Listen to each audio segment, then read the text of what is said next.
And because of that, the topic still stands, and we are going to ask ourselves whether we can still rebuild trust in media in terms of AI, especially in response to the role of media in development.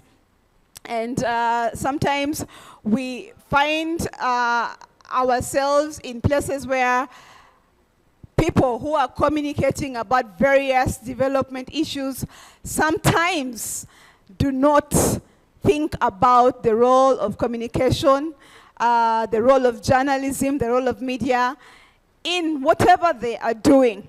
It gets worse. A while back, I saw an international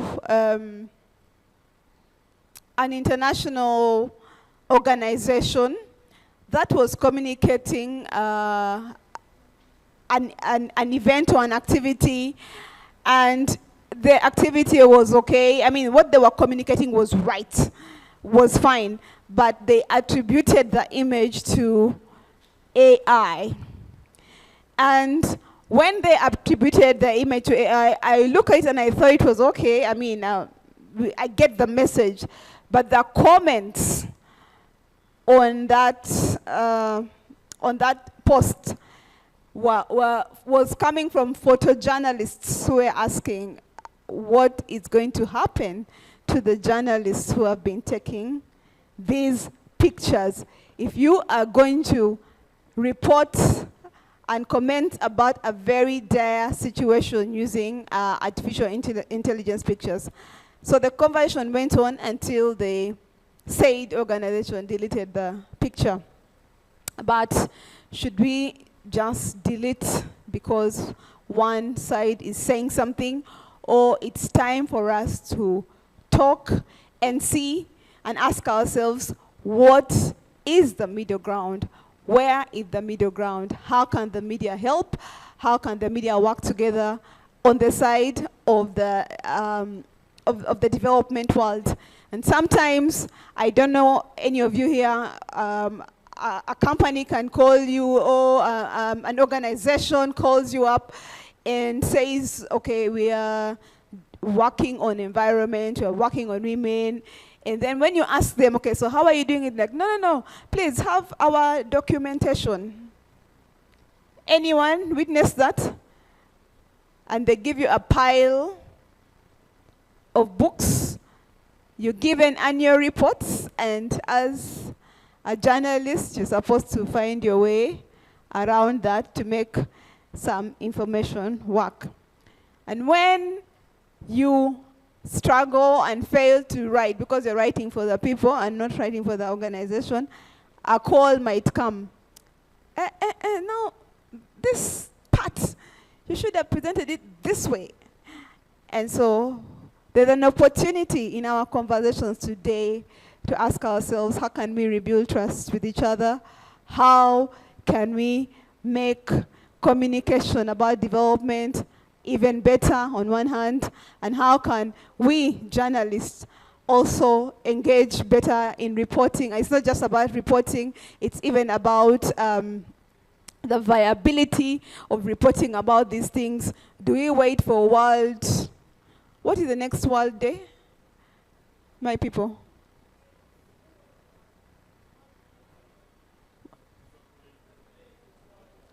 What? So we wait for the next World AIDS Day, right?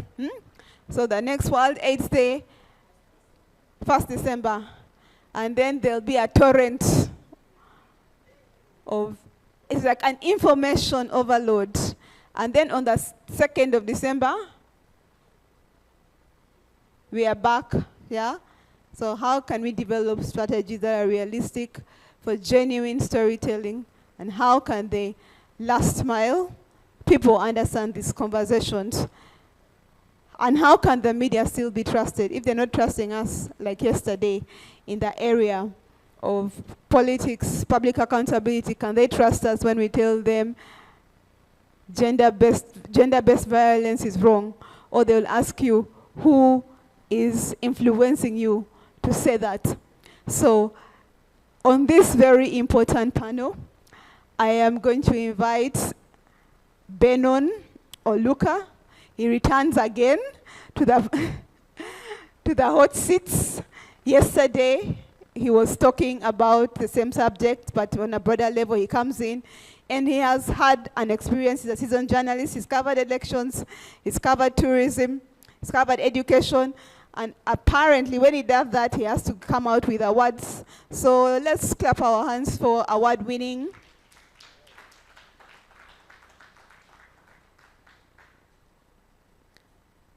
But of course, I will allow him to just pick out the hat that he wants us to recognize him from today.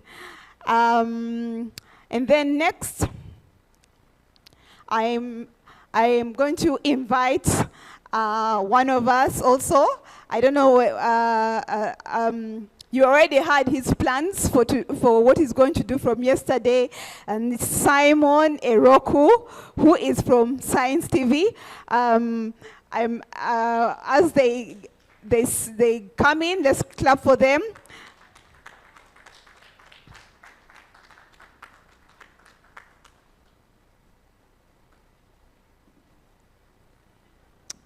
Yes. Hope, can you tell us, can you please show people how to clap? So, would you please clap for us? Great. Thank you very much. And Simon will also have, I will give him a chance to have his own introduction and also say a little bit about his experience at the Uganda Media Week. And then online, we are going to have Prosi Kawala from Same Code. I don't know whether we can see her image or she'll be joining us, and also later on we'll also have Adeng, who is also a journalist and a lecturer, who is also coming in. And so back to my guests here, we'll start with Benon.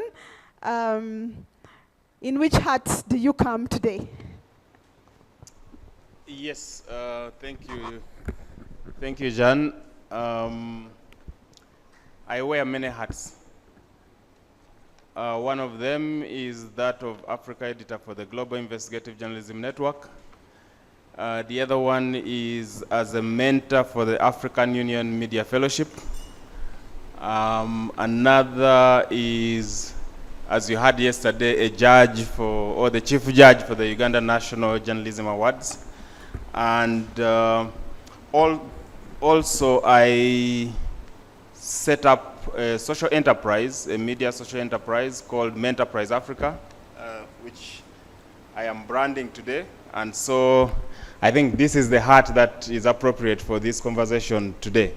Menterprise Africa will focus, or does focus on news, information, knowledge, and opportunities for tech-driven innovation and enterprise. That's an area that has little coverage, and yet a lot is happening in it.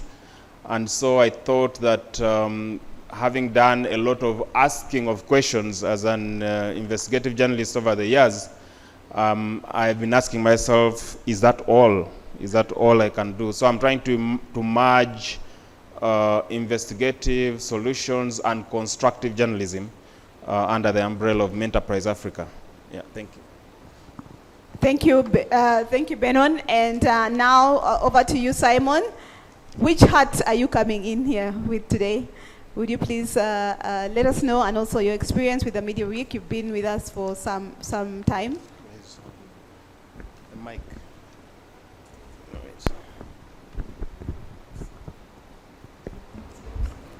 Okay, thank you very much, Jan.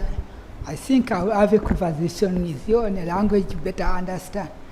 I'm a good sign language user, and that's my first language, but today I'm going to try to speak so we can have a fair conversation. So my name is Simon.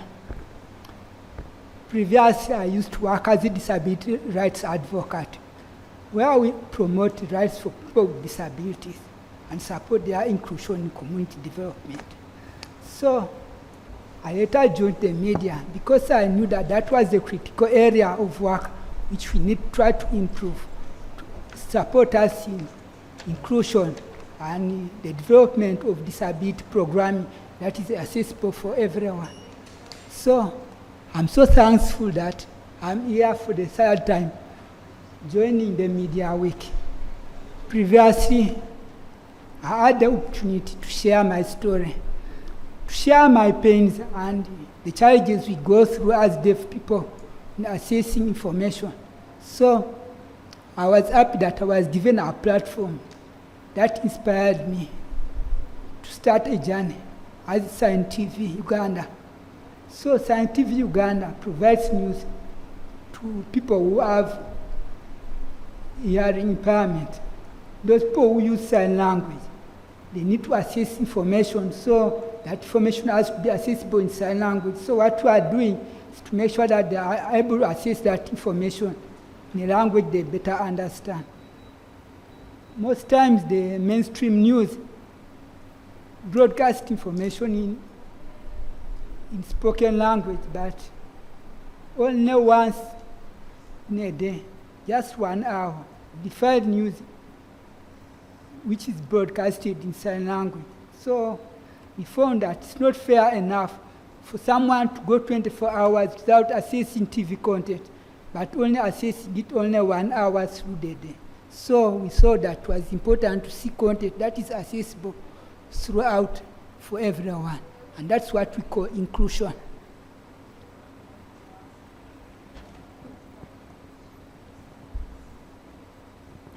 Brilliant. Thank you so much. Thank you so much, Simon, for your consideration to us, because today, you, as you said, you needed to be understood. And so I'm just going to come back to you, Benon. In my intro, we are asking ourselves this question: how can we have new approaches for reporting on development issues, especially in line with our conversation about rebuilding trust? Do you think the trust has also been lost on the end of reporting about development issues? Number one, and then what could be, again, any new approaches that you think? So it's a multifaceted question. Thank you, Jan. So I don't think we are really going to reinvent the wheel here, because, you know, what is happening is just a realignment of priorities within the media. In the past, you had newspapers, for instance, that were trying to do everything. So you opened Daily Monitor, New Vision, and you started with the political page. You went to, the news pages, and which of course had politics and whatever news was happening. Then you go to the opinion pages. Then you go to usually it would be business, and after business you find some sections in there. I think Monitor, for instance, has seeds of gold for agriculture. Vision has a product for that. You'd have sections of the same newspaper on different days of the week having education and health and all that. But given that these days, people are moving. First of all, there is a digitization of media that is happening at a fast pace, the democratization of media space, where usually people have specific interests. So you'll find that somebody who is in tourism and wants to know certain information about tourism is not going to wait for a segment on tourism that comes maybe on a Friday. Somebody who is a farmer and needs information about farming is not going to wait for New Vision to have its farmers pull out on the Wednesday of the other week. They need the information instantly. So what is then happening is that there is that realignment within both the media space, but also among media actors, to respond to those needs of the audiences. So you'll find that the products that are coming up now in terms of development journalism and are products that respond to those specific needs. If I look internationally, for instance, I don't know how many of you know Devex. Devex.com is a website that was created by actually university students in the US. They were doing a school project. They said, but who covers the United Nations?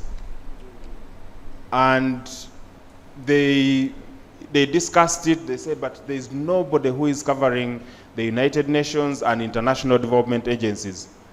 And their professor told them, you guys have found your reason for having come to university. Leave now and go and start your project. So they didn't even finish their university courses. If you read their story, you'll take a look at it. The guys who founded Devex did not, I think they were at Harvard, they did not even finish their university courses because their professors told them, your reason for being at the university, you have found it. Go and raise money, go and start. Devex today has 7 offices around the world, and they collect huge amounts of money. You can Google and find out about Devex, and what they do. And so their work is primarily focused on covering the UN and international agencies. There are others, there's an organization called Mongabe, which just covers environmental issues around the world. Again, it was started by a journalist who decided we need a platform. I wish as I talked, somebody was Googling some of these things. But so Mongabe, somebody started it, and it has grown into a global enterprise as well. When you look at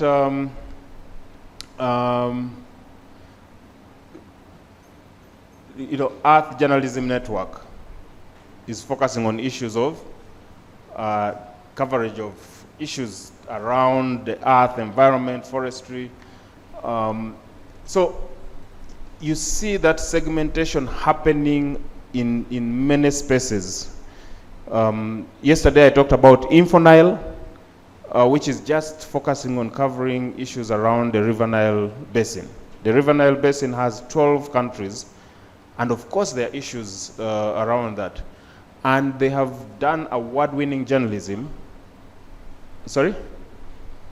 Okay. They have done award-winning journalism by just focusing on a specific thing. We have, I think,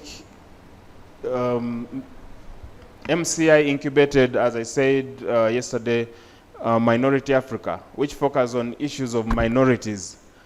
And they are also doing a lot of good work, and they have got the assistance they have needed, the financing, and the viable institution. Now, you would never expect the monitors of this world, the nation media groups, to go that much deep into some of these things, because they're trying to be a bit of everything to everyone, But for us who are much more agile, for us as journalists who don't have the weight of for instance, satisfying the demands of investors, NMGs on the Nairobi Stock Exchange, and they have to satisfy the interests of investors. All these other big organizations have those same problems. But those of us who are more agile are able to do that. If you look at South Africa, there is Bekisisa Center for Health Journalism. That's all they do. They wake up in the morning and all they think about is health journalism. There is something called The Continent, and their work, they are distributing it on WhatsApp. So they are a newspaper that is circulated by WhatsApp. So to summarize, what is happening, we don't have to sort of do something out of this world. We just have to find our niche and try to focus on that. So I have told you about Menterprise Africa, for instance. I did some surveys, I did some research, and I saw that an area that is not really covered is tech-driven innovation and entrepreneurship. And I said, can I make a contribution in that space? So much is happening, but there is nobody aggregating that information, which then, one, inspires others to continue doing innovations, helps them understand a history of what's happening within the tech sector, helps them find people who can support tech-driven innovations, helps them to find funding, even job opportunities within the tech space.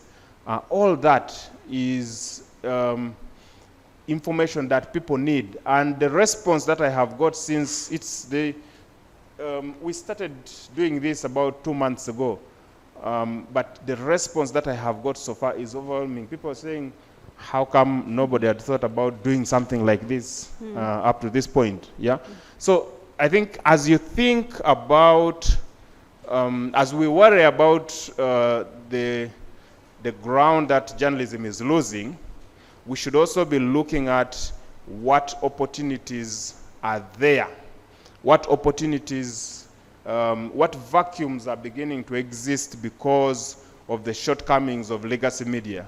And once you find that space, once you find that area, you know, I think people who have done PhDs talk about, you know, finding new knowledge and filling a knowledge gap. So we should be thinking about the same thing. We should find a gap where there is a need for journalism to serve a certain area, and then you enter it. I will give you one example. If somebody wants to take this up, it's good for you to take up. The justice, law, and order sector in Uganda, you know, is one area that is not served. There is nobody who focuses on that. If you're just to report about the courts, the prisons, the police, the you know, security agencies, and you focus your reporting around that, that is an area that is unserved. Wow. If somebody takes that up, please call me back when it succeeds and pay me my consultancy fees, 15% of whatever you get. Thank you. Wait. You give him 3%. But me who had allowed him to tell you. You also give me some. 1%. And well done for Menterprise. It's really nice. So again, the question we must keep asking ourselves, is the media stuck? Is journalism stuck? Or it's time for us to find new ways of doing things? And so I'm going to go straight to Prosi. Prosi is online. Prosi Kawala, are you there?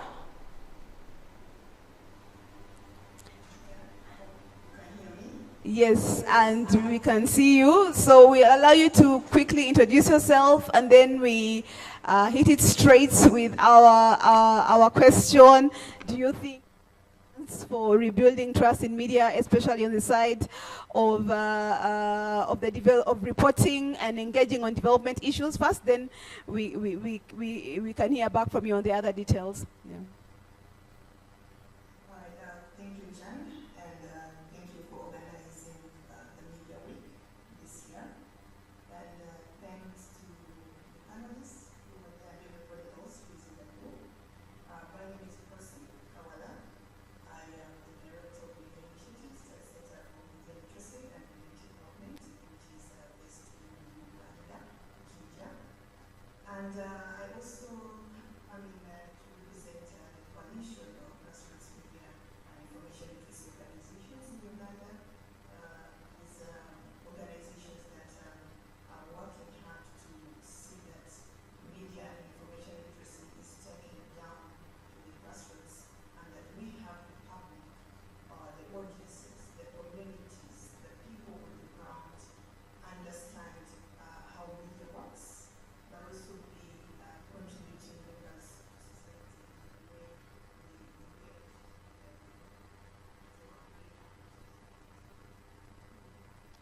right? And your thoughts on the topic, on the subject, just general thoughts.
The way we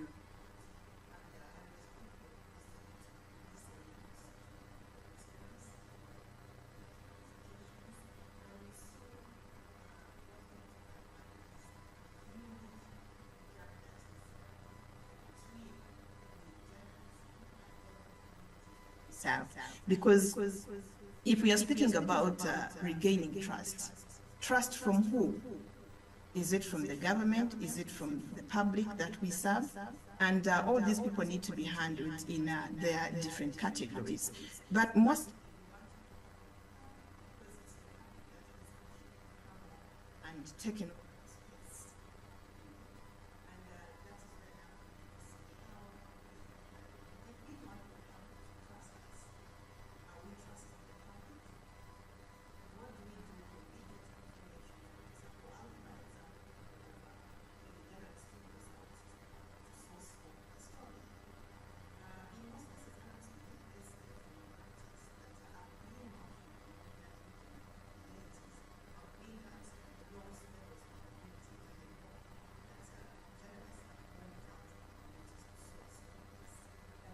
These stories, sometimes even the people themselves that gave you the information are not anywhere.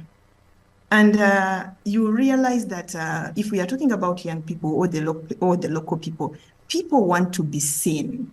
People want to be acknowledged. People want to see that you're attaching some kind of value to their contribution. And if we are getting this information from down the communities, where are they? We talk about voices, but I think that's not enough, you know? Yeah, we are amplifying these voices, like we said, but there is something. People want to be part of this story when you're telling it. But usually, I think what has been seen is somebody really has to protect a byline, and you're going to compile this story like you did it alone, without acknowledging the fact that there is somebody actually who contributed to the story. And that comes down. So when such a story is out, people are going to be asking, oh, but that guy actually came here. I'm the one who gave him, this information. But they're actually nowhere. They're not seen, And that's where the whole thing of trust comes in. Are you trusting the people that you're getting information from? So if at all we are able to really recognize the contribution of the public to the media content that we put out, I think that will be a good beginning point. But also transparency in a way that, like I said yesterday, I was speaking to, especially for people who are doing journalism that has been funded. I think for me, I don't find any problem with anyone funding good journalism. Yesterday we were talking about who is funding who, who's a project of who in the media. But there is nothing wrong if a development partner came in and supported an organization or a journalist who is doing good. The challenge will be if this journalist is actually transparent enough to be open and non-apologetic about it, that yes, I have been funded and I'm doing good work. There is nobody who doesn't want good work. So the issue of saying, so and so is being funded and they're against government, and yet they're actually supporting development in the country, you will see that there is really good journalism that is bringing up issues that are speaking to the development of our communities. So why won't somebody be proud to support that and even uphold it, other than go behind and begin to say you're being funded by external forces, you're being done this? There is nothing wrong to support good journalism, whether it is from a development partner. And actually, I think government should come up and begin supporting good journalism. There is nothing wrong also with government coming up and saying we are supporting you, as long as the journalism is still objective. Right. So that's the kind of transparency I'm talking about. But when it comes to development communication also involves a lot of data. And here it's still going to be an appeal to the government whether we really have open data portals, because usually there is a lot of information, there is a lot of statistics, there is a lot of this and that, policies being spoken about, which are going to be very difficult for an ordinary person to interpret. But also for journalists actually to just access that kind of information.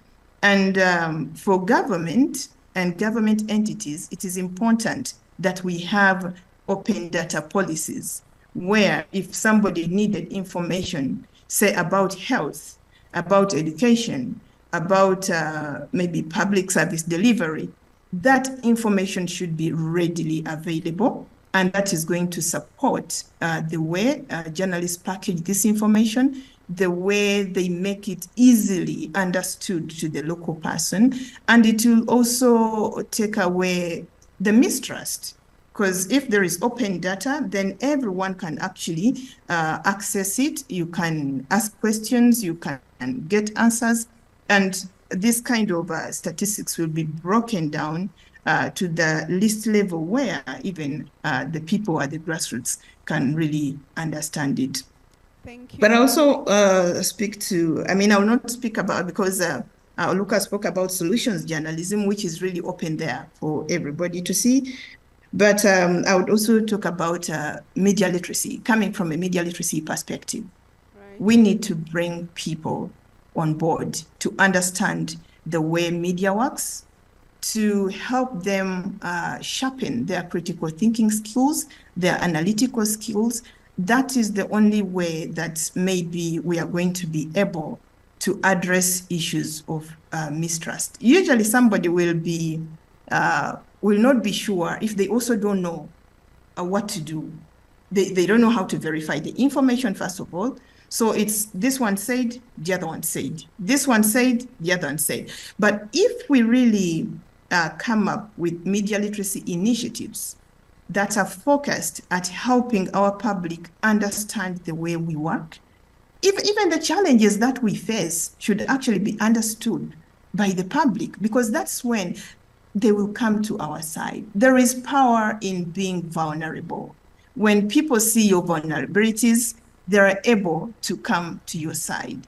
So there is everything necessary for us to get on the ground, get to the people, and go and tell them how we do things, but also ensure that we are passing on these critical media literacy skills that every other person needs to be able to support the media industry.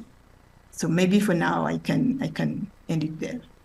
Wow, Prossy, you really, I don't know how the rest of you are feeling. She's just triggered so many things in my mind. Thank you so much, Prossy. We are coming back to you. And the other speaker, Adeng, is coming on shortly. But I want to quickly come back to the plenary for 1 minute or two. just to quickly react to what the first round of submissions, while I get to Adeng. Do you think there's a better way for reporting on development? What has been your experience? Are there opportunities to do things better? The ideas about getting into new frontiers. We've just gotten an idea from Ben. What are your thoughts so far? And so I'm coming back to you. Anyone wants to share your quick thoughts before I get back to Adeng? Yes.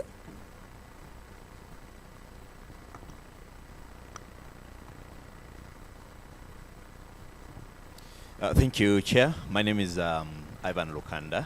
I'm from Makerere University.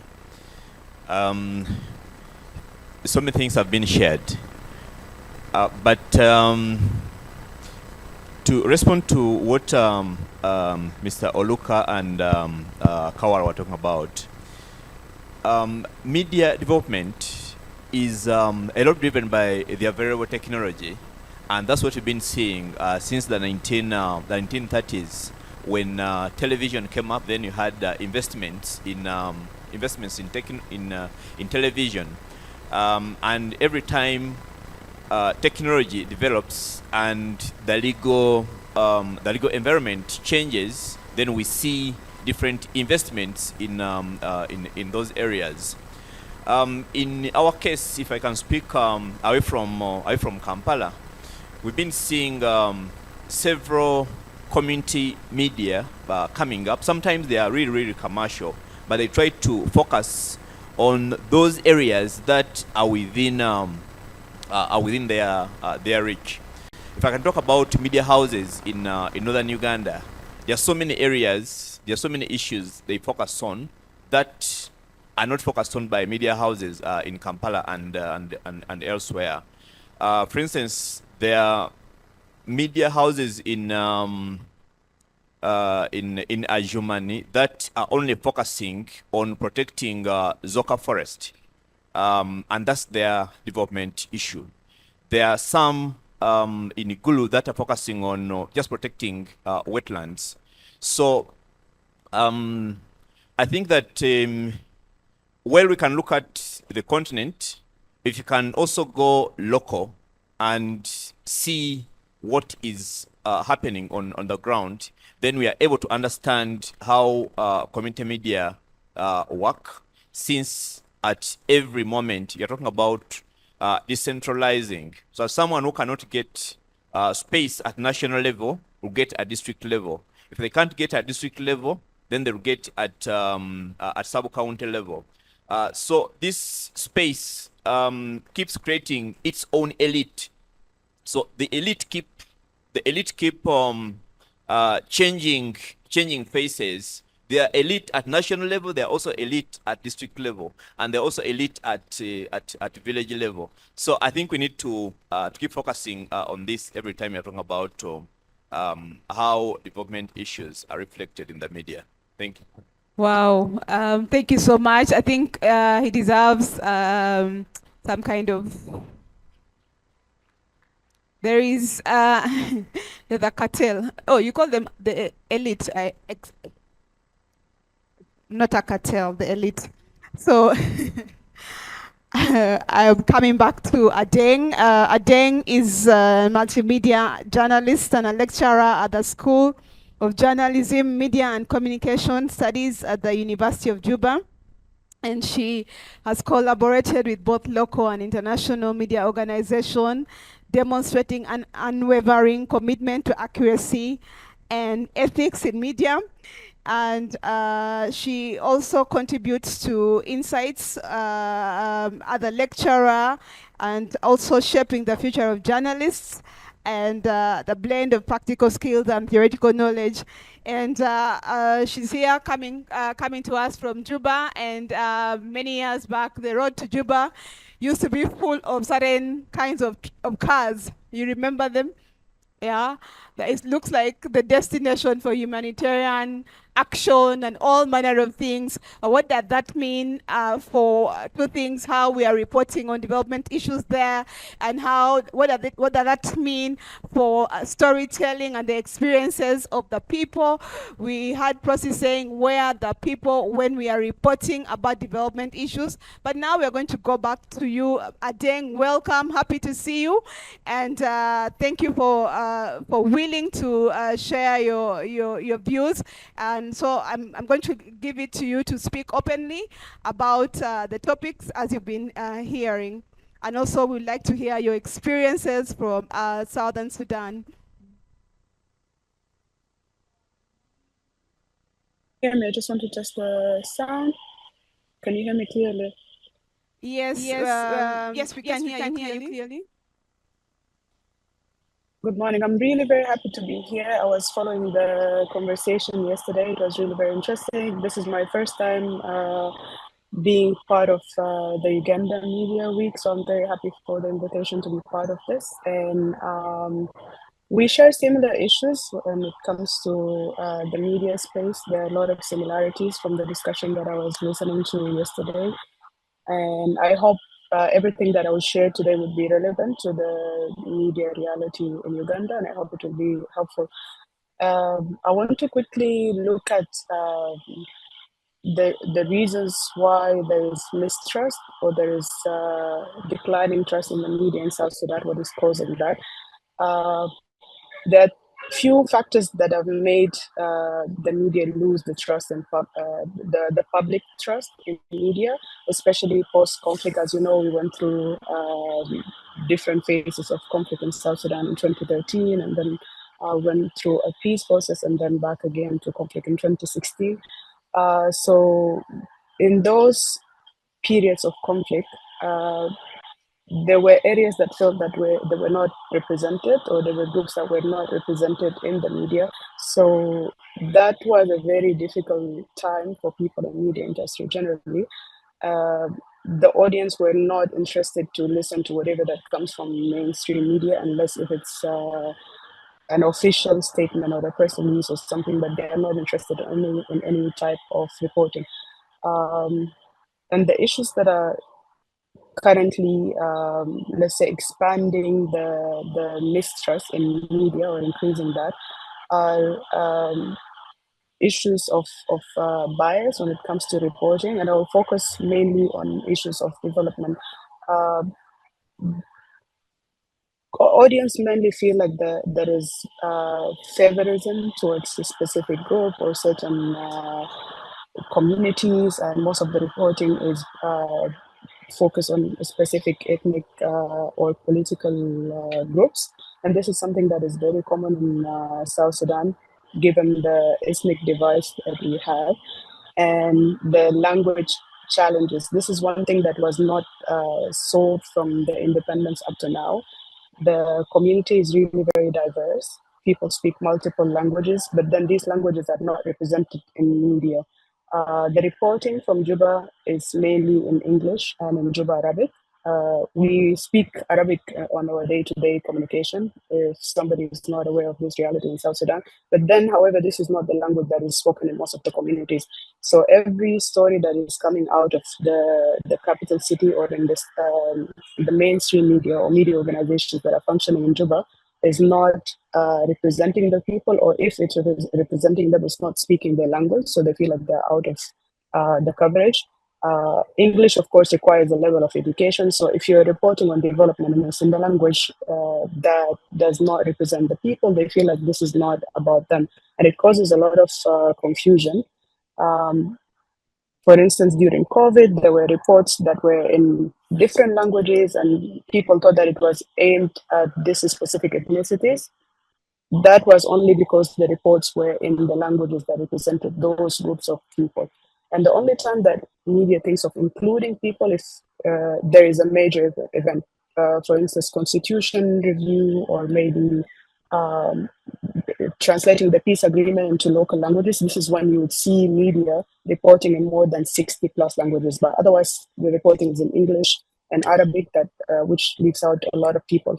The other major issue from the conflict up to now, whenever there is humanitarian crisis, there are areas that are not accessible to media organizations, so they rely heavily on international organizations or donor organizations that have access to these areas. For instance, now there are floods in some of the states, so the reporter would have to tag along with the I don't want to mention organizations, but organizations that have access to those areas. Let's say refugee camps along the border with Sudan currently. The country is hosting refugees from Sudan. These organizations have access to those areas. So reporters feel sometimes that they are pressured since their entire trip to those locations and to covering those stories, they feel like they're pressured to indirectly praise the donor organizations that are operating in those areas because they facilitated the coverage. They feel like they owe them a good story about the actions that they're doing in that community, whether the communities agree or not. So you feel that the stories are leaning towards the donor organizations in some areas. And we don't necessarily know whether this is what the community needs or this is the report that the journalist came with because he went on a flight that is catered for from an international organization. So there is always bias when any field reporting to a remote area or a conflict affected area or any area that is affected by crisis that is not accessible to the media. And the same applies to any government facilitated reporting as well. Another issue that I would like to highlight is a trend of focusing too much on press releases and reports that comes from NGOs instead of reporting about people experience when it comes to whatever efforts that international organizations are carrying out in these areas. People tend to depend heavily on data that they get from NGOs and whatever that the organizations are putting out. Not to question the numbers or the information that they are putting out, but I feel like this is lazy journalism. This is one-sided information still. Even if you don't have access to the people, if you don't have access to the communities, that does not give you the right to speak only from the perspective of the NGOs, the donor organizations that people are relying on heavily. And the same applies to government. If you look at the national televisions, for instance, it's all about press releases, press conferences, what this person said, what that person said, but it's not about investigating and seeing what exactly is happening. This, for instance, applies to a situation where some media houses covered networks of roads that were built by a developing partner, a developing organization partner of the government. Yet these roads are not nowhere to be found now. Nobody followed up, and also we don't know whether this is something that the community really needs. At least the road networks that people were asking for. Is this something that is really beneficial to the people? What are the standards? Are they really going to last for long? Are they really going to serve the people?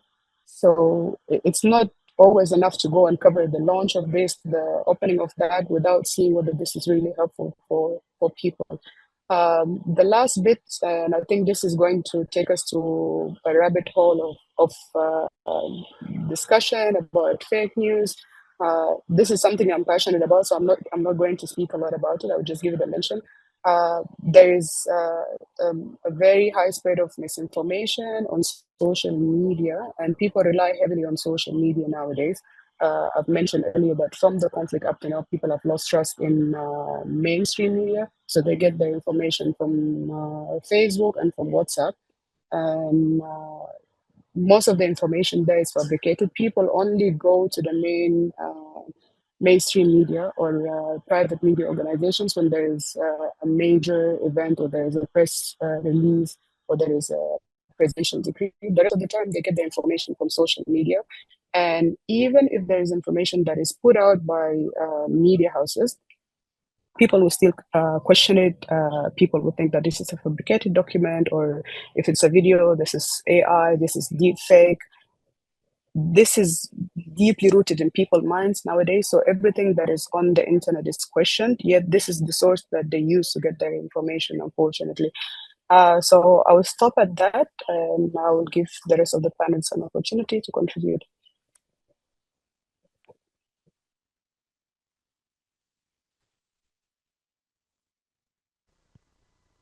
Thank you so much. That's Adeng Maik from the University of Juba, and I'm just thinking about what you're saying. I mean, the humanitarian organization invites you to cover a humanitarian situation in their car, right? They're facilitating you, and you reach there, and then you're covering a story, but then you're under pressure to keep their narrative. So these are very interesting situations. And then while you have your story, you also have a bunch of press releases coming to you. I mean, where do you strike the middle ground? And that's a question I'm going to bring back to you, Ben. But can you fact check such an organization when those are tough questions when they're telling you this information about a development story? That's a question I am going to ask Ben, but also quickly first to Simon. Both Adeng and Prosi spoke to the people. Where are the people when they are writing about them? I don't know how you view that from your perspective. How do we include the people that people are writing about in the stories, especially from your side? Thank you, Jan. So I would like to start by saying that, as I said, I used to be a disability rights advocate. So my work was around making sure that the community understands about disability in a positive way. So as advocates for disability rights, I've been crashing a lot with the media. Before I joined the media, I've always been in crashes, trying to understand each other, but things have always been failing. For example, you tell a reporter that I am a deaf person, but tomorrow you read the story saying that deaf and dumb. Then there was this one particular time when I had an interview with a journalist from New Vision. So I had an interpreter with me on my side. And then he was like asking the interpreter, ask Simon, is he married? So it's like the interpreter saying that I told the interpreter to tell him, please talk to me as Simon, not talk to the interpreter. So just like we're talking to the third person. So I felt like it was a way of asking somebody indirectly, which means that I wasn't seeking my own story. I was seeking a story about me from somebody else. So I kept correcting him, but things failed to work out. So I decided to feel like I'm intimidated. I decided to give up with the interview. So that taught me something about how reporting should be done. How do you tell our story? So after thinking a lot about that, that's how I joined the media. It's good for us to realize that our story, there's also a positive story in one aspect or another. So we have to tell it in a positive way. So I felt like it's always important, if you want to tell a story about disability and inclusive development, we have to make sure that we put it in such a way that it is said from the horse's mouth, not said from another perspective. So we have to realize the importance of trying to see that the story is coming from the right people. If you want to tell a story about disability in a positive way, give the people with disability an opportunity to express themselves. Let them be the storytellers. Let them be the ones influencing the status quo. And then in that way, they will be able to tell a positive story that can create impact. But normally, we have a media which is lacking in awareness about disability. Generally, it's something that I feel so deep, and we need to work on it collectively. An example is that our schools of journalism and media and also those institutions we have around in our country. They do not teach about disability inclusion to the journalists whom are learning to report about disability. So if you are not going to teach about disability inclusion or how to report about disability, then they are going to come out and get to the newsroom and write on their own. So that story is not going to create impact. So what I suggest is that we have a way where we train the people whom are going to be reporting about those stories, to report them in a positive way. So we need to dig deep and go back to the ground, develop a curriculum that is positive on training disability inclusion to the journalists so that they understand how best to report about disability. So if we do that, it's going to be able to help influence them, and they are able to know how to report about disability. Wow, thank you so much. I think this is really in order. And just show of hands that any of you know how to write about disability. Show of hands. We have one person. 2, yes. 3, that's fine. That means there's an opportunity for us to go and take some action. I'm seeing 2 people from universities here. I'm seeing Simon, and I'm seeing Miss Rajab from Kabale. Are you teaching? The question is, are you teaching people, the young journalists, on how to write about disabilities and inclusion? Is that a possibility of is there a possibility of consideration for a module such that the people that we are writing about are actually more included? And so I do not want to be like Ben yesterday. This topic is very timely and very important. We are getting into elections, and Simon had told us he's going to try and work with the Electoral Commission to try and help them simplify the communication for persons with disabilities. But now we are going back to the part, and we are closing this panel with one round of remarks from Ben, and if Adeng and Prosi have 1 or 2 things to say, then we'll just have a submission from the plenary. That's fine. Ben, I had asked you, should we take the money from the guys in the air-conditioned truck and still come back and write the narrative they want us to write when we are covering development stories, or we... Okay, don't take the money. I mean, enjoy the hospitality. I repent for saying take the money. Should we enjoy the hospitality and still stick to objective journalism while covering development?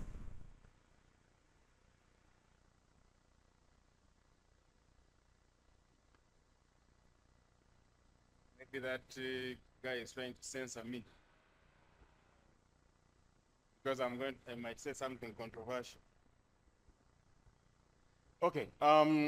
When I was starting out in journalism, one of my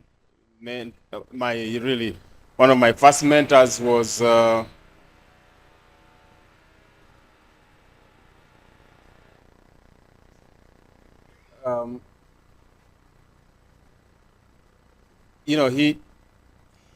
he believed that if we tagged everything to money and said, whether you're given money or not should determine what you do, then every person has a price. But if we look at the principles of what we are doing as the guiding light to what we want to do, then you will be able to do it despite what offers might come your way. So I think this is an individual thing. It is a question of you asking the why. Why am I doing what I want, what I'm doing? Why have I set up the media startup that I have set up? Why do I work for the legacy media house that I work for? What do I want to achieve as a journalist? Because, wherever you are in these spaces where these where these temptations are going to be, it's just you and your conscience. So your editor is not going to be there, your colleagues are not going to be there to judge you. It is just you. So at the end of the day, I think that should be what should guide us.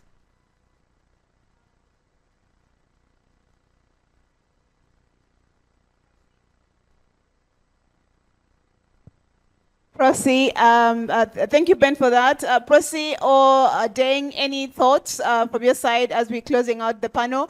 And these people are available for continued discussions here. So any word from you, Prosi? Yeah, thank you. What I can say is we may have to reduce the news and focus on the stories. I don't know whether you get what I say, but there is a lot of multimedia. I mean, just taking the example that you've given, if you're given a press release, you're just going through the news. But if you're going to go and explore what is in that press release and go where the people are, then you read the stories. So if we can only focus on telling the stories from where they are from, authentic people, then I think there's something we can do.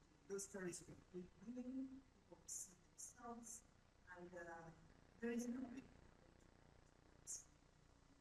But also the other thing that is collaboration. I think it's high time that we looked at what it means to create meaningful collaborations, especially if you are a big media house. There's more people involved in smaller, network with journalists. I could say it may not be another small media house, but even there, with journalists, rural journalism that are right on the ground, that are seeing the things on the ground. And if we can only allow ourselves to collaborate rather than compete, that's going also to help us to be more authentic, to bring out the real issues. And this doesn't only stop at local communities, but also across borders. Yes. Yesterday we were talking about sustainability and lack of funds and everything, how media houses don't have money to go after certain stories. But this can also be handled through the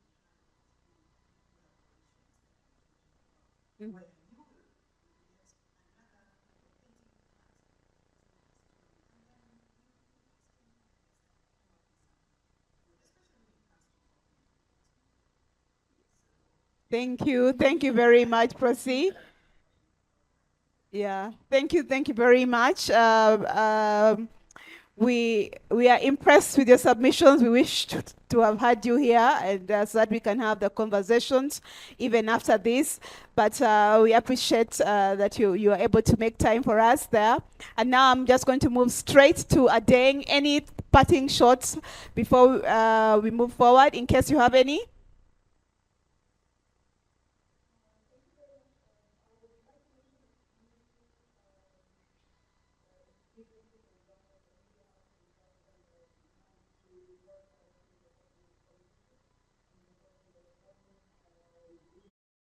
To development or any community story that people would like to see on the media. So I think that's the best way to rebuild trust in media, specifically here in South Sudan, and that might apply to Uganda as well. There is a community radio station in an area called Torid that's close to the border with Uganda, and it mainly focuses on reporting issues in rural areas or in the community in the local languages. So this is one of the media houses that have really made a great impact. They mainly focus on what the people want to see on the media. And the reporting is mostly different from the Juba-based media organizations that would once in a while travel to rural areas and think that this is what they have reported is what the people want to see on the media. So I encourage community media or media organizations that are based in those areas to focus on whatever people want to see on the media. as journalists, we need to listen more to what people want to see. This is very easy now that a lot of media organizations are online. So it's very easy to carry a survey or to see where is the traffic, what stories are people reading, what are they interested in, what are they interacting with. So you would know that you're communicating to an audience that is consuming what you're giving them. You're not just telling people what they need to know, but you're giving them what they are exactly looking for. So thanks to algorithm now, it's easy to spot what are people looking for exactly. It's no longer a one-way traffic where you write a story and you hope that this person that you're targeting is reading. So now you can actually tailor your content to a specific audience. I think media houses should make use of that. And there's no harm in working with organizations. Yes, I mentioned that earlier, that we should not be biased or feel the pressure that because we are working with NGOs or they're facilitating our work, that means we have to lean towards them when we are reporting. But they mostly have resources, and this is a very good entry point to community stories or any developmental stories that is related to the people. So we can still use the resources, but don't necessarily have to be biased when we're doing that. And the most important bit is to train journalists to work on development issues or to report on that.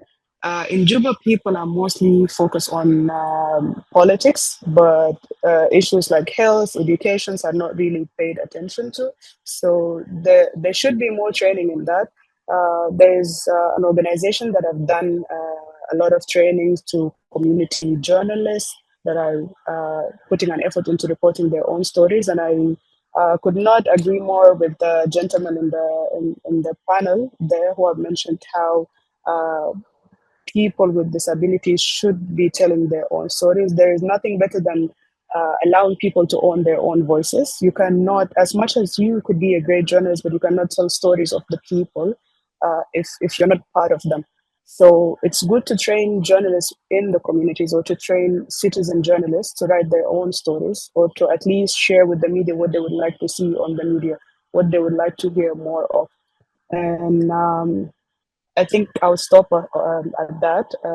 What the media need to do with the community is to have a relationship with them and to understand what they want, instead of saying this is what the people want. Who are these people exactly, and why are we speaking to them? They can still own their voices, and now media is.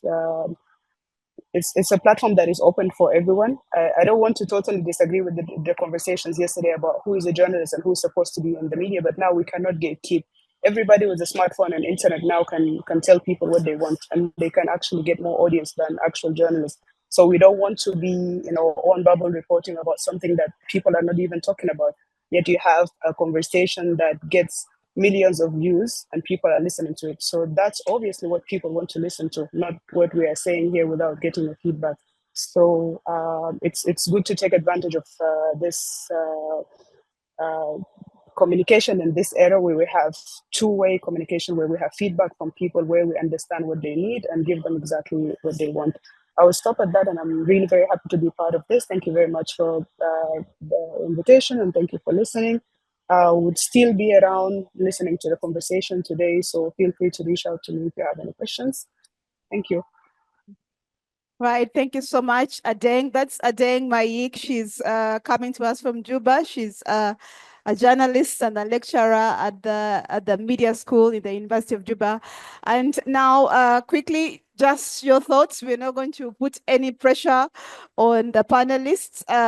If anyone has any thoughts about this conversation from the plenary, just one or two people, and then I can invite Ben to come back here. But yes, anyone has something to say about this?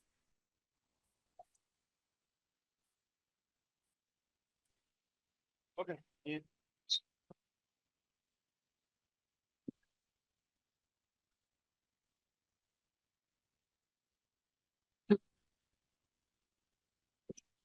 Good morning, everyone. Thank you very much for this opportunity. I'm called Kany Elizabeth Justin from Uganda Christian University main campus in Mukono. Only that, thank you very much for this opportunity. Only that I was so eager to know something. It has always been on my mind right from yesterday. But still, even yesterday when I wanted to utilize my opportunity to ask it, the programmer hesitated any further questions. So today I have just kind of insisted, and luckily enough that it's concerning with the first item on the program that I've been handling. And then basing on Madame Percy, I'm sorry to use that title, but I like so much addressing my elders or people with that title, Mr. or Madam. Basing to what Madame Percy has talked about on the issue of transparency, I have some 3 questions, but in case they talked about them yesterday, I'll find out you help me out on whom to approach and be helped out in case it's not supposed to inconvenience the rest. And then the others, I would like some immediate response. Thank you. One question is, what are those particular things or weaknesses that make you think you should rebuild trust in media? Because basically, I request to point them out these weaknesses such that they get to know where to rebuild trust. The fact that we are talking about rebuilding trust, but there are some guilty journalists, not all. There are some guilty journalists who still proclaim to be innocent, that they don't have to rebuild any trust anywhere, yet they are caught innocent, guilty somewhere. So I would like to point out those particular weaknesses as the experienced people who are here.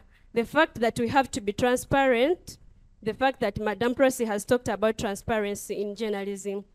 And then the other question is, as experienced professional journalists, what do you think has greatly declined the passion of the young generation today from pursuing journalism as a career?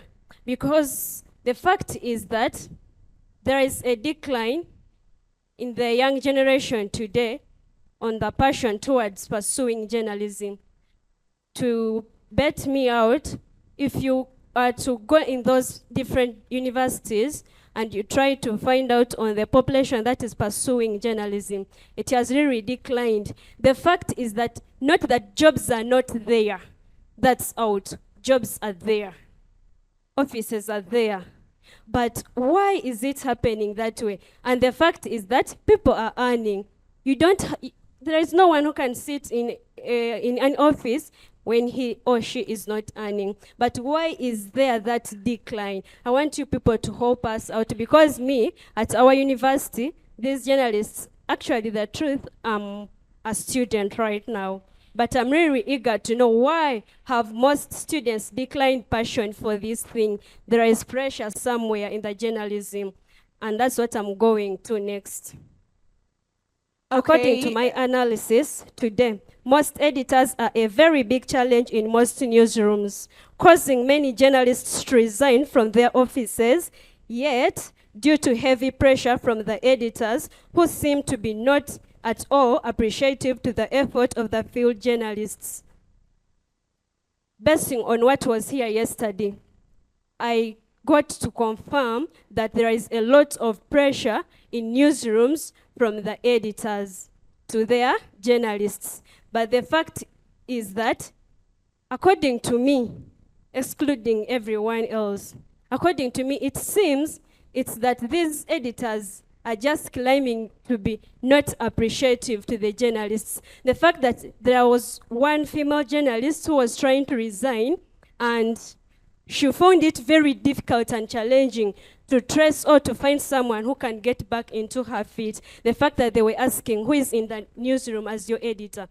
And that's really rocking everywhere. Mostly, that's what we get to see or to listen to with the aspiring young journalists. And it's really kind of deteriorating our passion for that. We are really fearing having the inferior in us. We are developing some phobia in us that, if they are really treating our mothers and fathers this way, the other side, where are we heading next? And the fact that even these editors know the pressure in the field, but they would at least take some time, acknowledge these people's efforts before they scatter tables before them and before the public.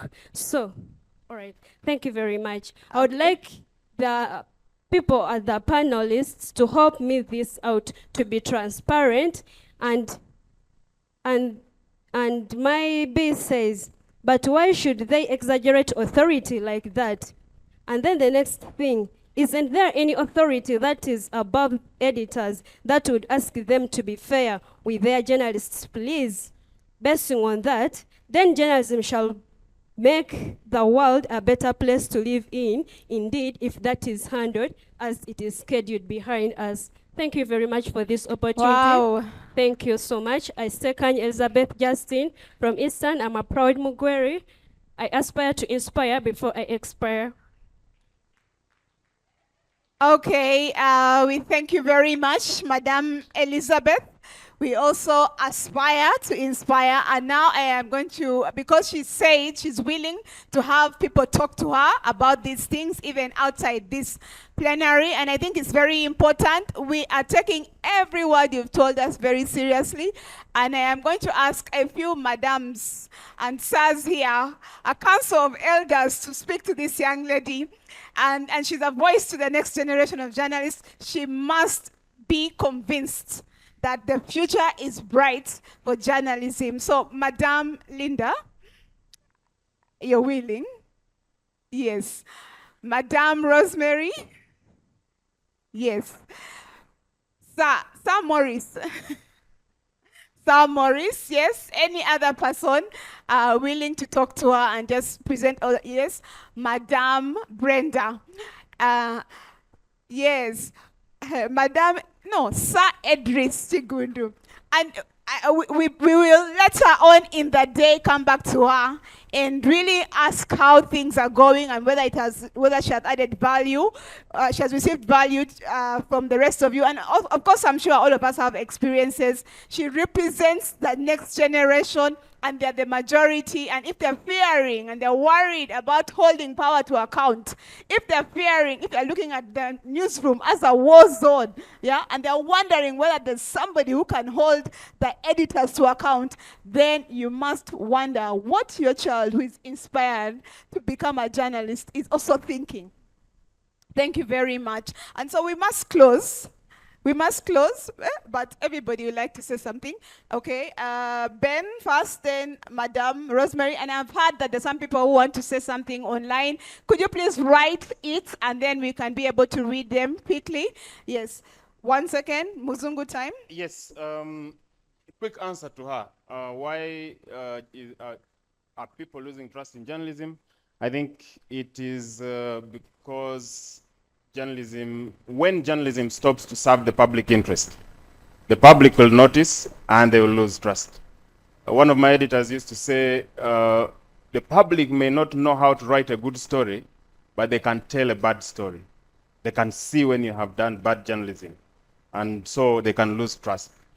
I will ask you for 5 more seconds to say 2 things which I think are very important. One, we have here people who have set up news organizations.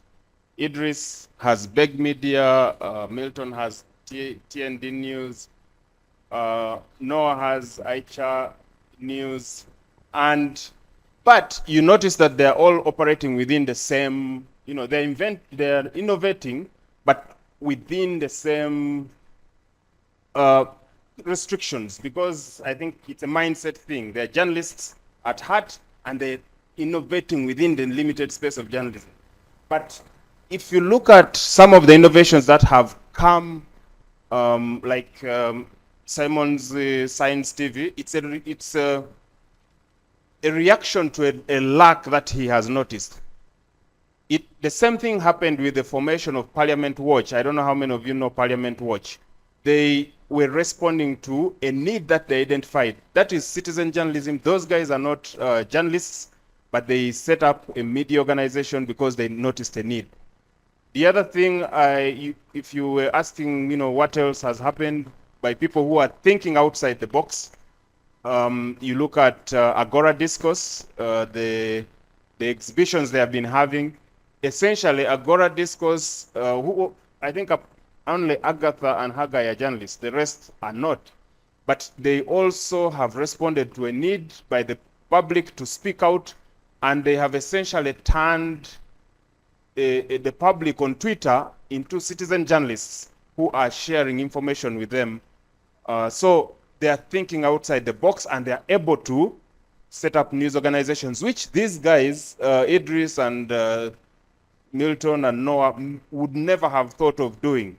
So I think we need to expand our thinking beyond some of the restrictions that we have as journalists. And finally, I think let's not be afraid to experiment. Let's not be afraid to make mistakes. These things are a work in progress. If you set up your thing, as one of my mentors said, it's like you're building a plane while you're flying it. You start the thing, you start moving, you're likely to make mistakes, but you should have the ultimate goal of saying, can I do this and make it the best that it can be? But when you're beginning, it is not going to be the best. You'll face criticism, you'll face people who doubt what you're doing, you'll face people who are saying you're wasting your time. But if you have it in you, I think there's that sixth sense of ours which tells you that I should be able to do something in this space that will be impactful.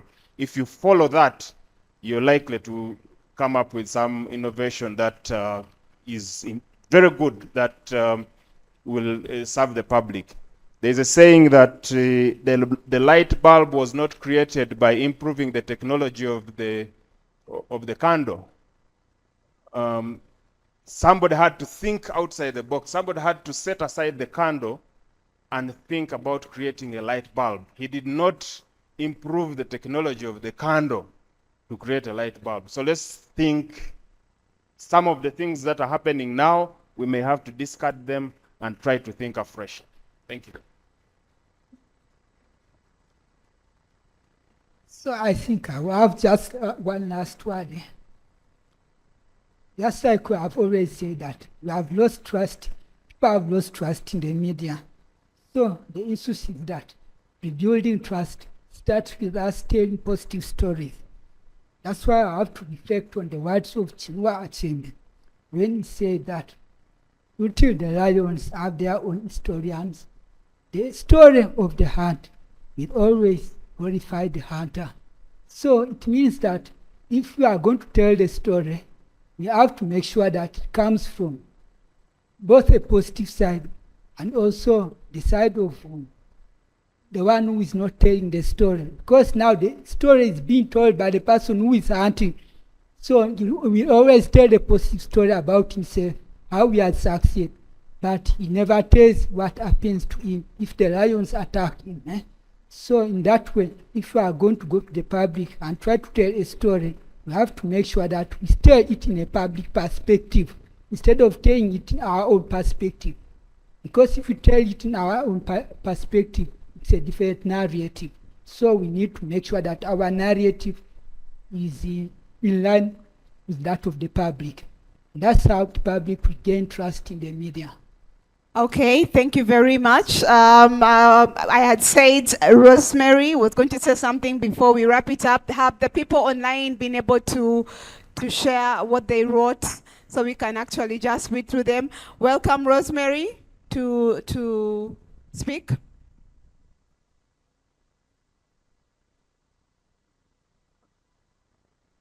Thank you. Thank you very much. And thank you for the opportunity to speak last. For the record, I'm a dinosaur in the newsroom.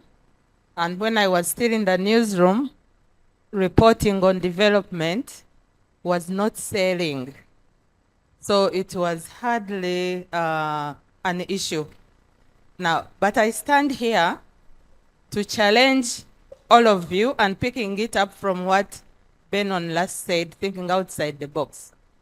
For me, it is a specific issue about our guilt as media people in enabling society to move on very quickly from issues. In Uganda today, they say, omanyi muli bakujjukiza. How is the media playing that role? We pick an issue today. In fact, the duty bearers know that something will flare up 1 or 2 days, and it will be gone and gone forever. So, don't we have a role as media people to keep the issues that matter in the discussion on the table? That is why I stood up last. Muli bakujjukiza. Thank you so much. Yeah, Muniva Kujukiza means we are the people who need to be always reminded, right? Yeah? And so, which is also an important thing for journalism. So I would like to thank my most eminent panel for tackling this subject. It will take a whole day, by the way. But at least we have a trigger to inspire us to go and do something. And to the ladies online, we thank you very much. And now I would like to allow you to leave and be ready for the questions that Elizabeth is going to come and ask you. And now I'm going to hand over to Ben. Ben, I would like to suggest that those who haven't picked a cup, go pick a cup in 2 seconds and then you come and join us. If you haven't picked a cup yet.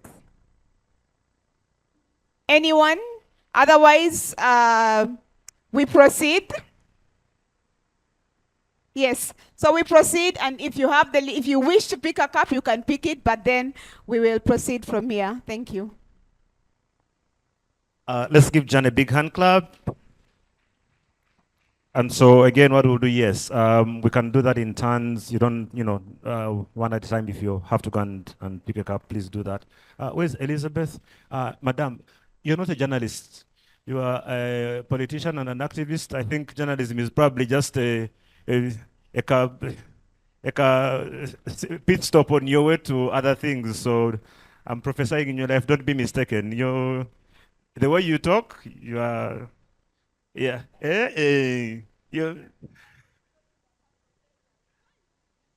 I'm just saying, I just listened how she was speaking, and I'm like, hey, madam, you wait. You mark her name, you fast forward 15 years, you will see. I will remind you. Let's get into our next panel.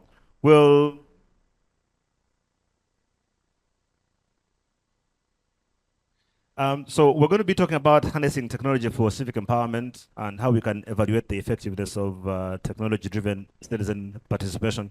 And I'm going to ask Ziada Seunkundo. I hope I've got it right, almost. No? Yeah, it's Seunkundo. You know what? I don't want to butcher your name. So it's so, you know what? I will let her come. Yeah, because you know, the thing with names is that you can mispronounce it just slightly and you're abusing someone's mother. So it's always wise to let someone be able to make sure that you're doing this properly. So Ziada, good to see you. You're very welcome. Ziada is with Jamii Forums in Tanzania, and she's going to start by giving us a very quick snapshot of, what Jamii Forums is and what they've been doing. And then we'll also have that conversation, and then John will come and join in with Angela Minayo, who will come and join us, as well as David Mugurusi and Yusuf, who is here as well. So first of all, let's get the first things out of the way. What's the pronunciation of your name? How do you pronounce your last name? Seukindo. Seukindo. Okay, Seukindo. So please note that. But I think it's easier if we say Ziada, because that's much easier to do. So let's start by hearing from you a little bit, and then we'll get the rest of the panel on.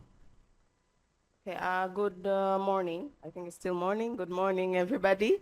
I'm happy to be here. I'm Ziada Seukindo, as introduced, programs manager at Jamii Forums. Jamii Forums has a very long history, started out in 2006. Back then when the internet, there were only 300,000 internet users in Tanzania. Right now we are at 40 million. Yeah, so it's been a journey, but basically Jamii Forums is a non-governmental organization right now that also runs different digital platforms. We run jamiforums.com, which is our biggest platform, I can say. And it is a discussion forum, basically. So it's where citizens will come, start their own discussions on different issues. We have smaller platforms, like 38 smaller platforms. So it ranges from politics, sports, and everything else. They start their own discussions, they do their own commenting and everything, and what we do is content moderation. We also have Jamii Check, which is a fact-checking portal where citizens will bring in information that they want fact-checked, and then our team of internal fact-checkers will work on it. And we also let other citizens take part in the fact-checking process. We also have a whistleblowing platform that allows citizens to whistleblow on different issues, ranging from bribery, smaller corruption, to big issues of corruption. And we have so many platforms, little platforms for different, but our basis is that we want to have an informed citizenry. So we let citizens inform each other on different issues.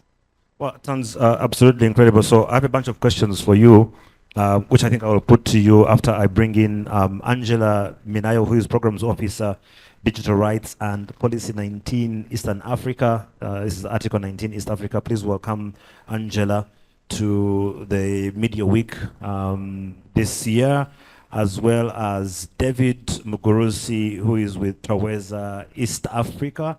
David is here. Please do give David a big hand clap as he comes. Is Angela online? Angela, are you online? Can you confirm by saying hi so we can take note of your presence?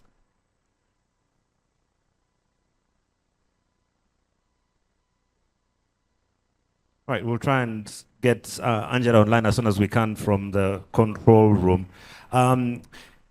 David, so again, Traweza, we know the name well. We have a bit of an idea of what you've been doing. If we could kindly also start by you just giving a quick snapshot of what it is exactly that you do, and then we can have a very brief conversation about harnessing technology and what you've been doing with that. And I would like to suggest that for the bulk of our panels, what I'm going to try and do is allow our panelists to do mostly overviews and allow you to engage with them more. Because again, I think we had a conversation around this earlier, the fact that you guys are also brilliant, that it will be important for you to be having conversations with each other. So we're going to try and make sure we are doing that a lot more, and we'll do that even for our next panel, which Brenda will be coming to do so. David, tell us a little bit about Traweza, what it is that you're doing, especially in the space of technology, online and offline, what you've been doing there. Specifically offline. Specifically offline. Thank you so much. So David Mugrus is my name. Good morning, everyone. And I worked for Traweza East Africa as a senior program officer, supporting specifically one of our strands of work called participatory action research. Can I kindly ask that you pull the microphone a little closer to yourself? Yeah. So. Thank you so much. So much better. Yeah, thanks. So Traweza is a regional non-government organization working in Uganda, Kenya, and Tanzania, but founded in Tanzania, and it expanded to Kenya and Uganda. And majorly we work through research, evidence, and action to enable citizen voices, interests, and experiences to be heard and governments to be responsive, both at the national level and at the subnational level. So we have a number of programs that we do run, specifically in Uganda, and precisely those include Sauti za Wananchi. I know most of us received briefs yesterday. A sample is this, where we relay or communicate citizens' views about different issues that concern them in their communities. But also we do implement a program called Uragbishi. Uragbishi is a change agents model that also runs in different communities that focuses on enhancing citizen participation in different communities. Thank you. Thank you very much. And I know we have a video of some of the things that you've been doing, and I will play that in just a little bit. Just wanted to confirm if we do have Angela online now, guys in control room. We've not been able to get her yet. Okay, fine. We'll try and see if we can do that. It's very interesting, David. I was just thinking, you know, when we talk about offline and online technology, if you go back not even more than 50, 60 years, that little brochure you're holding was technology, right? I mean, the ability to be able to get that sort of information in people's hands, printed or whatever, was the latest technology at that time, and things have so far moved on so quickly. So in terms of, and then because of the information coming out at that time, it was factual, it was easy. Things have then moved on so quickly nowadays that information comes out at such a fast pace that being able to fact check it becomes a bit of a challenge. And I know, Ziada, that you guys have been doing something with, I think it's called Jamii Check, if I'm not mistaken. If you can tell us a bit about what that does in the fact checking process and how you've been using that to help, you know, authenticate information. And then we'll play the video from Twaweza, and then we'll have a conversation together. So tell us a bit about Jamii Check and what that does. Don't forget to turn on your mic. Yes, so Jamii Check is a platform. It is embedded on jamiiforums.com. What it does is that, and maybe I tell briefly on why Jamii Check. So we did a research in Tanzania mainland and Zanzibar, and what came up in most of the responses was that people said they use Jamii Forums as to fact check information, that they believed that everything they saw on Jamii Forums was factual. So for us, that was like an awakening, because Jamii Forums is citizen-generated content, a citizen-generated content platform. So you can't believe that everything there is factual. So we thought to add a component of fact-checking on there to make sure that if they see something and somehow it raises an alarm, instead of them saying that, okay, I somehow maybe doubt this information, but then it is on Jamii Forums and it is factual, they have somewhere they can submit it to and get facts. So that is the reason behind Jamii Check. So how Jamii Check works is that you go and you enter a submission. So you put on the source. For example, I saw this on X, I saw this on Facebook. You can even say, I heard this from my neighbor. Yeah, and then after that, our team picks it up. Then we get facts. So we have a network of journalists. We partner with the Union of Tanzania Press Clubs, which has a network in all the 31 regions in Tanzania. So we have our sources that can do fact checking, collect information on the issue, and then now we update it as either it is true, it is not true, and sometimes some information will stay in the gray area. You cannot get truth on it. Yeah, but also what Jamii Check also does is that we also do media literacy for citizens, for them to now be able to do that themselves, because not everyone and not every time they may be able to access Jamii Check and have fact checkers, in-house fact checkers work on things. So we tell them that when you see this type of information, when you see information has maybe this type of nature,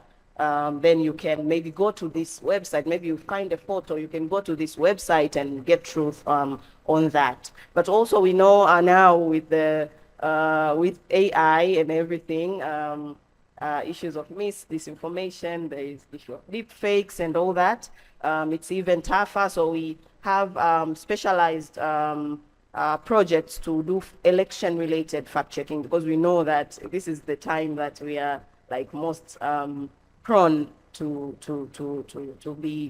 have these election-related harms, Yeah. especially And, online. and then so the way citizens actively get involved is that they're engaging with you and then both sharing information and doing inquiry as well to make sure that everything Yes, so what we do is that the process that we do is not like the final process. right. So we keep it open. While we are working on it, citizens are also allowed to bring in the facts. They're also allowed to say that, okay, you said this is factual, but maybe your source was not right.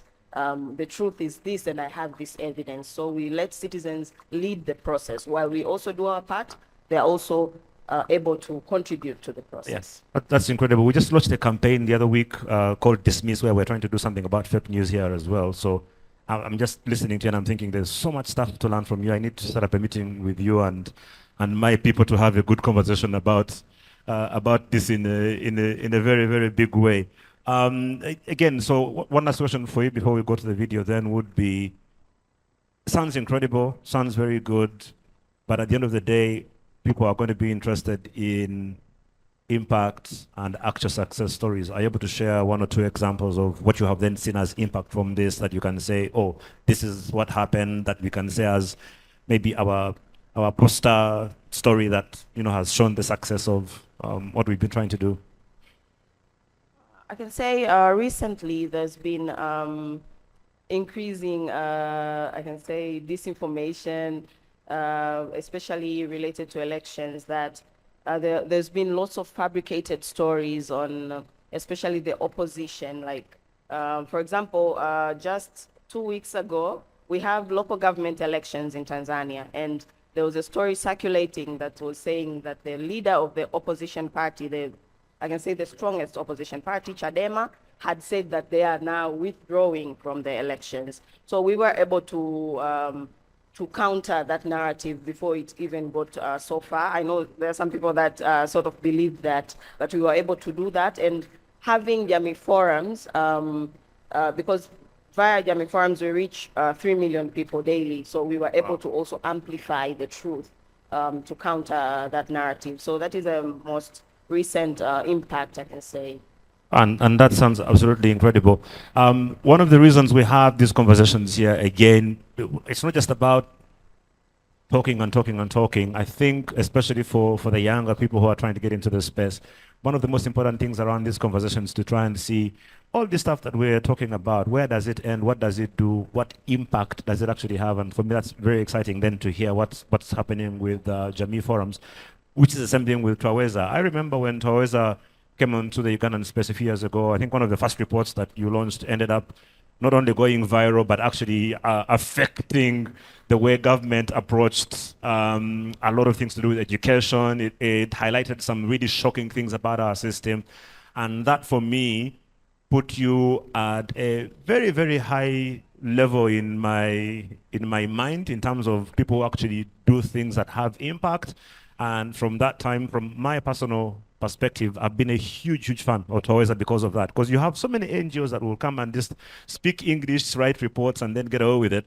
But I think there was a period, I don't remember if it was about, maybe David, about 7 years ago, where for more than, I think, a month, your report was being quoted on the front pages of our dailies almost every day for an extended period of time. I don't know if you remember. Yes, I do. And maybe to throw more light on that is the specific program you're referring to was called Uwezo. Uwezo, yes. Yes, and Uwezo used to be a program in Twaweza, but eventually it became an adult and opted out of the house. Yeah. And became an independent program. Which is what you want, right? Became an independent organization that is registered nationally and running its own programs across the country. Wow. So Uwezo is no longer part of Twaweza. Yeah. Twaweza specifically now handles governance-related work. Yeah. And again, that just for me is the whole point. So to speak into that then, I want to show a quick video of what Twaweza has been doing in terms of the impact they're having, especially at local level, And then after we see that video, we'll then open it up to hear from you guys in case you want to respond to what we've had. Remember, we're talking about what we can be able to do to harness technology for civic empowerment. And again, as you're hearing what Jamii Forums is doing, but also from an offline perspective, let's take a look at what Toweza has been doing at the local level. Twatandika project eno mu 2020 nga tutandika okunonereza ebizibu ebiri mu kyalo. Ebizibu byali bingi. Control room, we don't have sound. Twatandika project eno mu 2020 nga tutandika okunonereza ebizibu ebiri mu kyalo. Ebizibu byali bingi. Twalina ebizibu nga 25. There seems to be sound, but it's really too low. We can hardly hear anything. So if you could kindly take a look into that. Kati mu bitamu ne tujjamu ebyali meja bisatu. Can we restart the video? Twatandika project eno mu 2020 nga tutandika okunonereza ebizibu ebiri mu kyalo. Ebizibu byali bingi. Twalina ebizibu nga 25. Ne tusala ne tudda ku bizibu 10. Ne tusala ne tuzza ku bizibu 5. Kati mu bitamu ne tujjamu ebyali meja bisatu. Ne tujjamu amasannyalaze, ne tujjamu amakubo ne amazzi. Ensi ennungi ebeeramu oluguudo, okay? Ate bwe tulonda abakulembeze, we expect them to do that. Oluguudo olwali lubi okutuuka ku mbeera nti yali yalekera okubitibwamu oluguudo lwene lubita ng'abantu beera kubitira mu nnimiro d'abantu. Buli omu nga buli abona nga oluguudo olwo owuwe bateerewo enjira yasimawo ekiina. Naye twageze yatuyamba because yatuwa empower to chase, to go to any office and ask for an assistance. Twatandika okujja ku district tajja kwigombolola twakolesa ku ba well wishers ne ba stakeholders bona kwigombolola awo twatuuka okuba nga tulemereirwa. Ne tutandika okunoonya obuyambi okutuukirira abakulembeze batuyambe ne bigaana. Katonda n'aleeta ekibiina Twaweza. Bwe kyajja ne kitukubamu olukiiko ne kitusomesa nti omuntu ky'osobola okukola osobola okukikola for the development of the area. Era a first attempt ffe bennyini twakwata enkumbi ezaffe ze tukozesa ne tutema ekkubo eryo. Bakyenje gye tulina omulimu munene kuba buli saana batufuula n'owandi ebyandibeere ng'oba tibitugema kwino saana obuti buli kimu kitukola tuli kuni connected. Bakyejenjete bano batukozemu omulimu omulungi era nze chairman benyumirizaamu kuba kati beba vocal voice bange bati buli bentuma do this genda babulire tukole kino na kino genda babulire tulimeko wano wali wabi kati bebakola onakola side eno n'oli nakola side eri banyambye nnyo mu kukola ng'eyo.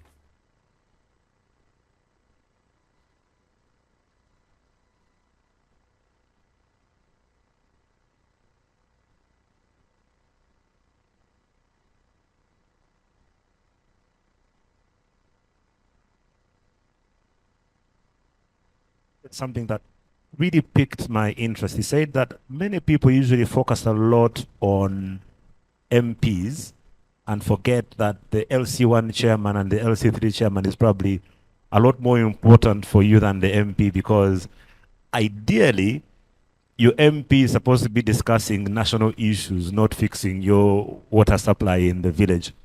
And for those of us who are in the urban areas, that might not be too much of a big deal because in Chiwatule our roads are, okay, they're actually now bad. If you're in Nigeria, you might have the same problems. But under normal circumstances, in the urban areas, those challenges are not that much of a big deal because usually you'll have power, you'll have water. But when you go down to the most local of places, then those challenges become a lot more pronounced, and you need your local leaders to be a lot more engaged in doing that. And so it's interesting to see what Troisa is doing in that space, and then also what Jamii Forums is doing to ensure that citizens have access to information, and then they can use that to be able to get to hold their leaders accountable. And again, very insightful and interesting to see what you guys are doing. So you've heard what they do, you've seen what they do.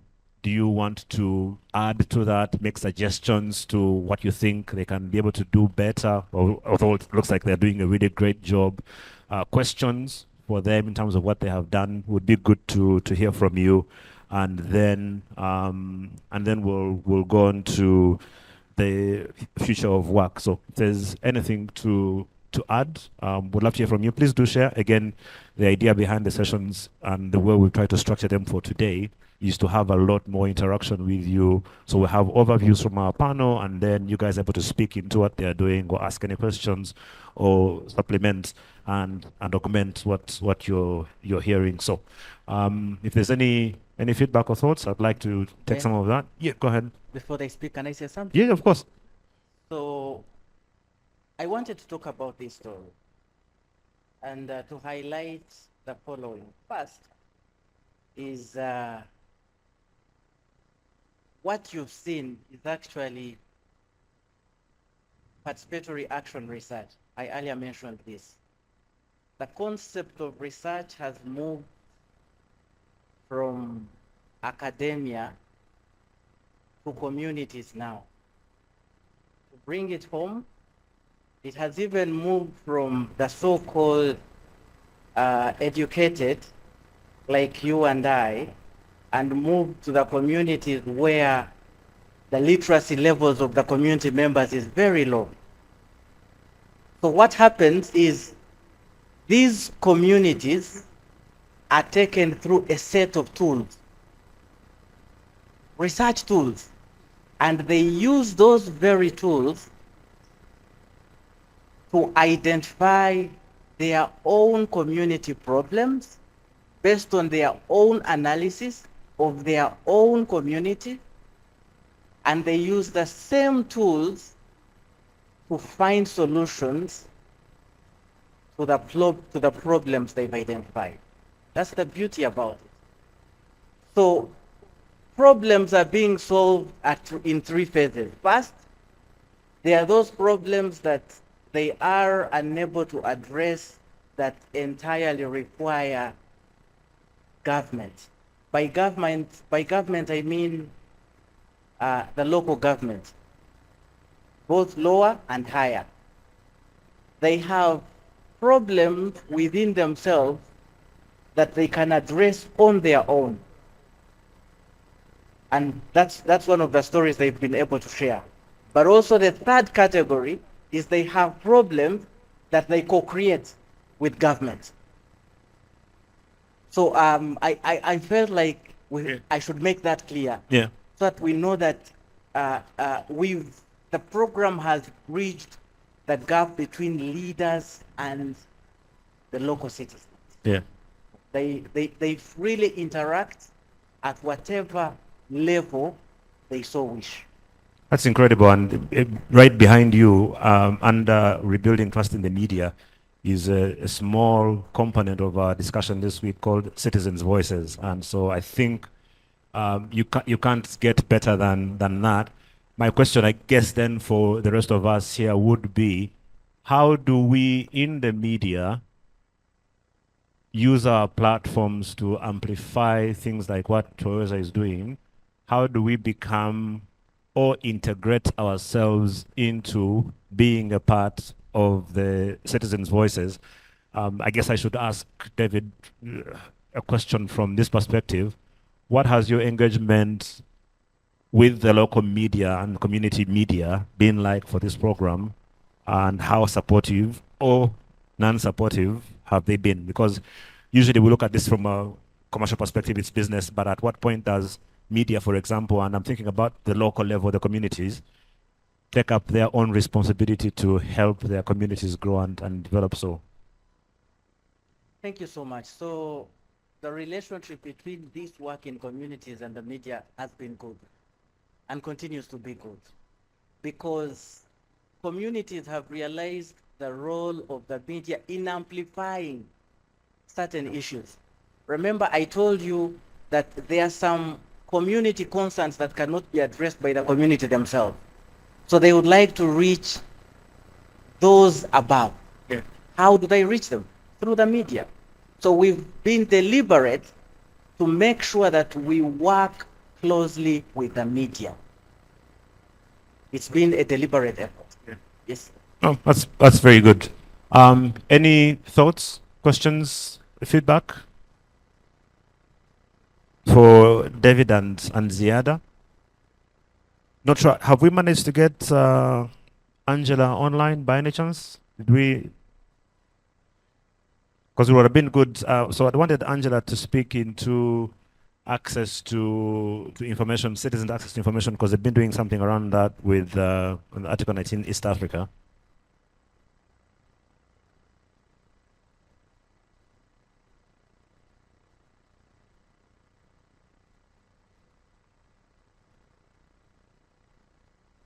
So I'm told Angela's not been able to join us, but I think we have a video. So if we have that video for Article 19 East Africa, let's kindly play it, and then we'll hear from you guys. How can you as journalists collaborate with Jamii Forums and Twaweza? It will be good to hear from you, for at least one or two people, and then we'll wrap up the session. So if we have that video, let's please play it for Article 19. We are waiting. Okay, so we'll try and see if we can get that video, if we can. So in the meantime, how do you think as journalists, as media, we can be able to collaborate with Twaweza and with Jamii Forums to be able to, again, amplify what they're doing in the communities in terms of getting citizen participation and amplifying citizen voices to help their communities? Any thoughts? So Ben, Yeah. Wayne, allow me come in. No, this is your panel. You're my boss. So. Thank you so much. So I would like to talk about access to information, and that's part of the work that we support, or a strand of work that we support as an organization. And we co-created a product, the Access to Information Guide, for civil servants. I don't know how many of us have had access to this. I think we forgot, we would have delivered a few copies, but we created a product that we are using. Ministry of ICT and National Guidance, AFIC, that is Africa Freedom of Information Center, and Twaweza, to be able to enlighten people on the importance of accessing information. Yeah. And how valuable it is. It was in part of our discussions previous, in the discussions before we came in. And we have tried to incorporate this even in the work that we run. Because these communities in which we work, for them to be able to approach the different offices, government offices, they need facts. Yeah. No government officer is going to allow you to come to them with no single fact about what government does. So we've trained community. If they are writing a letter, for example, to the district health office, and they are requesting for a health center, for example, they know exactly what to ask for. For example, I'll give this straight example. In health, we know that at the village level, there's an LC, there's a VHT. At the parish level, there is a health center too, which is actually being phased out. At the sub-county level, we have a health center 3. Right? And at the district, we have the health center 4. Those are facts. Health sector standards, they are there. So if they identify one of the issues being long distances to a health center, and they want a hospital in their village, we first ask them, please go back to the health center standards and read them. Yeah. How will you access them? You have to access that information from the district officials who have that information, or from the websites that the government websites will provide that information. So we created this for purposely to help civil servants to know their role in providing information, but also for the beneficiaries, who is us, the communities, to be able to approach them from an informed point of view. Yeah. Yes. Because I'm thinking also one of the beautiful things from this is that it puts the local leaders on alert and pressure to also know exactly what they're supposed to do, because if you don't, and the guy is asking about the stuff and you also don't know, then you're going to be in trouble as a local leader, right? Yes, it does. Yes, it does. And when we've run these trainings, we've made sure that they are run for both the civil servants and the community members. Yeah. So that each of the two factions know what their role is. Yeah. Yes. So, Ziada, I don't want to sound very negative about my country, but I've been to Tanzania maybe 3 or 4 times in the last 2.5 years. And I have to concede that your government seems to be a little more organized than ours is. It's painful to admit, but it looks that way. If you've been to TZ, you will not argue with me, because it's hard to admit. It's like me saying that Man U can be a better team, which is, sometimes not true, but yeah. Your collaboration with the government, what has that been like? How supportive have they been in terms of what you're doing? Because you're definitely empowering citizens, and sometimes that can be seen as a threat by the establishment. What has the response been like from the government to what you've been doing? How helpful or non-cooperative have they been to the work that you've been doing? Thanks for the compliments first. It's good. It's not a compliment. We're just jealous, Yeah. I can say maybe sometimes grass looks greener on the other side, but I think it's I think all our governments, I think if I put them on a scale, they may just balance. I think yeah. So it's been a working process. Back then, I can say around 2015 and maybe before, our relationship with government was kind of, I can say, rocky. We were in court since 2016 to 2020 on issues of data protection. Like, they wanted to know, like, who is this person who wrote about this?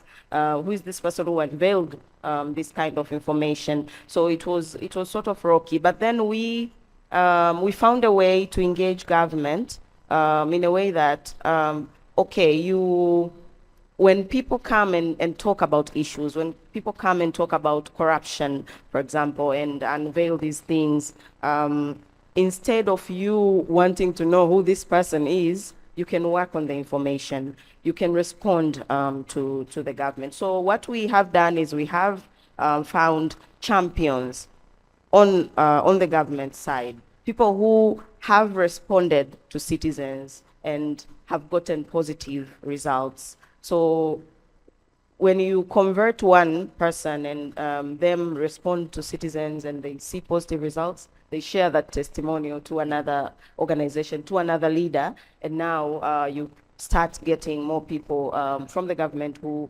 support what we do. So for now, we have a few champions. We support them in terms of giving them skills to engage on digital platforms better and to acknowledge online citizens. Because back then there was this narrative of like, these are the online people, acting like the online people are not the offline citizens, but the online people come from some other place. Heaven, they are somewhere But in the now cloud, we see right? increasingly government responding to online citizens. So now they acknowledge that people online are citizens of Tanzania and they have opinions that matter. Yeah. All right. Thank you very much. Okay, so I'll come to you. I know I need Yusuf to come and say something. And right, do we have a mic? I know Maurice Muchibi is here with us from BPS. You actually already have a mic. If you could kind of also share from your perspective what you've been doing with citizen engagement. And when you're done, you can hand over the microphone to the beautiful lady in front of you. And then we'll come across to over here, and then we'll finish with Yusuf. Okay, thanks, Ben. Good afternoon. Good afternoon. Still morning. Still morning. Yeah. Good morning, everyone. And thank you so much, our panelists from Jamii Forums and Kaweza. My name is Maurice Muchibi. I work for BBS Telefaina Eyafe. It's a traditional media, per se. Our panelists are tackling this issue in NGO kind of perspective. But I have a feeling that there is a disruption in the way things are done now, and many traditional medias have not tried to follow a leaf. In this case, I think if you were to harness technology for civic empowerment, traditional medias should also take a step ahead to understand that not every story, not every initiative is for a financial gain, but maybe to empower citizens. We see so many media houses that won't go ahead to do a story or to engage with the citizens in this perspective, simply because it's not financially beneficial on their side. I think that we need to understand that that is the disruption. I think this whole media focus, this whole media week, people have been talking about how we can use technology in the current kind of scenario. If I'm to add on to what Ben talked about at the beginning, you saw a leaflet from the panelists from Kaweza, and you said some years back that was technology. Indeed, that was technology.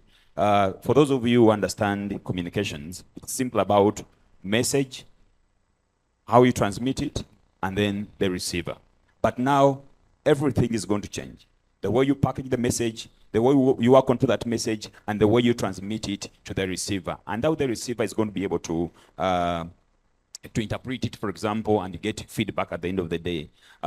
We are in an era whereby the person receiving the information now is having a certain tool, and you need to package your message so that it works directly to the tool the person is using to receive it.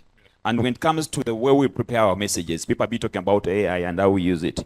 Many are now in fear, thinking that maybe we're going to miss a point in as far as we do journalism. But at the end of the day, we need to understand that the disruptions are going to continue, but we need to adapt to them so that we continue being ahead of everything. For example, we talk about AI itself.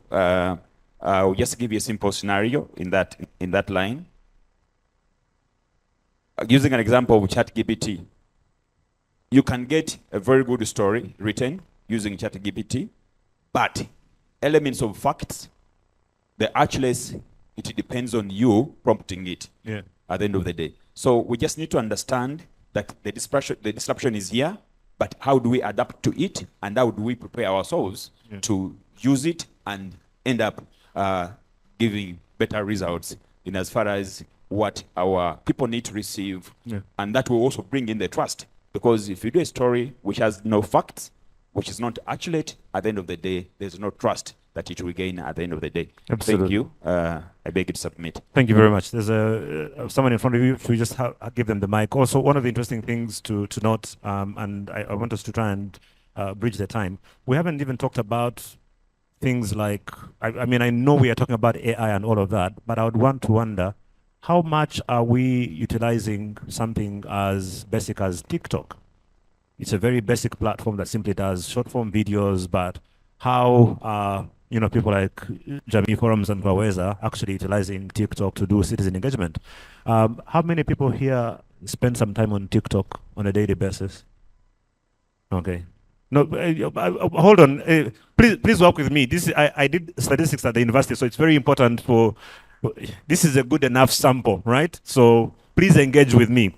How many people spend any time on TikTok every day? Show of hands, right? Charity, you're not on TikTok? No. You spend time watching videos, but not on TikTok. Okay. So you do YouTube shorts? Okay. And podcasts. Okay. How many people watch any time online watching any short videos, whether it's Instagram stories or Facebook or YouTube? Okay, that number then goes up to 95%. How many of you have, in your interactions with those videos, found any content that speaks to citizen engagement with local leaders? Only one.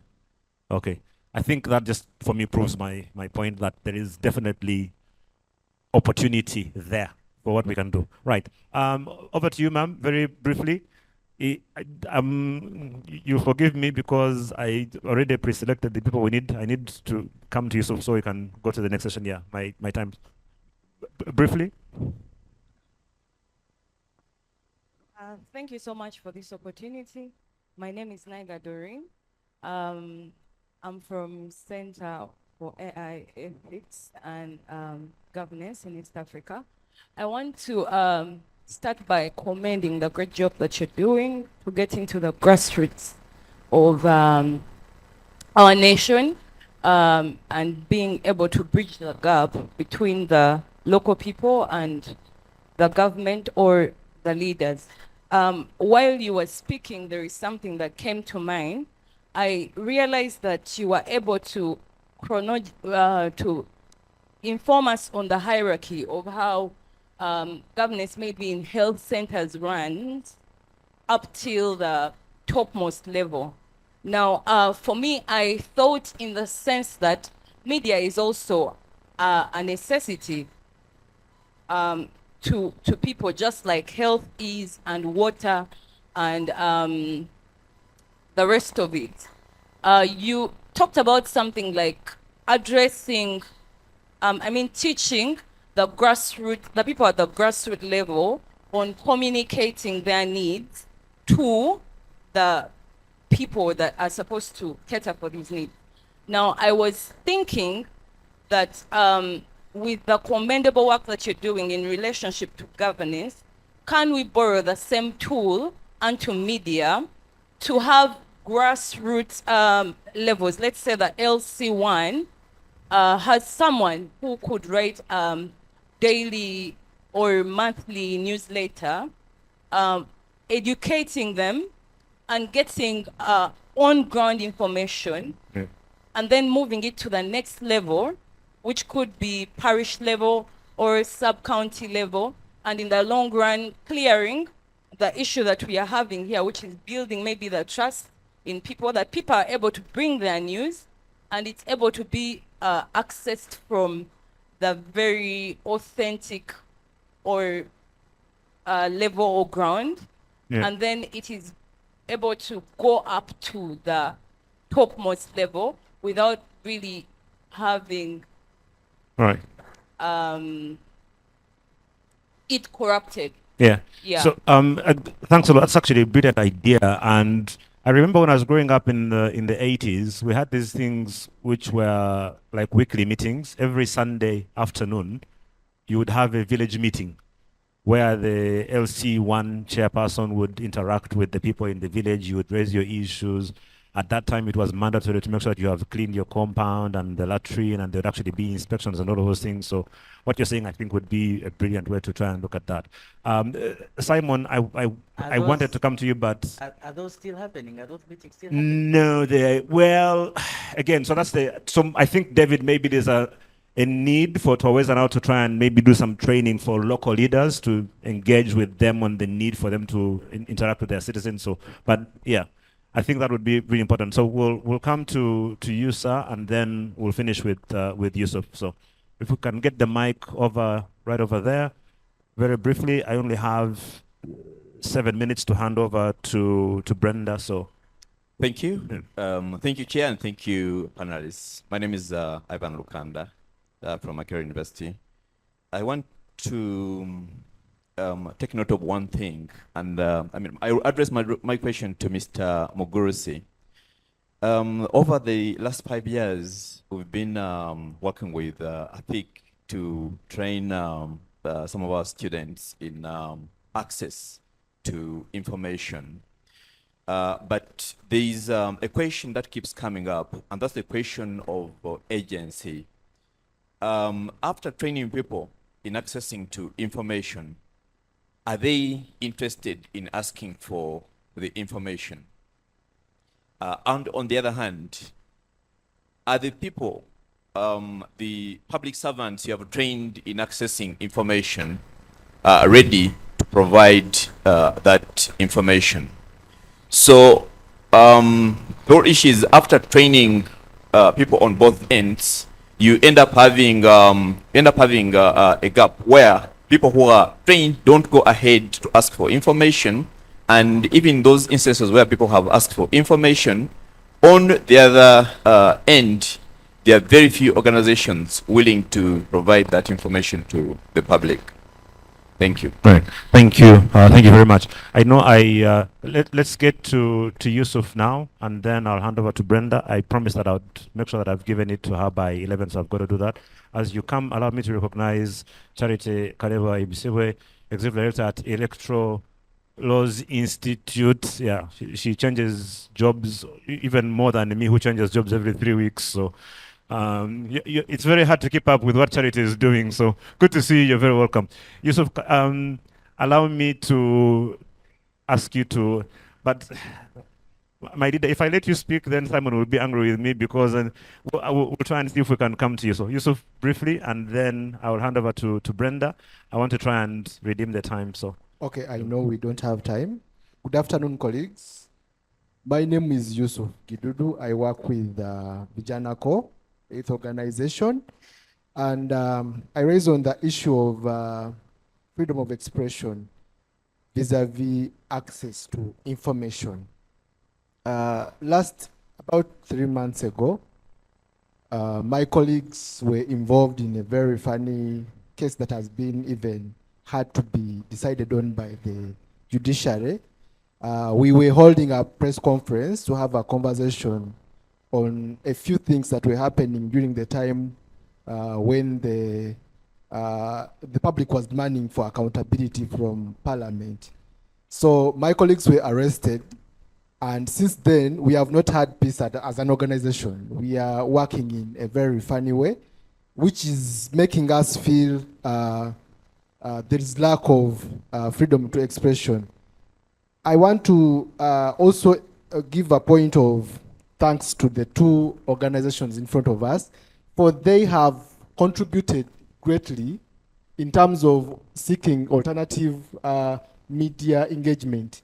We want to appreciate that the challenges that the mainstream media is facing are literally different from those that the online media is facing.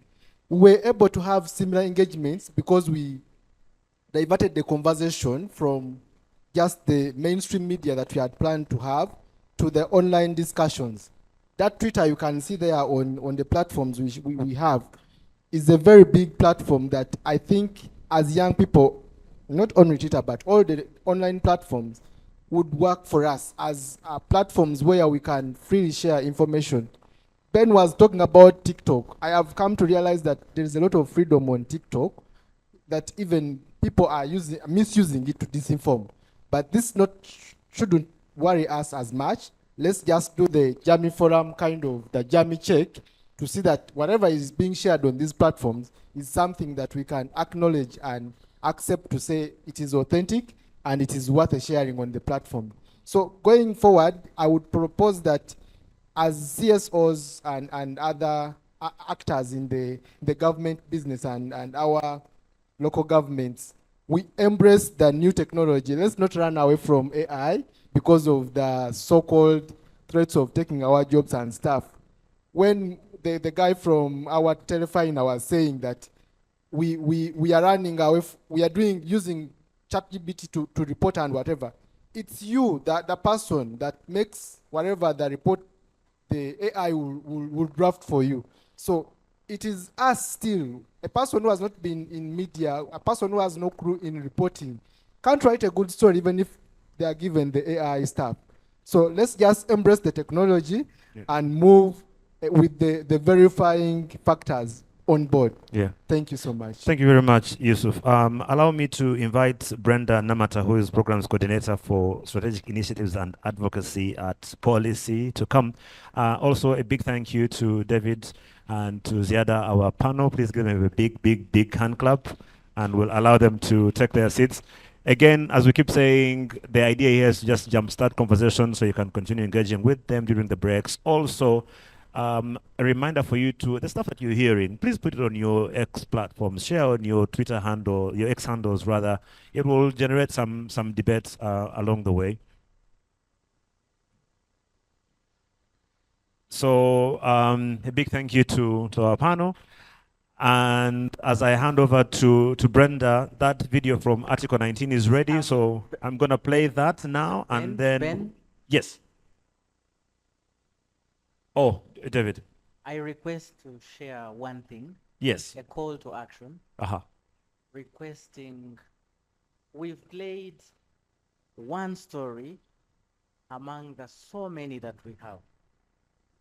I would like to call on the journalists present here and those who are away but close to those that are present here to join us in telling the stories in those communities. Yeah.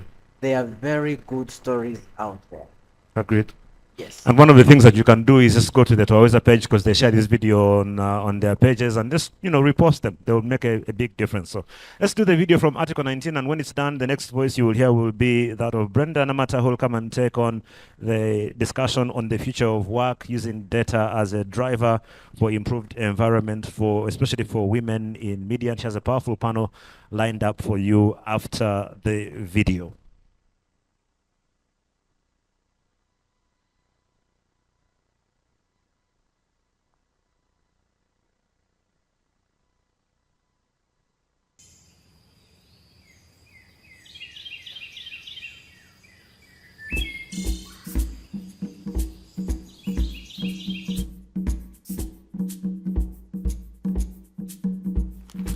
Hello, Miss Fatuma. Good morning.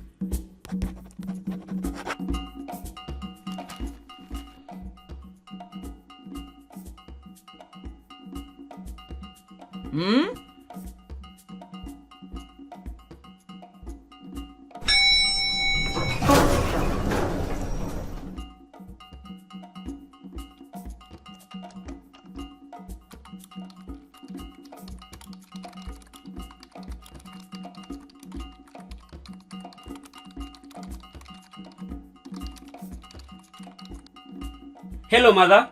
Juma, what's all this that I have been hearing about data protection recently? I just saw your security guard reading up on the latest data fraud. Ah, yes. That's actually what I'm working on right now. It's quite a serious situation because there are lack of adequate regulations. So it is very easy for personal information to be shared or sold to third parties. I just left my telephone number and government ID with your security guard downstairs. Should I be concerned? Well, normally you should. But since this is my university, you should be fine. The problem is that many times you don't know what the receptionists might do with your information. They could give your information to political parties, businesses, advertisers, and other third parties. And because data breaches are relatively new to our countries, our government are still figuring out the best way to draft data protection laws that protect both the freedom of speech and our personal information. Sounds like the perfect case for Team Fajumar.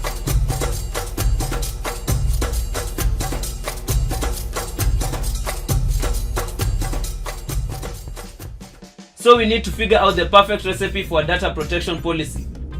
I can handle the chemicals and technology, ma'am, but I need your legal expertise. Yes, you do. Okay, we need to include 7 very important principles into this law. First, we need to ensure that personal data is processed in a clear and transparent way so that people know how their data will be collected and used. Second, there needs to be a specific purpose for personal data to be collected and processed. Third, the data that processors collect should be the absolute minimum amount of information that they need for their purpose. For example, the security guard downstairs should not need my birth certificate. Fourth, The right data protection policy will make sure that its citizens' personal data is accurate and up to date. We should have the right to erase, change, and correct our own information. Fifth, personal data should not be kept for longer than necessary. Sixth, data should be processed only with top-notch security, including protection against unauthorized or unlawful processing and against accidental loss, destruction, or damage. And last but not least, our data should not be transferred to another third party unless that third party also ensures a high level of data protection. Did you get all that? Yep, it's starting to smell like democracy. And now we add in the list of user rights. Users should have the right to access their own information from data processors and controllers. They have the right to refuse the processing of their personal information, the right to request the deletion of all their personal data when they leave a service or application, the right to modify inaccurate information about themselves, the right to understandable information about how their data is collected and processed, the right to an explanation of the purpose behind any data processing, and the right to move their personal data from one platform or service to another platform or service.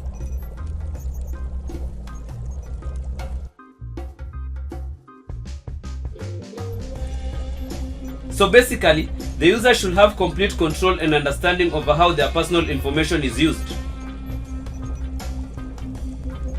You got it, son?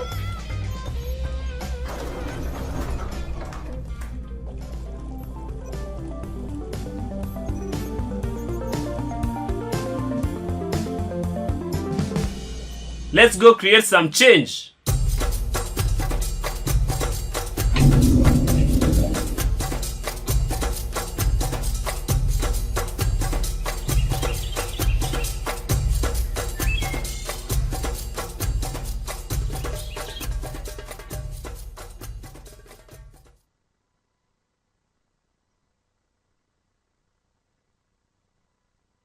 Thank you very much. Thank you, Article 19. And I want to say thank you, Sir Mwine and Madam Jan, for the opportunity granted to me to take on a conversation on data-driven approaches in creating safe workplaces for women in media. My name is Brenda Namata, and I am the Programs Coordinator, Strategic Gender Initiatives and Advocacy at Policy.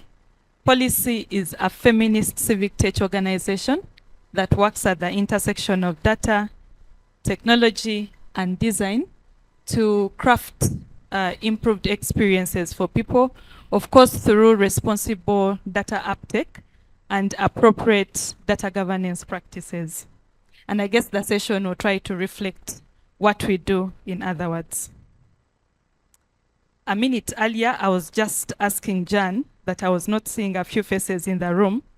From the 2023 Uganda Media Week conversation, there was a key question that was posed to us as women in media in the room, that where is the evidence for the violations that we keep talking about from the plenary.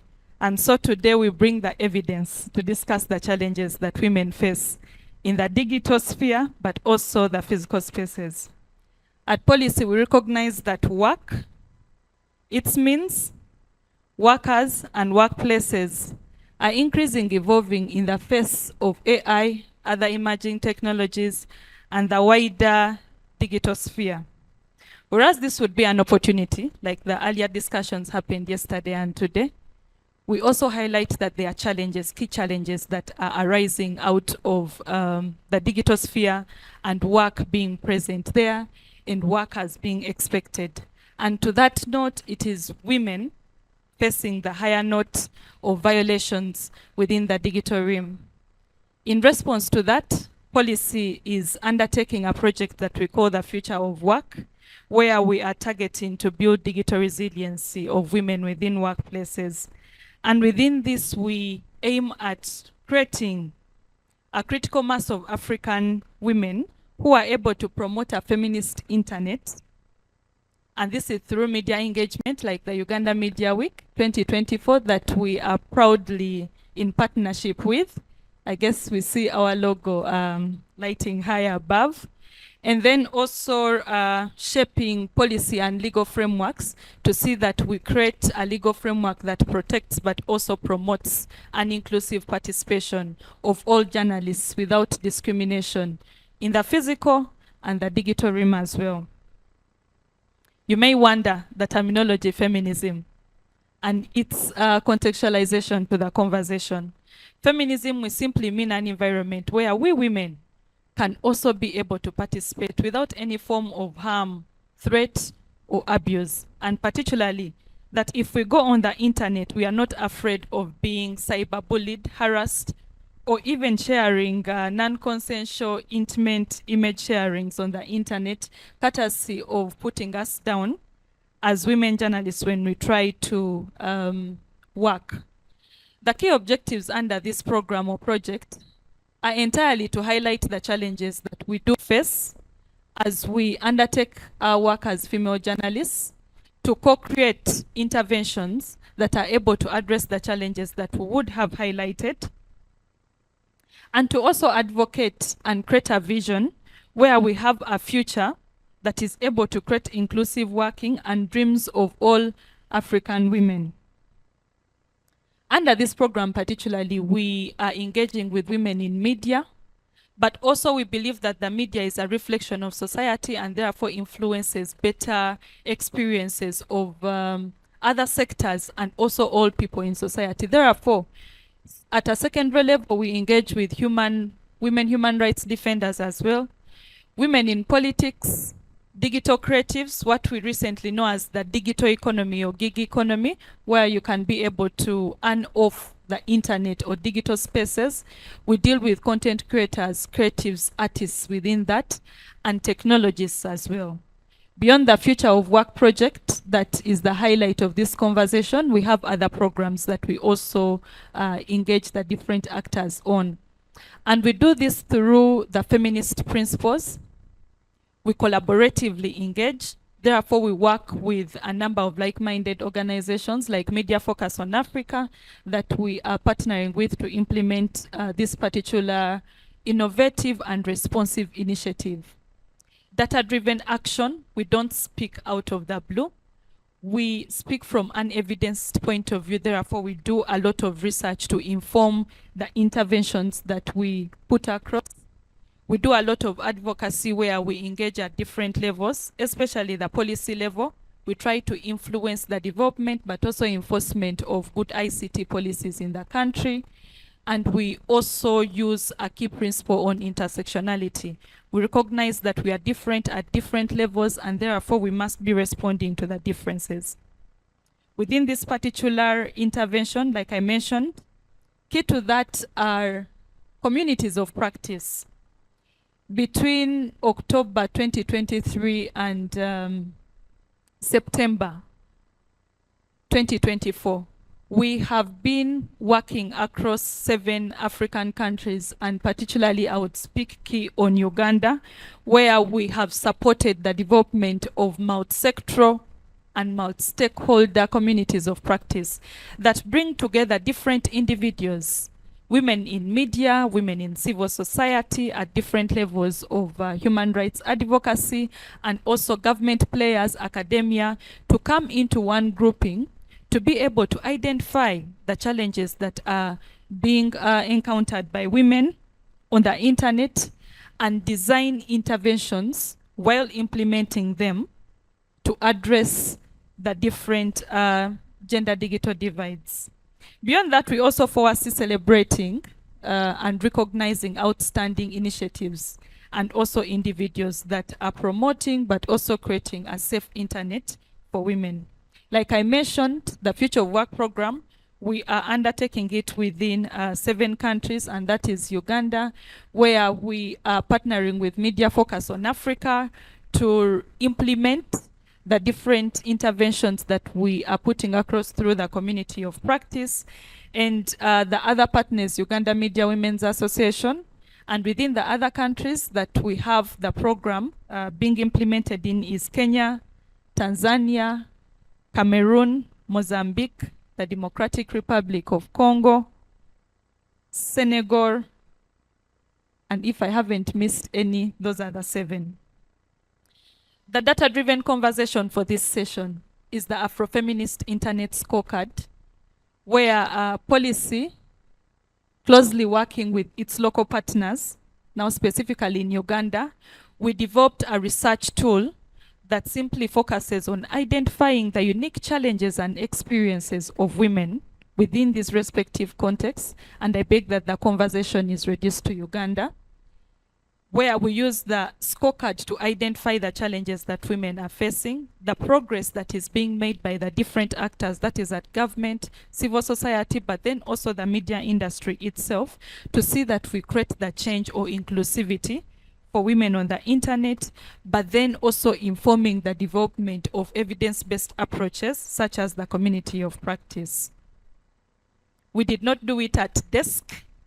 The study that we conducted using that tool, we engaged different stakeholders at a qualitative level, where we undertook different focus group discussions with women in media, activists, technologies, and community leaders or opinion leaders, to be able to understand the challenges that they are facing beyond the abusive tweets that we are seeing online against a female journalist. What more do we need to understand, document, and use it for evidential engagement? We did also a lot of development of indicators that we used for assessment, validation of these indicators, and of course using different frameworks to contextualize, and those are the feminist principles of the internet that guided our framing. And these were the key findings at the Ugandan level. We discovered that whereas Uganda has the cyber laws that speak to addressing issues to do with online violations, and that's the Computer Misuse Act that we have in the country, among other laws, these are very generic in nature. They do not specify specifically the online violations targeting women, which are increasing, and recognize that we need deliberate interventions in defining and addressing them. At the second level, we found that there's limited political will, that the different stakeholders at policy formulation, policy enforcement, but then also those that contribute to the empowerment of women to speak up on the violations they face, there was limited political will to amplify. Amplify in terms of responsiveness, of including women in the framing of these policies, clearly defining the violations within the available legal frameworks, or even development of the available laws, and also creating safe spaces where women can speak up. The other challenge that was discovered through the scorecard was that we have poor structures within the country. Beyond the laws being limited, we have poor structures where the perpetrator is glorified and the victim is re-victimized. We have all seen in the country that, for example, on the level or the abuse of the non-consensual intimate image sharing, the sex steps that we see, the victim, the woman who is in that sex step, is the one who pays the price for it, but not the person who links the video. And that goes on and on with the different violations that we see online. So the perpetrators largely go scot-free, and the victim either withdraws from being on the internet or simply censors what they put out there. There's also limited access to information due to political censorship of digital platforms. We cannot speak enough. I think as a country, we no longer have Facebook since 2021, and I don't know if the Uganda Communications Commission highlighted that yesterday. But beyond that, we have so many individuals, especially within the media, who cannot say much on the internet or access so much because of political censorship. There's increasing digital exclusion of persons with disability, especially women with disability. That in the face of AI, as we have had the conversations carrying on, where are women with disability and how are they benefiting out of this? Issues of internet affordability, accessibility, and usability. Because of the socio-economic limitations on women, we do recognize that there's a struggle, especially with the gender economic disparities in newsrooms. Affordability to buy internet for a female journalist every day in the newsroom is a bit debatable. At the second level, affording a smartphone is another conversation. At the third level, the skill to use this smartphone or even to exploit the internet that they have to make meaningful engagements online is another debate.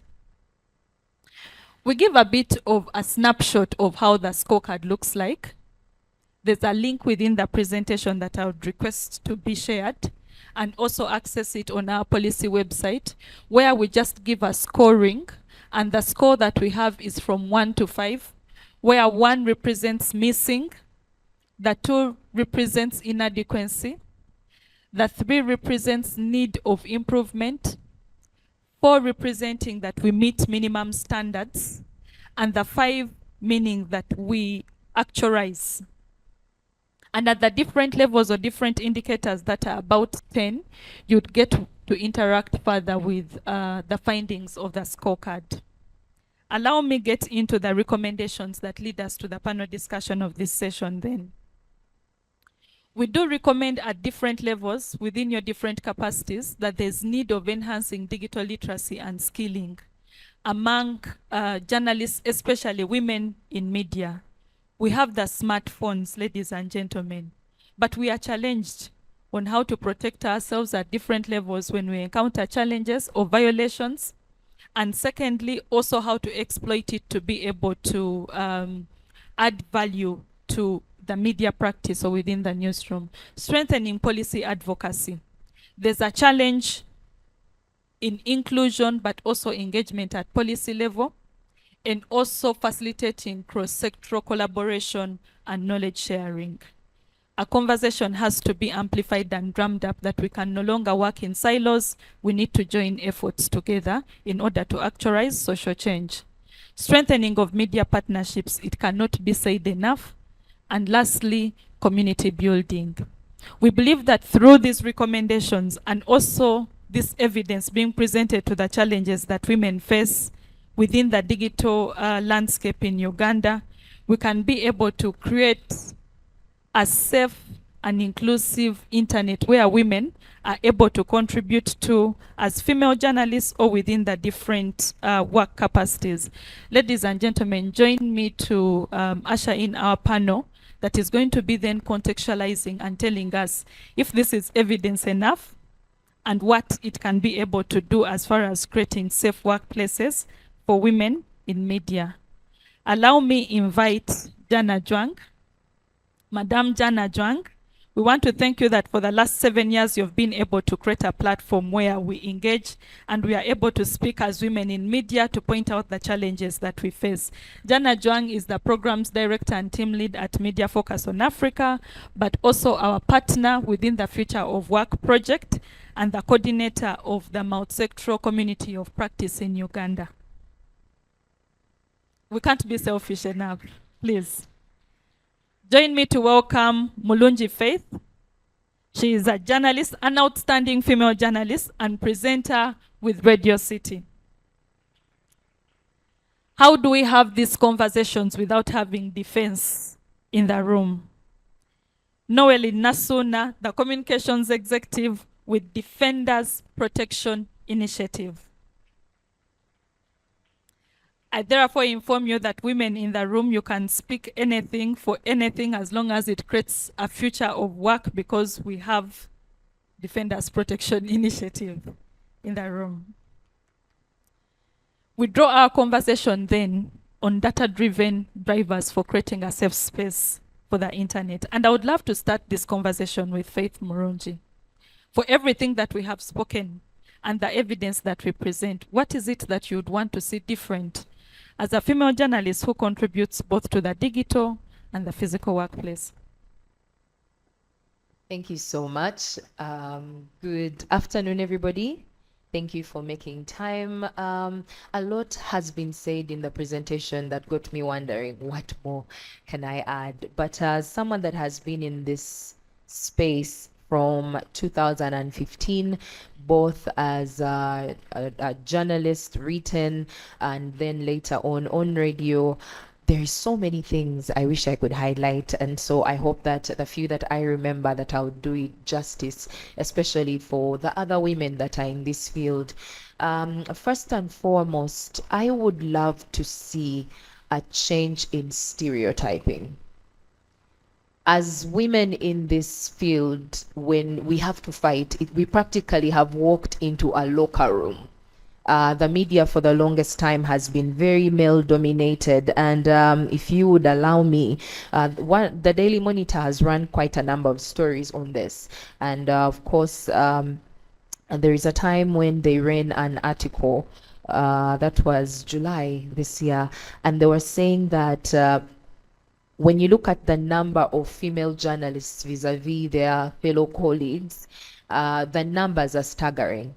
But not only is that a thing, when you enter these newsrooms, there are certain topics that are reserved just for the guys. When you walk into, let's say you are on a breakfast show or a show that requires a woman you're boxed into just a woman's perspective. And God forbid this woman's perspective be outside of what a woman is expected to say. And so stereotyping also goes into the stories that we are allocated, especially in the field. There's what they call soft news, where when it comes to stories, women are going to be, you're given lifestyle, you're given stories that continue to perpetuate stereotypes that we belong somewhere, you know, either beauty, fashion. And I'm not saying those are bad things, but it's very stereotypical that when a story is so good, people will have to first ask, hey, omukazi yagikoze. So stereotyping is one of the things that I wish I could see change, because this gets to, it cripples how much we can cover, both in the newsroom, as entertainers, as radio hosts, because you get to hear, if you listen to radio or watch TV, women are told, what is the woman's perspective? So you come on board not as Faith Mulungi, but as an entire representative of women, and yet we know that women are not homogeneous. The other thing that I would love for us to see change or be done differently is the issue that, again, the Daily Monitor covered, where they said that female journalists are 4 times more likely to be harassed online compared to their male counterparts.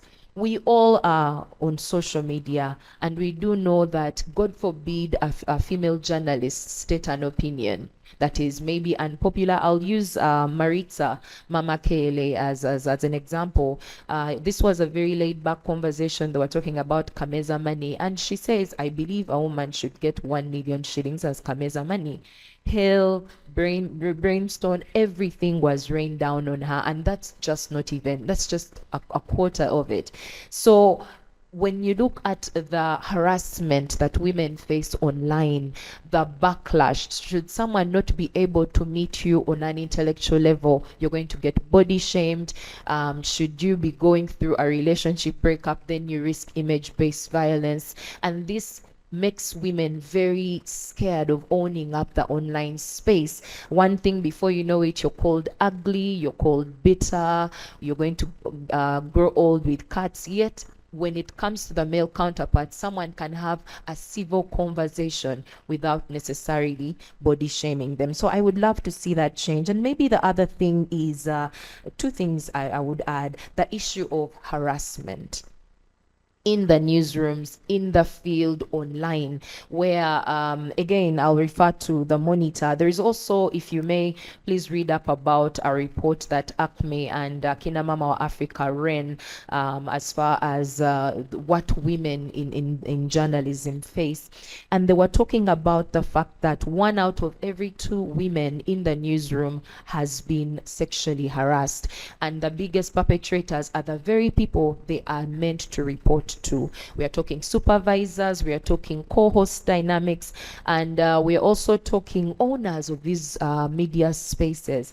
And yet we are talking about data. So one will ask, what does reporting sexual harassment look like? Do I, in the middle of being harassed, stop and record and say, first, wait, repeat that thing again, let me take a selfie so that I can be believed? Then we also need to talk about the issue of payment.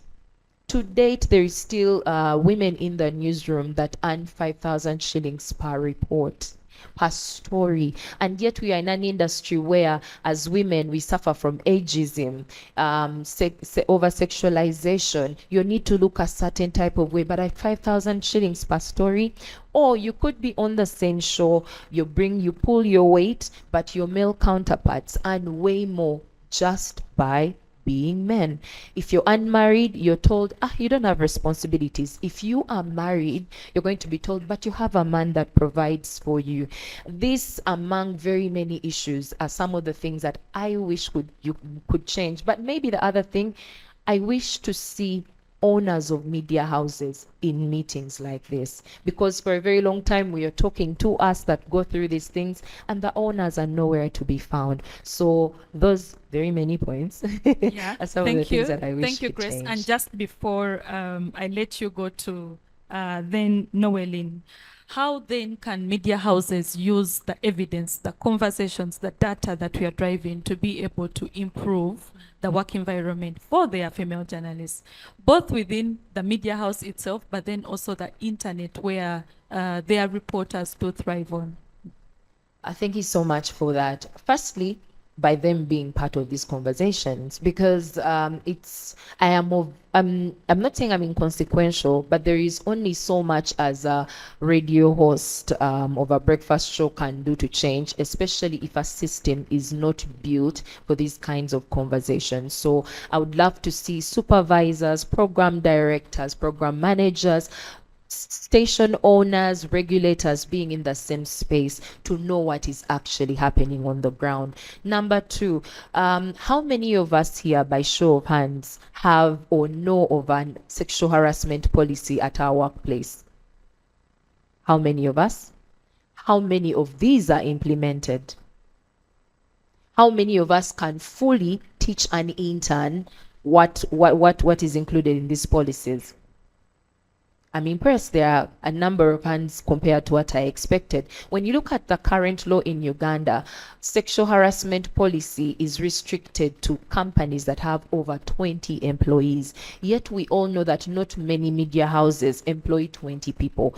I don't even want to go into NSSF and all these other things. So we need to see one that the bill, the act it's actually being discussed on the floor of Parliament. We need to see it being adjusted to cater for every workplace, because who is going to check a boss that is using the power dynamics to abuse interns and women in their workplaces?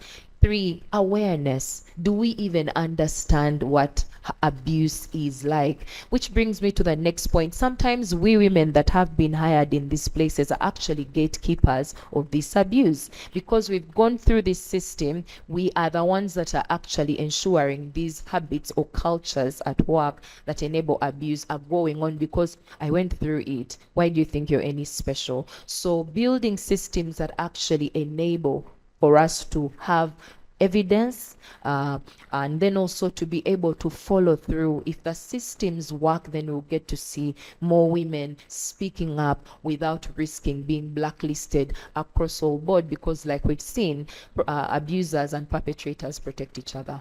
Okay, thank you very much, Faith. And again, I'm yet to see media houses that protect and also empower their female journalists against the cyberbullying and harassment that happens online. You tell us to post the news there, but when they harass us, you simply tell us to get a break, go off internet for like a week, and then you go back when the fire is down. We get to know, Ellen, what is it that can no longer work as far as these conversations are concerned? What do we maintain? What do we go ahead with? What are those innovative strategies we must put in place to create a safer working environment for women, but then also walking away from the lamentations? Okay, thank you so much, Brenda. With the changing trends in media, I think it's important for us as women journalists to actually leverage the current trends and not necessarily focus on the traditional media channels, because you see now our audiences have moved away from mainly traditional, and with the development of technology and the growth of technology, we are having so many media channels. So the changing trends, it's no longer focusing specifically on the traditional ones. We need to now move on to social media. We need to move into the podcasting. We need to move into all other channels where we can be able to reach our audiences. Then it's also important for women to now incorporate data and analytics into their stories, because we can't, that's the only proof that we now have to focus on, to create impact into the work that we do. When you look at so many women, so many stories that are from the past, mainly data was not a thing, but now we are moving into data and analytics to see the impact, to create impact, and to also know how much a problem you're trying to solve is actually targeting, is actually of importance, or is actually affecting the people that you're writing about. Then when we look at the women on social media, women in journalism, women HRDs, you look at so many women being harassed online, so many women data breaches online. So it's important to actually, for women not to look back at the fact that I've been harassed, I can't do much anymore. Once I've harassed, I'm being bullied online, then I can just close my laptop, go off social media for a time. No, it's important now to actually incorporate social that kind of ignorance, and putting aside all that kind, putting aside your security online, it no longer works. We need to move out and actually leverage digital security into our work. We need to know how to react to cyber harassment, how to prevent it, and also how to prevent our data online. So it's also important, some of the innovative strategies that I think should work for now is, as women journalists, women HRDs, we need to build personal brands on our personal brand, so that we can also create a bigger audience, away from actually being in the newsroom. You're just seated there and writing stories. Build your personal brand. So many women have gained, so many women out there, journalists, have created impact from their own brands, away from the stories they write. It's also important also to implement the best practices of cybersecurity to navigate these threats and online data breaches. And this can be like, there are so many organizations that actually so many women journalists have no idea that are out there providing these best practices. They're providing you with the safe antivirus, safe digital security training, safe tools. So it's important that we actually get to incorporate this into our work as some of the new innovative strategies. Another is a call for women journalists to actually move into specialized fields, away from just writing about entertainment, fashion, beauty. It would be good to see so many women journalists moving into data journalism, moving into environmental journalism, political journalism, so that we can fight all the stereotypes that are going on around women. Yeah. Yes, thank you very much, Noeline. I guess we are trying to build those brands. We are moving to those specialized fields, but the other internet users are not any fair to us. They are pushing us off those spaces. And as we progress with the conversation, then we need to get to Jan. I see different faces in the room from yesterday, and we need to understand then, how can a multi-stakeholder and a multi-sectoral approach, or even conversations or working, be able to guarantee a safe internet and safe workplaces for women in media? And is there such a thing anyway? In another world, I would apologize for coming back on a panel after speaking about an hour ago, but then it speaks to the confidence issues we are talking about. Like, a lady can come and do 2 or 3 things, and the third time she's saying, it's too much. I've over-appeared at a source. I've overdone this. And so before I get to answer the question, I'm just trying to say that life skills are very important. Confidence is very important. Resilience is very important, that you raise your head up all the time. I have had a privilege to talk to 2 legislators, I think, and a judge. One was from another country, and 2 are from Uganda, and they told me how it can be very hard to fight for certain policies, certain things to just move from one point to another. Even changing the meaning of a clause in certain things can take a lot of work. And the words, the dismissal that are gotten are as banal and casual as a border guy calling you and saying size. Do they still say size? Yeah. And imagine this is how you have to fight for a place. Yeah. So if these women had told me those stories when I had access to writing about them, I would really be able to say that, you know what, there's a certain law or the certain policy that is delaying because of this and that, objectively reporting. Now, that speaks to collaboration. Now, you're a female judge, you're a serious content producer, you're doing so much work. When you get the challenges, you just go back home and sleep over them. We don't get stronger chances to say, yeah, hey, this is it. I'm not blaming us, but I'm saying that this is why we must take the journey to collaboration, right? And collaboration takes us back to the place of multi-sectoral approaches. That means everyone comes and they bring their ideas to the table. We sift what goes, what stays, as you asked her, irregardless of our differences. Yesterday, Miriam, when she was talking about elections, she said women form 51% of the population, and likely that same number or slightly close would include also the number of people, women who are going to be voters. And so all these issues somehow will come up, yeah? And we must be able to work collaboratively.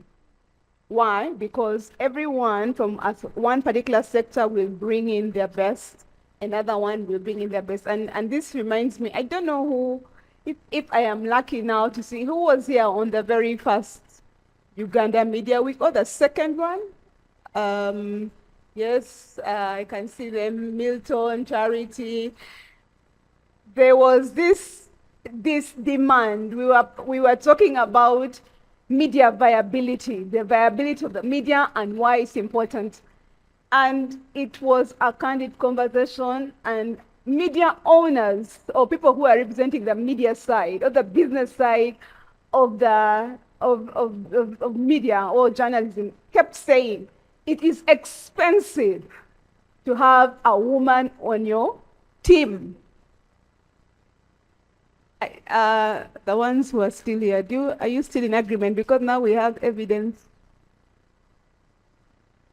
It's expensive. So we really tried to speak and we were just speaking.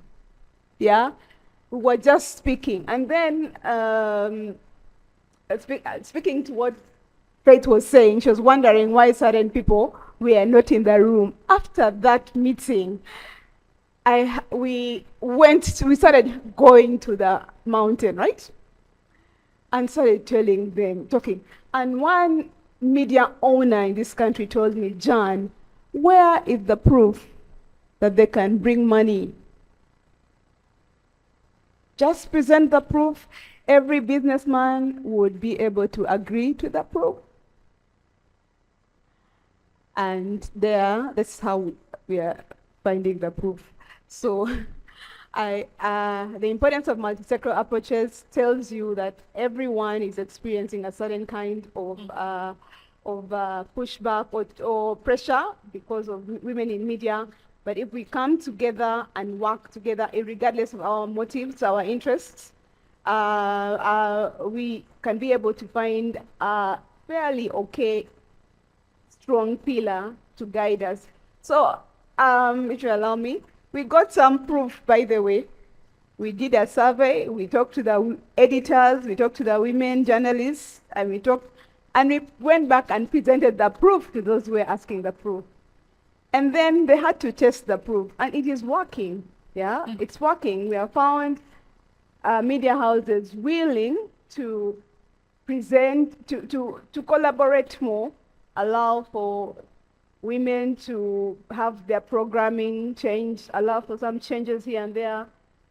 small baby steps, but they are showing that beyond talking, which is very important, we must learn to be strategic in getting what we want. And I'll tell you, we and those who are working with me did this with barely any emotion. We were just saying, okay, you wanted the maths? Yes, thank you. Thank you. Thank you very much, Jan. And we are simply saying we can no longer talk alone. We can no longer create the change alone. We need you on board.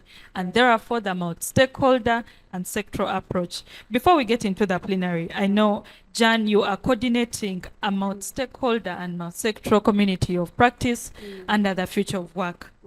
And we need to understand what is it that you're going to be doing within the next scope of time, and how long is that going to be, and would this even guarantee a future of work for women in media where they can safely and inclusively navigate their workplaces? In a minute, thank you. So, yesterday, the pressure was to differentiate between journalism and what? And media.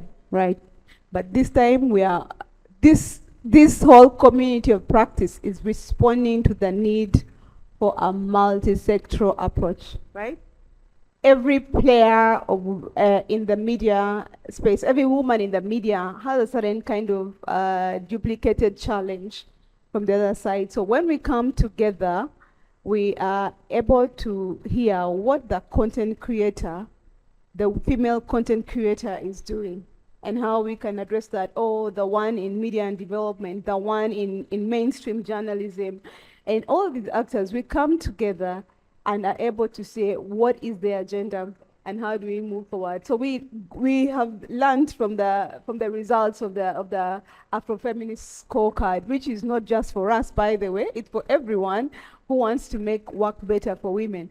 And that community of practice has all of us, and we've decided that we are going to we could do so much, but we've zeroed down to about 3 focus areas to just try and make sure that we move forward in making sure the future of work is better for women. And so we have a team that thinks that addressing policy issues will get us somewhere. We have a team that says capacity building, training female journalists, training content creators, training users, safety and all of that. They will commit to that, but we'll work together. And then we have another one that is focused on raising awareness, because why are these important? On the other hand, there's a lack of information. 2, the lack of skills. 3, there are issues that must inform decisions, and that's where we come on policy making issues. So this community practice will pick out a few actions that will allow us to move forward to address the challenges by working together. And the beauty of it is everybody in there has something to add to the table, something to guide, and we're not just a community of practice alone, we are looking out to collaborate with other people to try and move the agenda forward.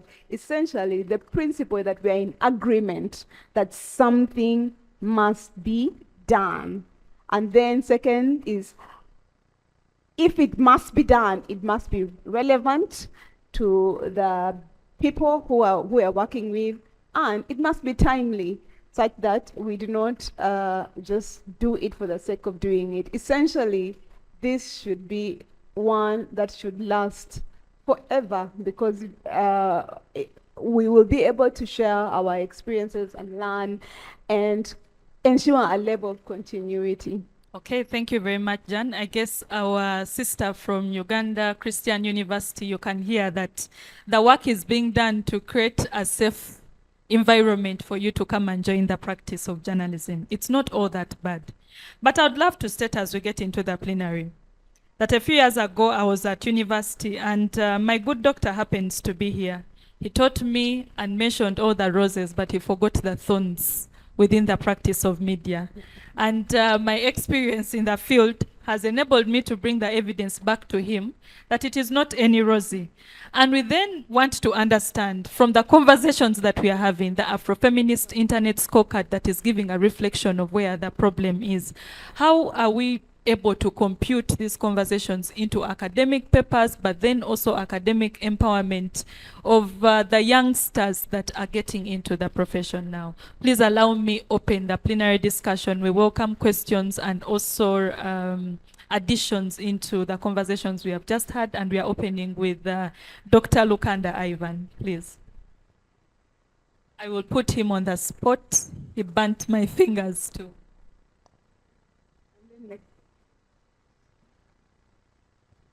Thank you so much, Brendan. Thank you, the panel, for raising these very interesting issues regarding women in the media. Now, Brenda, if I had told you the thorns, I would have been a pessimist, in which case you would never have joined the media, in which case you would also have never contributed to the media, and perhaps you wouldn't be making this contribution. I am glad that I emphasize the positives, but not the thorns, so that you discover many of the thorns yourself. But we talked about some of the thorns. Now, I have written papers about women participation in the media, but there are issues that we need to look at generally, and we were talking about some of these issues when we were talking about ending impunity against journalists recently. It's very hard to push the women's agenda alone. It's very hard to talk about freedom of expression or freedom of women to participate in the media without talking about journalists generally being free. It's very hard to talk about women being free online without talking about freedom of expression online generally. And if you push just a women's agenda, it becomes very, very hard. So, but also studies show that increasingly, if women find a few men to start with, not everyone, but if they find a few men to collaborate with in the media, their contribution to media spaces becomes more visible. In other words, gender inclusion in the media is the way to go. And it's something which you notice online, that every time ladies try to push a women's agenda alone, they tend to attract negativity from the public, including from fellow women.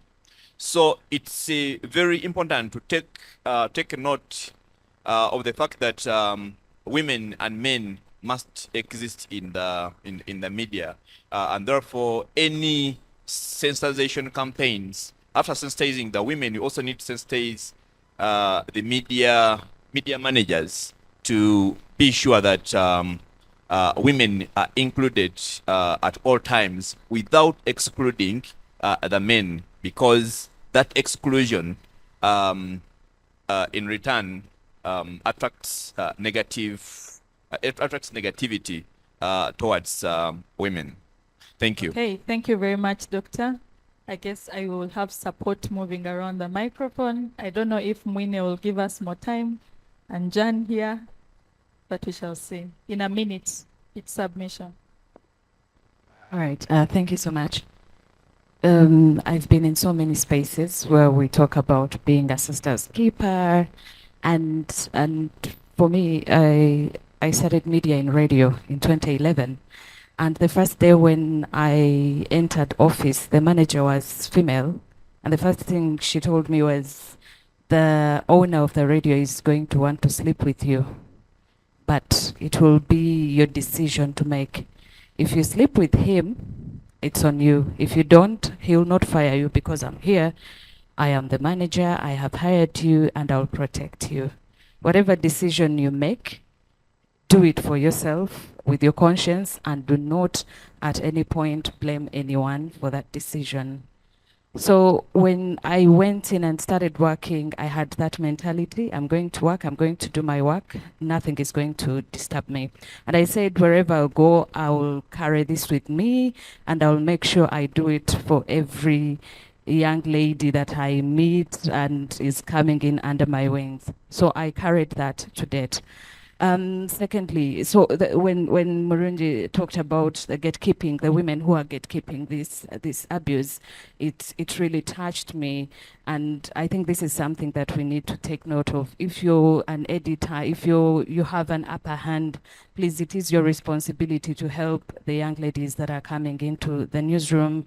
Also, maybe one thing that she did not warn me about is that men will earn double your salary even when you're doing the same thing, because yeah, because when that same job, we were two. There was a male who was doing vernacular, I was doing English, and he was earning 450,000 more of what I was earning, and I found out later. So I went to management and complained. I said, but we're doing the same work with the same working hours, everything.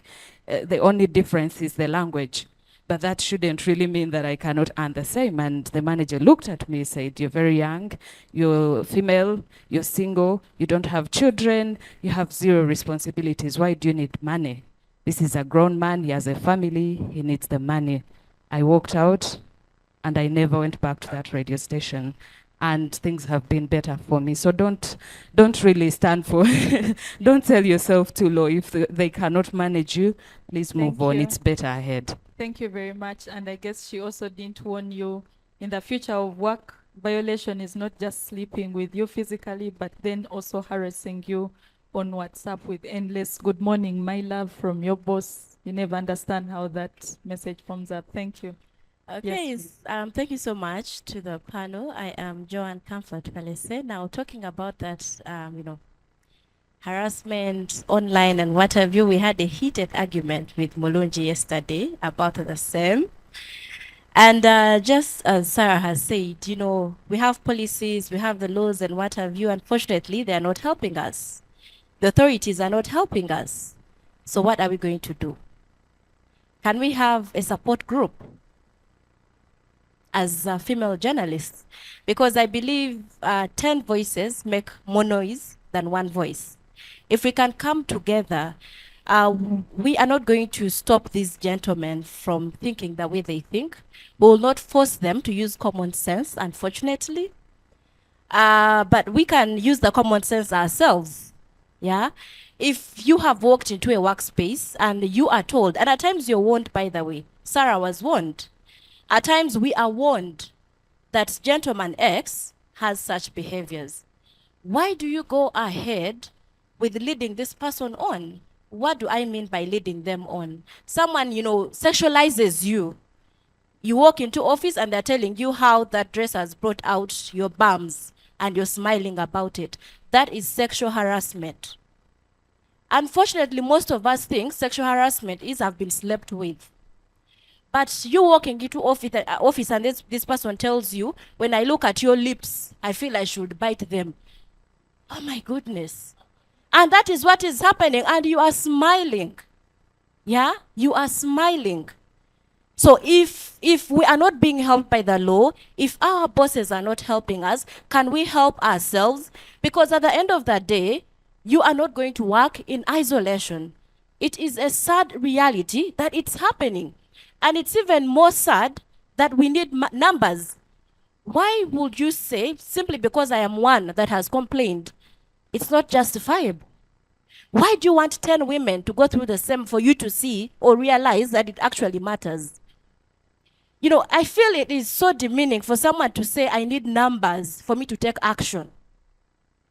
For you to say, I need 100 women to say they've been raped for me to think it is important for me to handle. It is so disrespectful. For us to, downplay that there are males in the, media houses that are also being exploited. Simply because we say, you are a man, you can handle it. It starts from this one woman, this one gentleman, that many others are going to fall victim. So let us individually fight, but let's also use a group to see that we become better and make our profession better. When she was talking about, her fears in the journalism field and what have you, I understood where she's coming from. It is so heartbreaking. I was, making a light moment with Sarah, and I was telling her, you know what, it seems like it's not only journalism that has lost trust.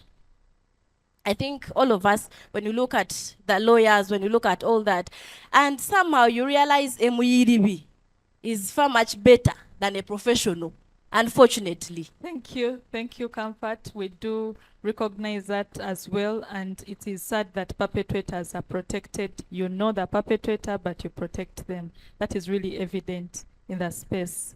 I am being warned for time. I request that I only take 3 more submissions.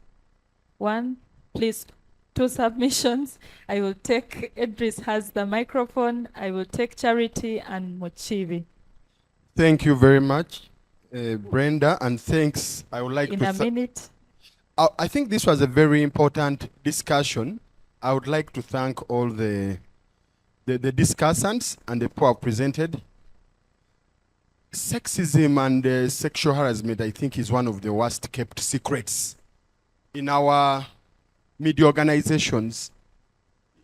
Largely, it of course affects females, although even males to a small extent, some of them have been victims of sexual harassment in media, but the numbers is really negligible. And I think one of the main causes, I'm not trying to justify it, and I think no one should try to justify the sexual harassment, sexual abuse in any way, but the high levels of unemployment have made our sisters also very vulnerable to this. I've worked in places, these young female interns come in, and their dreams has always been to work at this place. So some male managers have taken advantage, unfortunately have taken advantage of that. Big Media is compiling stories of females who have been harassed, sexually harassed. We shall not reveal the identity of females, but we are going to reveal the identity of males. We are working around the legal issue because we expect a lot of backlash and maybe suits. It's a cause that Big Media has taken on. I'll be speaking more about this in the afternoon. But we feel that this is a very, very big obstacle to advancement of women in the newsrooms, in big media organizations. There's a lot of sexism. I know for many females to become news anchors, I know even a media organization where they'll tell you clearly, okay, you have the voice, but you don't have the looks. I know a media organization that forced one female anchor to get off, where the manager said that female anchor shouldn't read news again because she's pregnant. Now you see her body has changed and now she's... And we had a whole debate about it. But it's a reality. It's not right. We should call it out. We shouldn't conceal it. We shouldn't conceal it.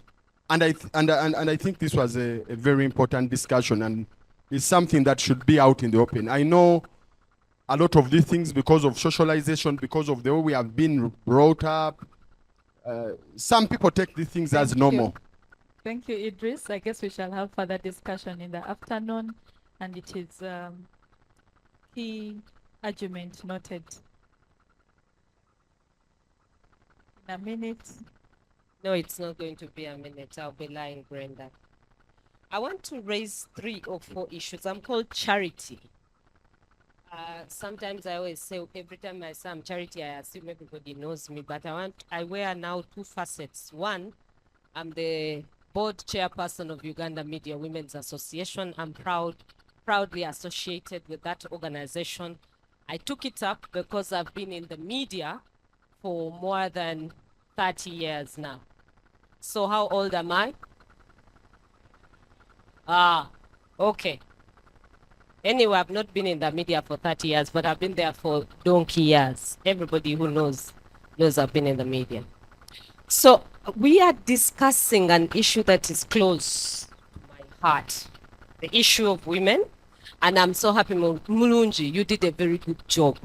Noelin, you've done a good job of saying we need new spaces. When I went into electoral democracy, almost my voice was alone. And every time I appeared to talk about elections, I said, that woman, whatever, yes, I didn't care. I was that woman, and I am still that woman, and I'm there. And I'm happy to have more women come join me in the electoral space and in the political space. It is your space. Come take it up. And so, Noelin, I agree with you. But I want us to reflect on three things. One, Trump has been elected in a country where the majority voters are women. And we expected that they were going to vote Kamala Harris. But they didn't. They voted who? But why? Do you ever think about these things? And so when we think about harassment, when we think about the journey we have moved as societies on the issues of stereotypes to women and girls, do we consciously or unconsciously do these things? And does it matter to any of us that those things sometimes come off so unconsciously?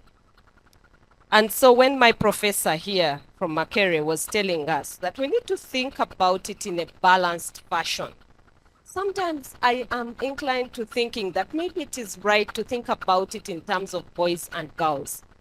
But why did we take that journey of affirmative action? Because women for more than 300 years have been relegated to a side seat. So they need some special attention.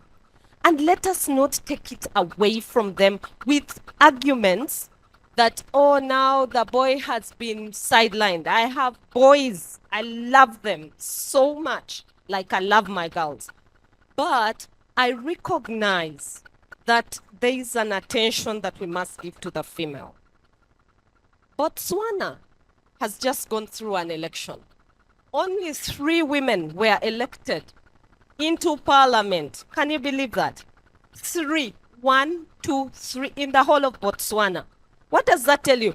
That in Africa, in Europe, still women are being marginalized, and these things are still so real and live with us.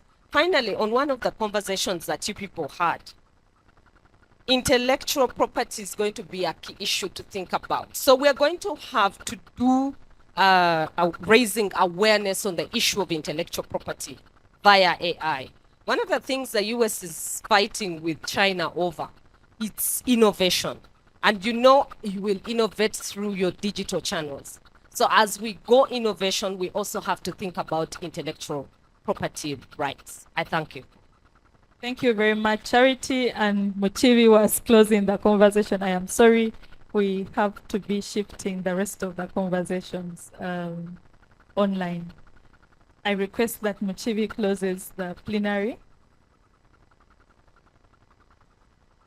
And as Muchivi closes, our panel shall be closed with a final submission from Jan, who will tell us then that from all that we have discussed. Yes, Muchivi. Thank you, Namata. And it was so nice that you began with a data perspective where we saw numbers, and we do believe that women need maybe more attention in regards to fighting, looking for safer spaces when it comes to our workplaces. Whenever I go into conversations regarding women, I think of my beautiful daughter, and it gives me a perspective every time I give my submissions. I know we have a challenge in our workplaces, and at times they come from the narrative that a woman is a weaker sex. And in most cases, whenever people are dealing with women, they bring that in the play, and at the end of the day, they make women vulnerable. Secondly, I think I've seen some women who tend to be, or ladies who tend to be vulnerable when it comes to saying no and yes. And some people take their no for a yes, or they take their no familiarly to a yes. An example that was given to us, a lady who said no, and at the end of the day, she managed to be at the workplace in a slightly safer scenario. Though she paid the price, at the end of the day, when her salary was slightly lower than compared to a man. I know we should not expect issues of being favored in one way or the other. There are women who want to have favors at every step they take. Yet they do carry more potential compared to men. When it comes to our places, we've seen results. We've seen strategic leaders who are women and they're really making it when they're not favored in any way. But at times women want to be favored at every step because I'm a woman, Once you flaunt that, you're making yourself more vulnerable. I believe we're having another challenge. People will look at workplaces. In the first place, it was a scenario of the physical workplaces.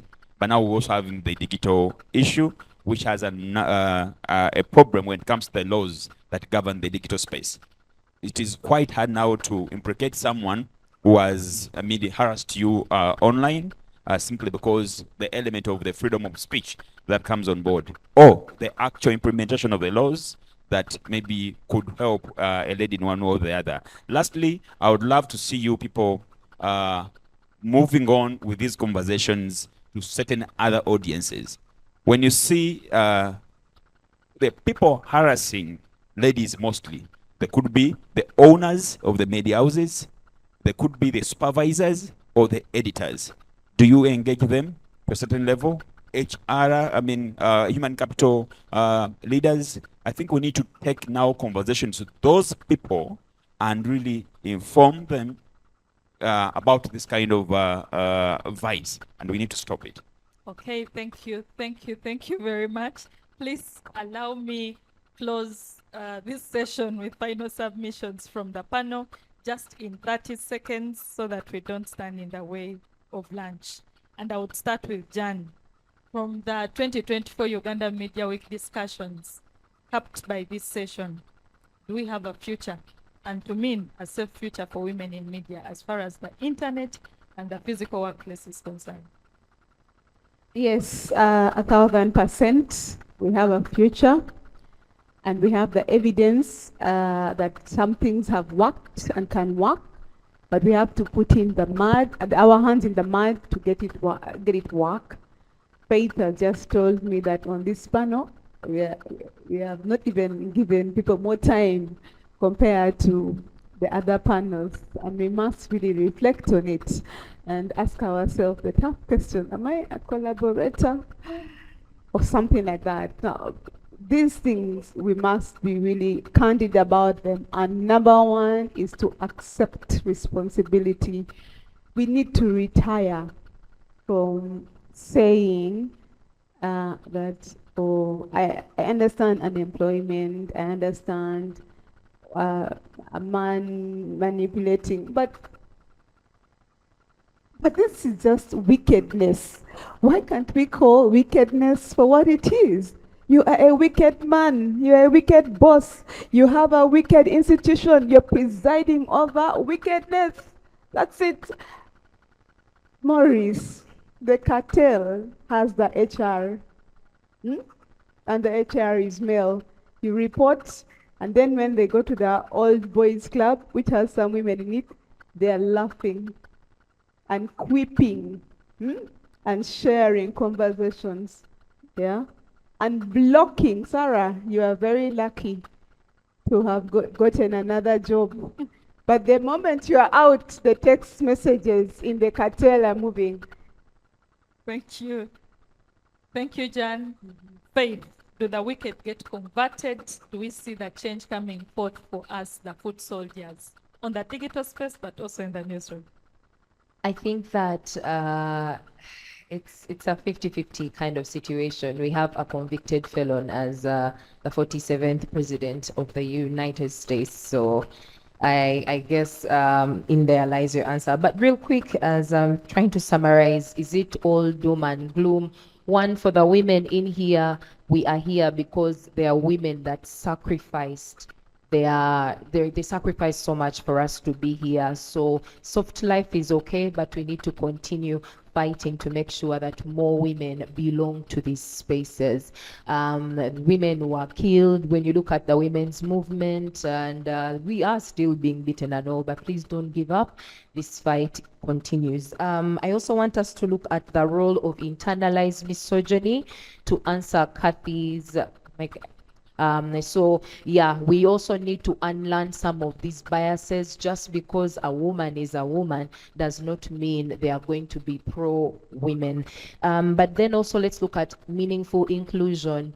Many times you hear, like the professor said, men continue to demand to be in our spaces. They learn the language and then abuse some more. To be meaningfully included means you stop centering yourself in a conversation. For instance, I have brothers. I will never know what it is to be a man. And so when they come to me and share what Kawinyemu has done or whatever, I'm not going to center myself in that conversation because I will never experience it. So let's learn empathy and beneficial listening. When women say this is what you are going through, because you're privileged, you're never going to experience it.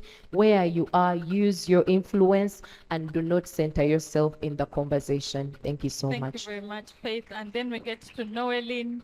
In the future of work, do we get protected? Do we have enough protection? Or where's the bearing as we close this conversation? What I can say is the protection is there, enough protection, but many women are not aware that it's actually there.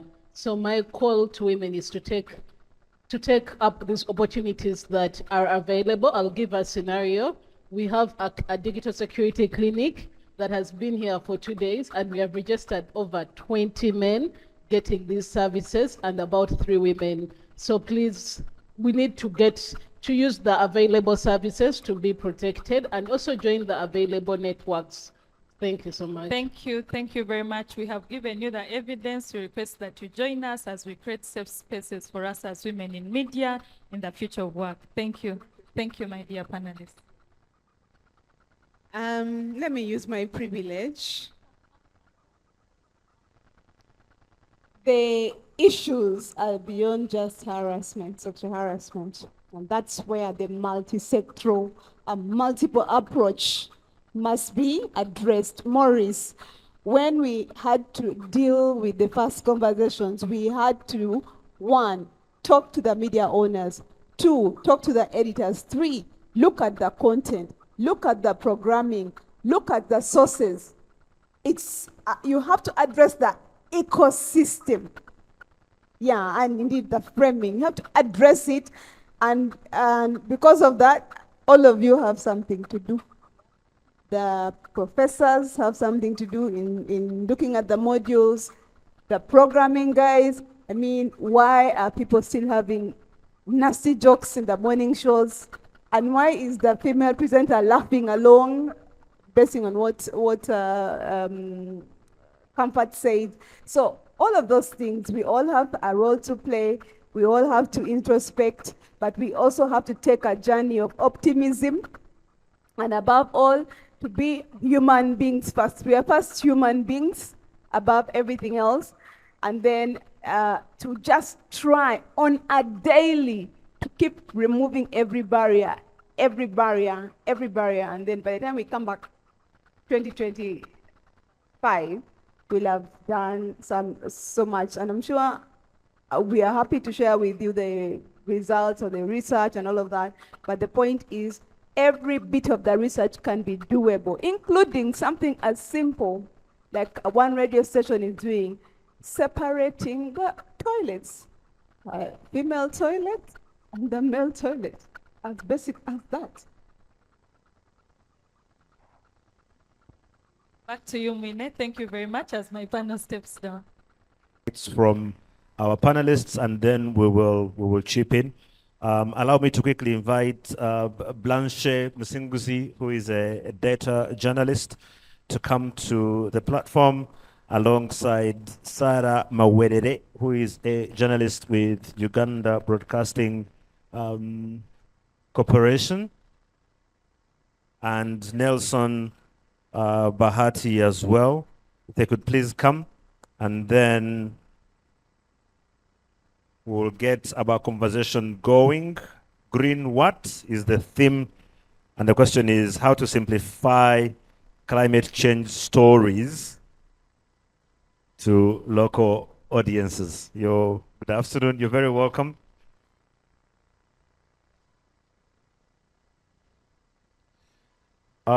So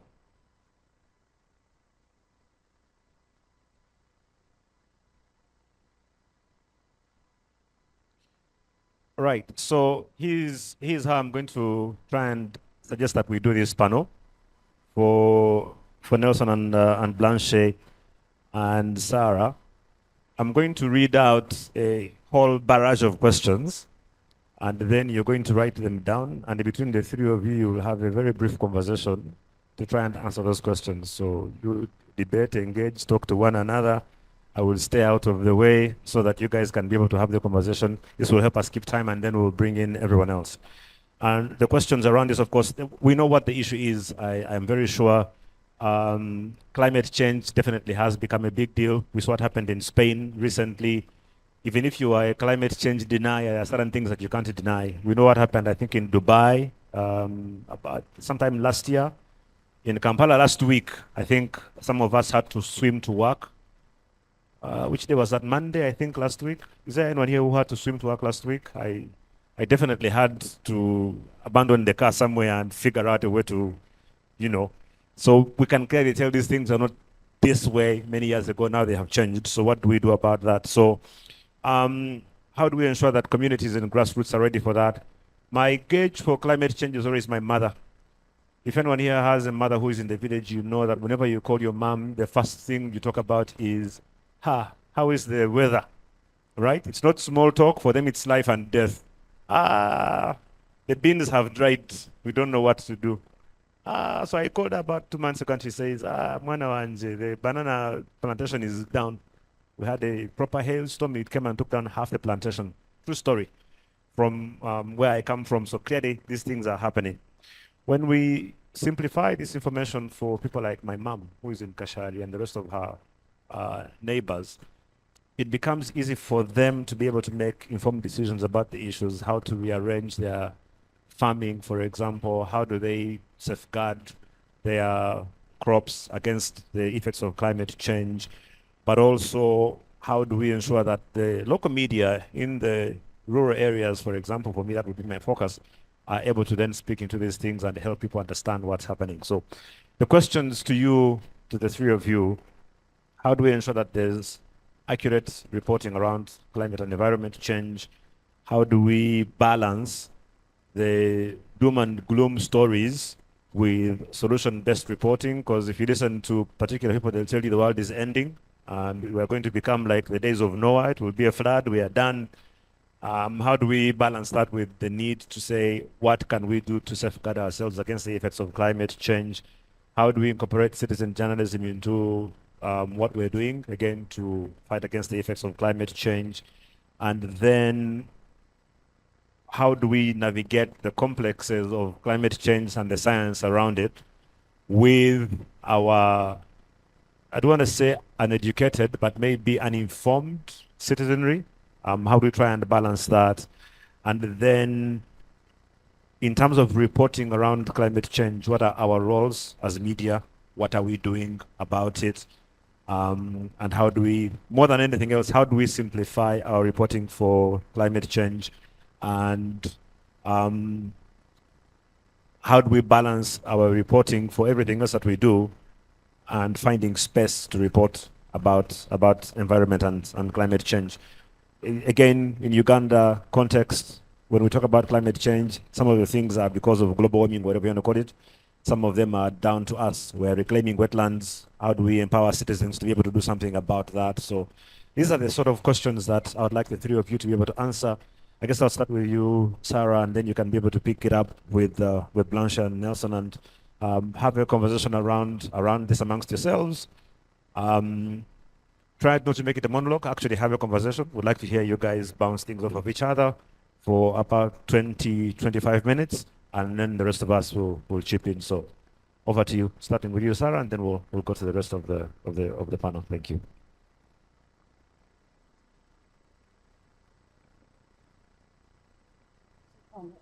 Thank you very much. Yeah, yes, my name once again is Sarah Maweded. I work at BBC as the producer content and the,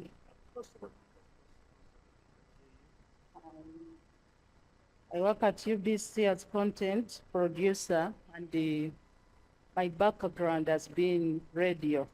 I do radio. So I would like to begin off by talking about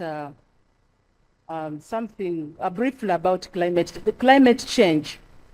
You know, as media, how do we report climate change?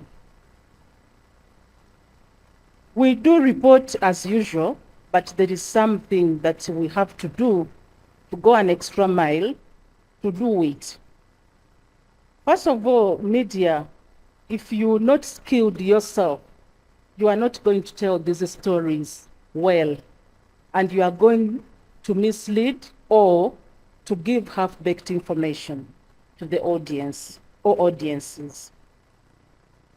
We need, first of all, as media practitioners, to get skilled, to pick interest in this area. Why? Because climate change is it's a global debate that is on the global scene, and everyone is talking about climate change. And how do we report? We have to report by, of course, imploring or applying the ethics to do this, to give information that is required, and to give reliable information, to give accurate information.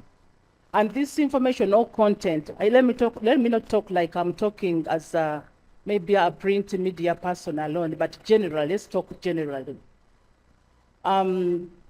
If you do radio, how do you access this information?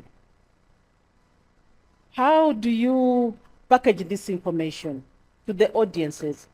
And my interest here is to look at the real person in the last mile, the rural person. How does this information reach out to this person? So how do we do the information? Of course, first of all, when you have the skill, get the gadgets that will require you to gather this information or to get the content. And if you're a radio person, you need a recorder, you need the gadgets. If you are camera, you are print media or photojournalist or social media, you know how we do it. And now, how do you prepare yourself, of course, to go there? You need, of course, facilitation to reach out. You need to know how to access information.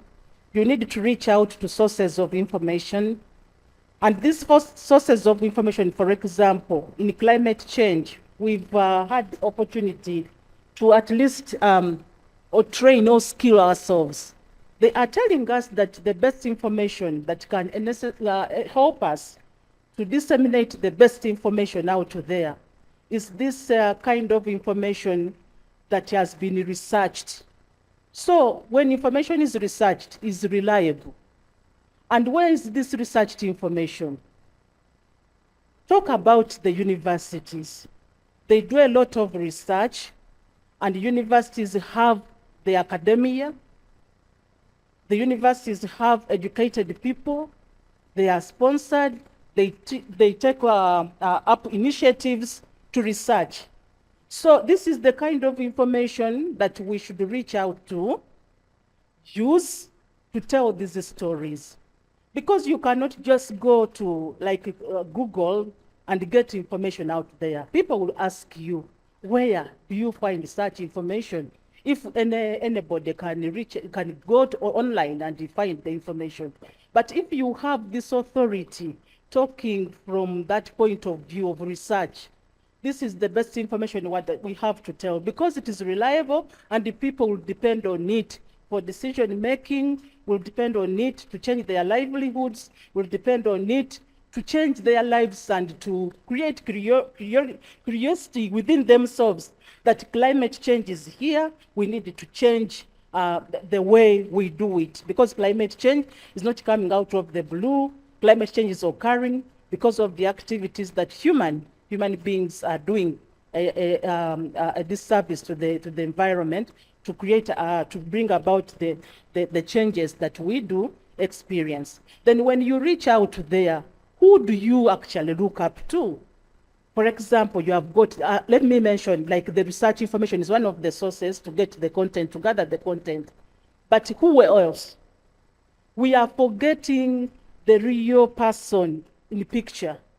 These are the people who feel the impacts of climate change first, or who feel more, they are hit hard. And these are the people who are in the rural areas. Say for example, the farmers. If a farmer has grown his coffee or a garden of maize and swept away, this person is going to be affected so badly, to the extent that the person will have no food, the livelihood will be affected, the person will have no means of educating the children and the like. So we have to reach out to these people to tell their stories. And also, apart from farmers, there are also local initiatives. These people feel the impacts first. They see maybe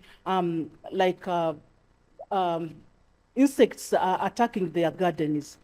They see they are losing out, and they are the ones who are the first people to tell that, you see, we have been invaded by locusts that are destroying our gardens.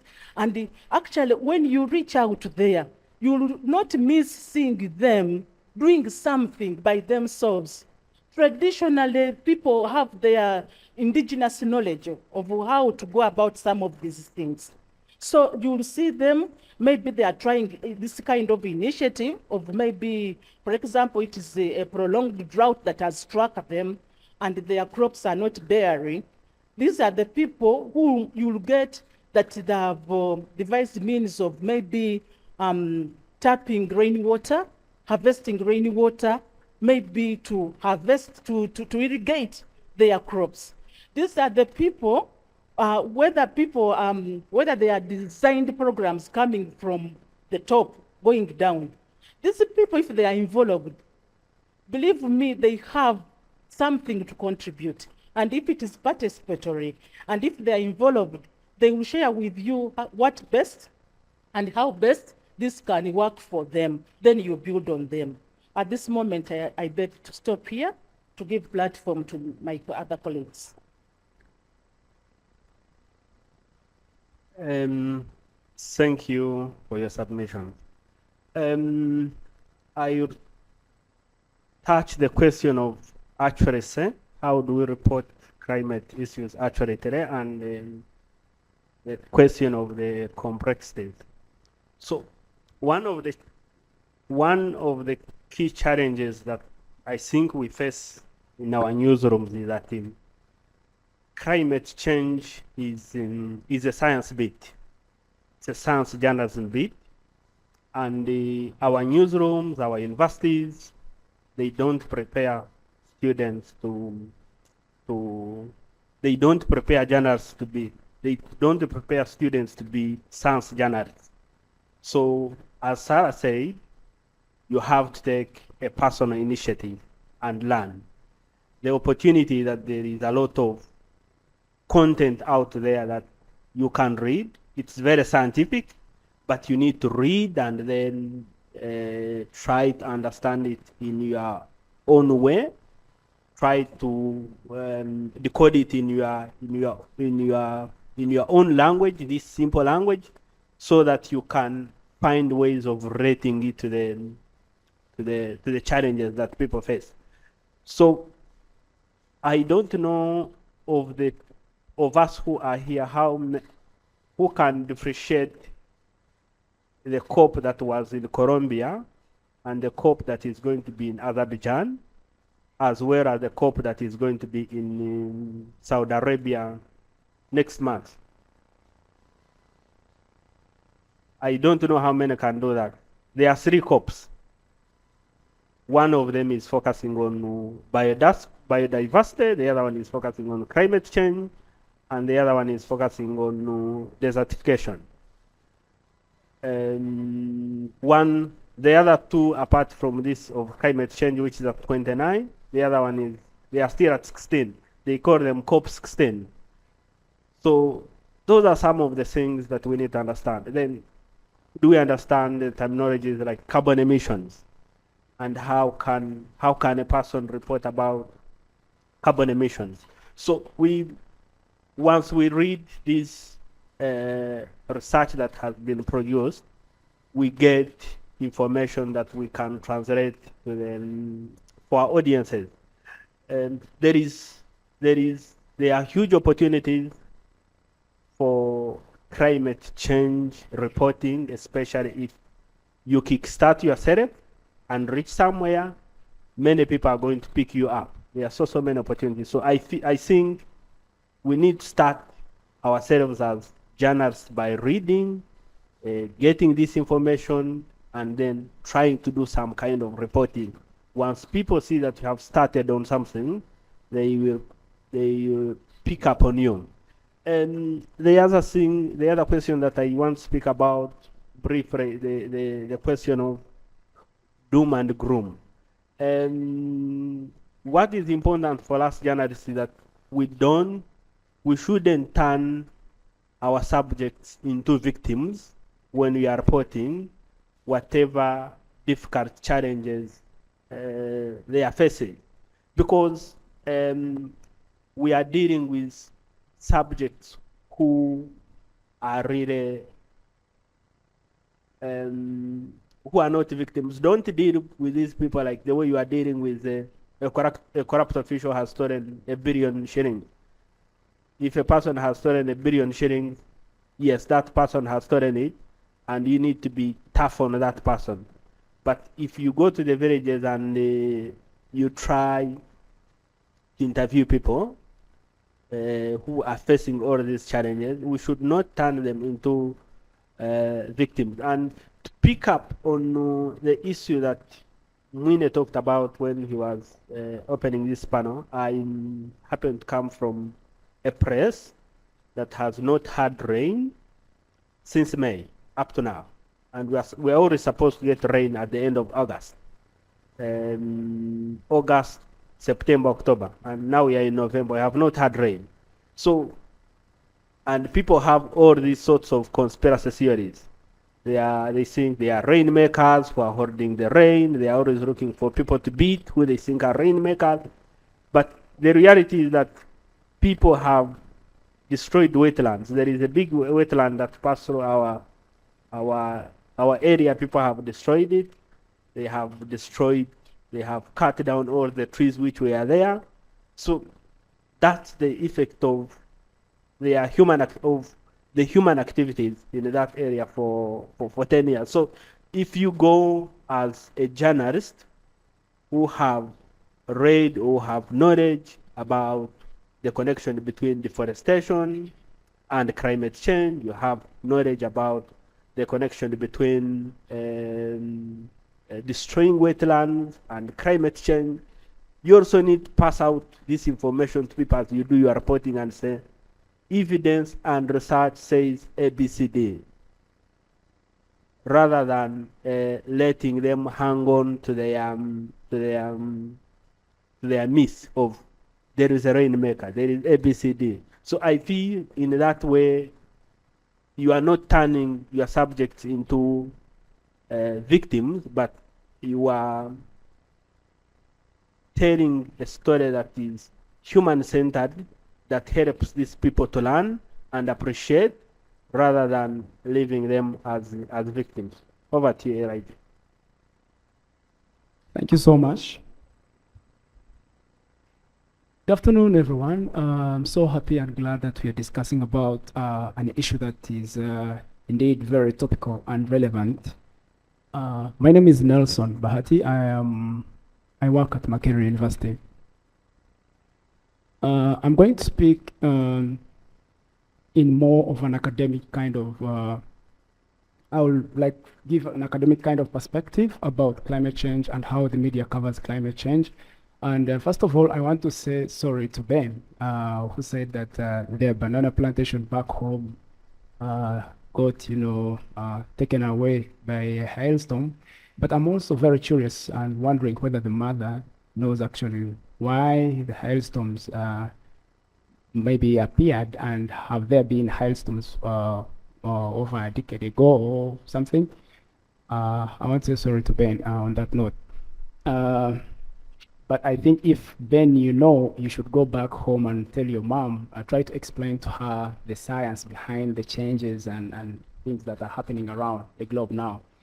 Now, from a scholarly perspective, globally, among the challenges that are actually currently facing the world, climate change is really one of them.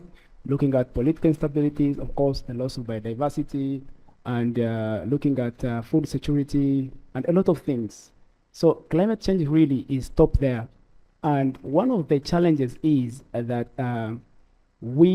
before we go even to have a media perspective, we try to distance ourselves from this topical and relevant issue, climate change.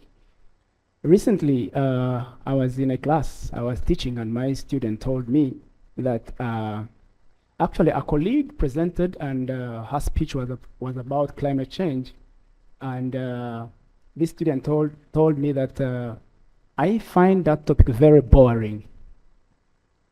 And indeed, to me, that was not the first time I heard something like that, because I'm aware there are climate deniers. There are people who think that climate is not happening and it shouldn't be happening.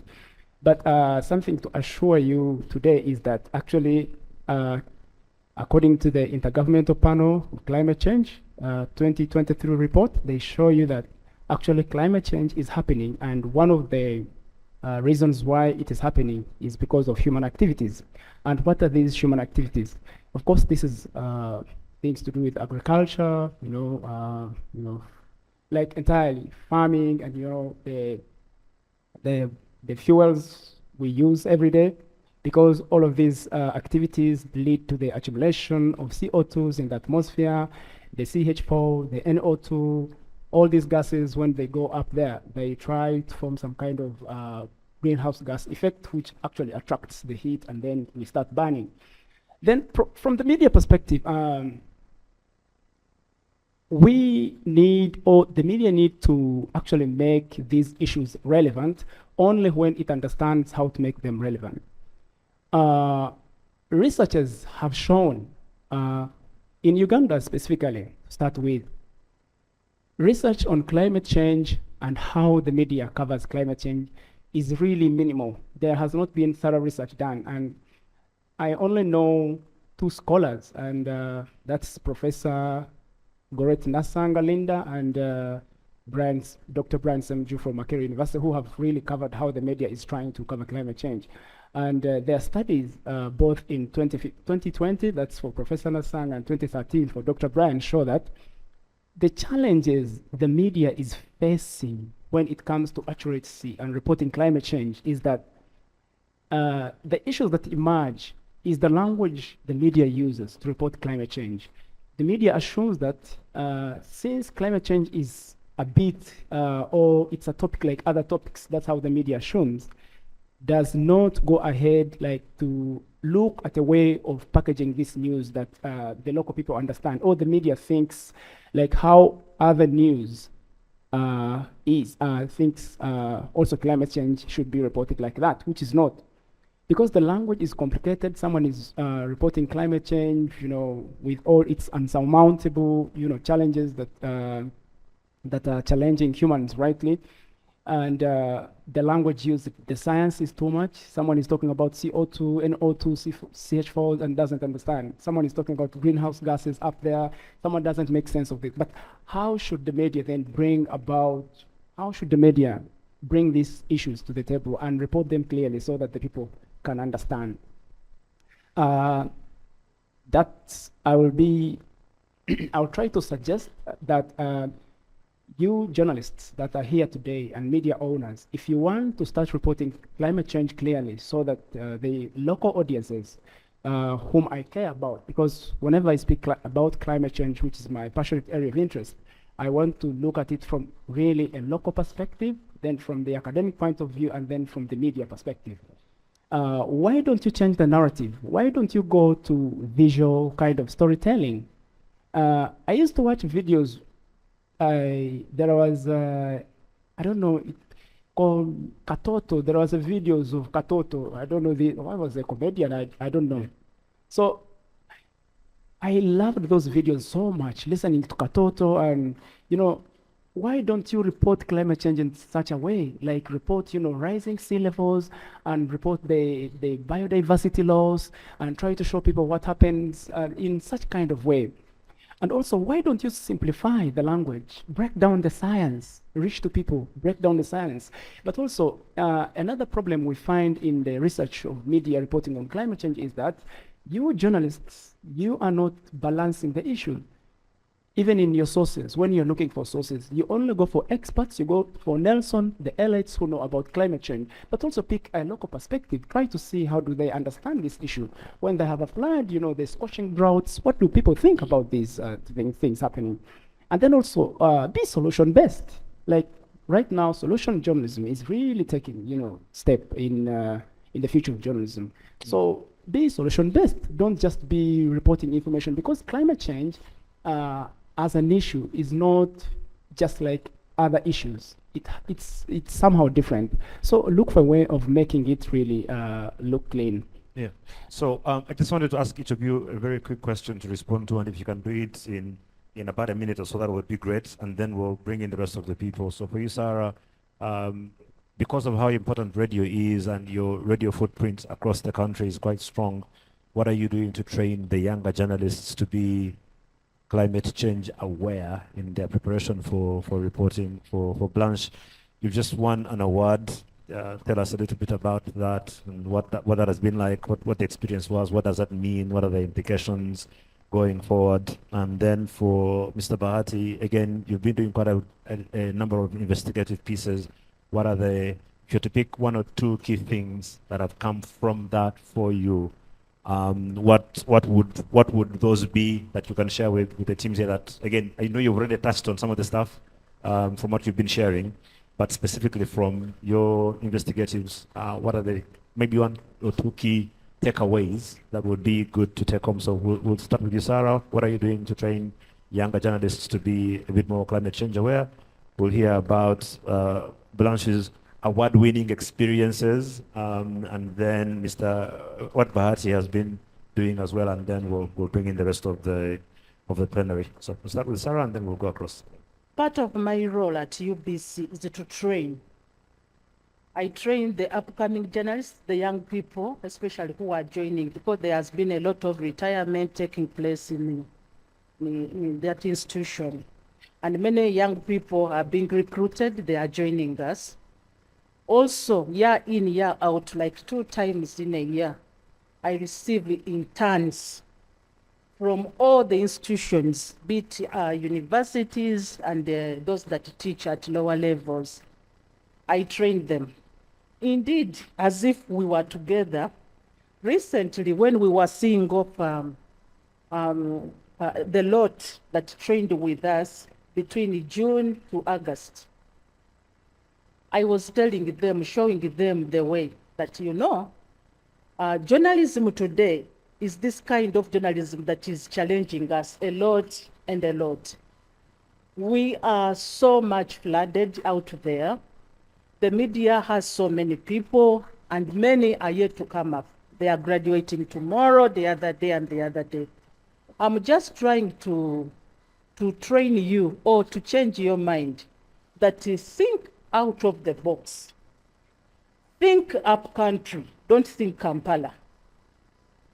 Think up country where you can maybe embrace your localities, feel good to disseminate information to your people and in your local language.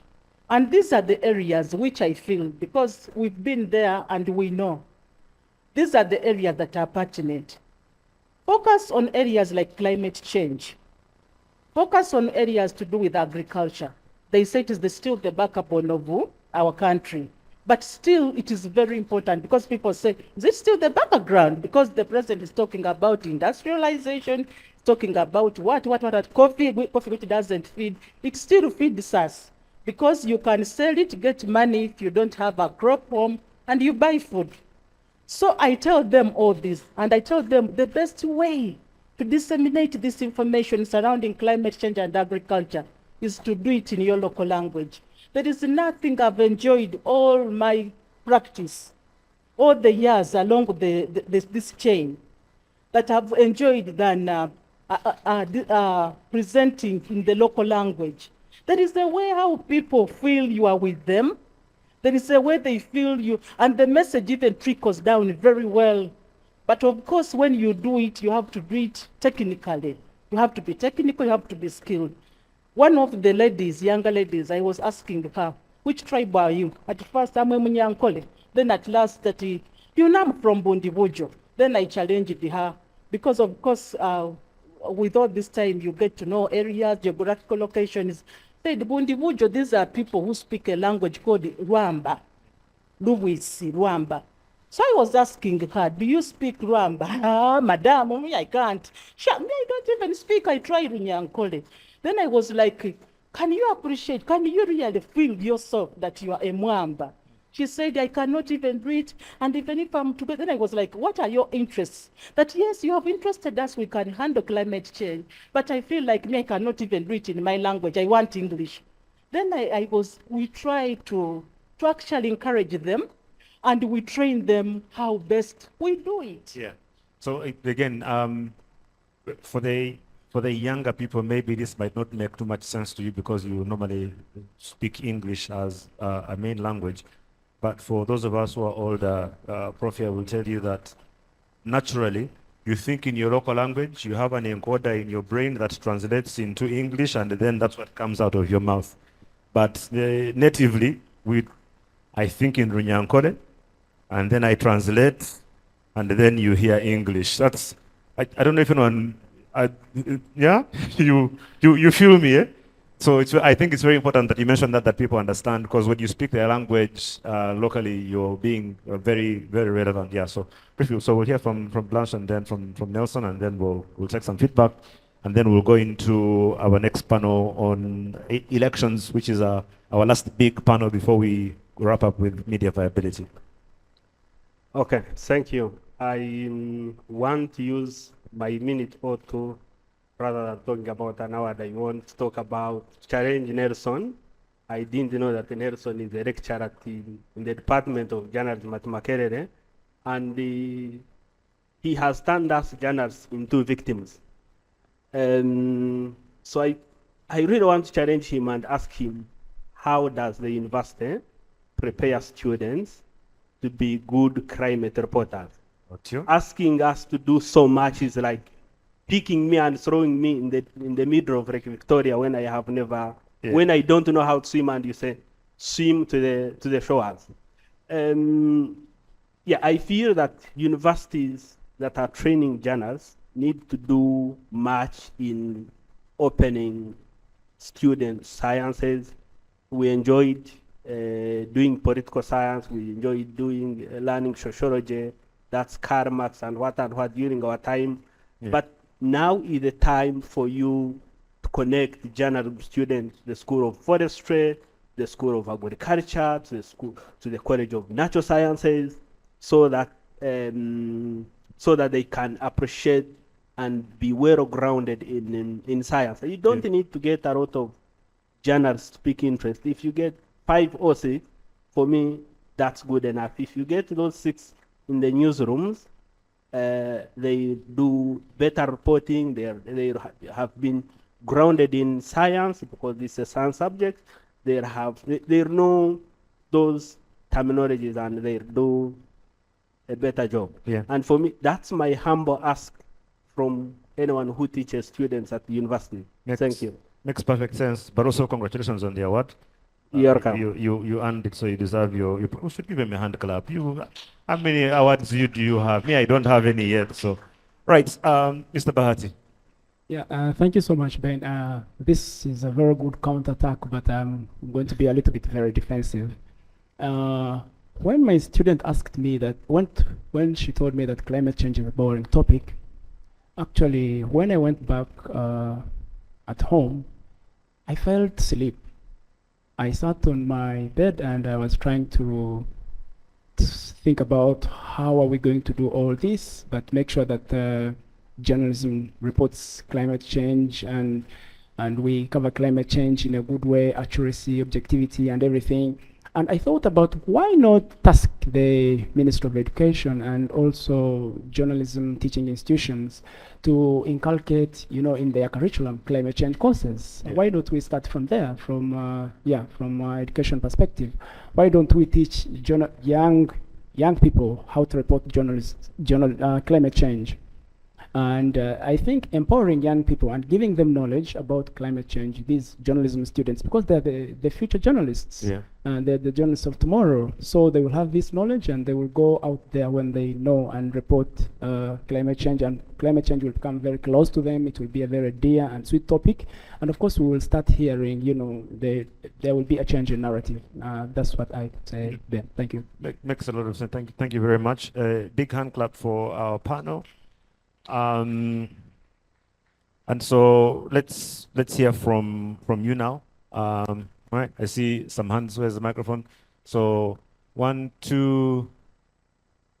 Idris. Anyone else? Can we agree? Okay, 4 over there. So we'll do those 4 and then we'll go to the next. Okay, thank you, Ben. Good afternoon, sir. I'm glad to see you after 4 or 5 years. Please don't tire to introduce yourself. There are people who don't know you. Okay. So. Thank you. My name is Noah Omuya. What I am carrying here is one of the products of climate change reporting. In 2020, I did a report with Sarah. We collaborated. I don't work with UBC. And that report was about the surging of water at Lake Victoria. And it contributed to the award Info Nile won on climate reporting in Africa, science reporting. Thank you. So during that project, I realized that most times as journalists, the stories we tell are not enough. Most of the information is left out. Little information that we publish, that we report about, is not accessed by many people. Even if it's accessed, people read it as news. And news is what you consume now. Tomorrow you have another issue happening. Now I said, why don't we start telling climate change stories in another way? If you put in a book, thinking outside the box, as Sarah said, thinking of how to inculcate this in our curriculum, as Bahat just said. To me, this is what I did.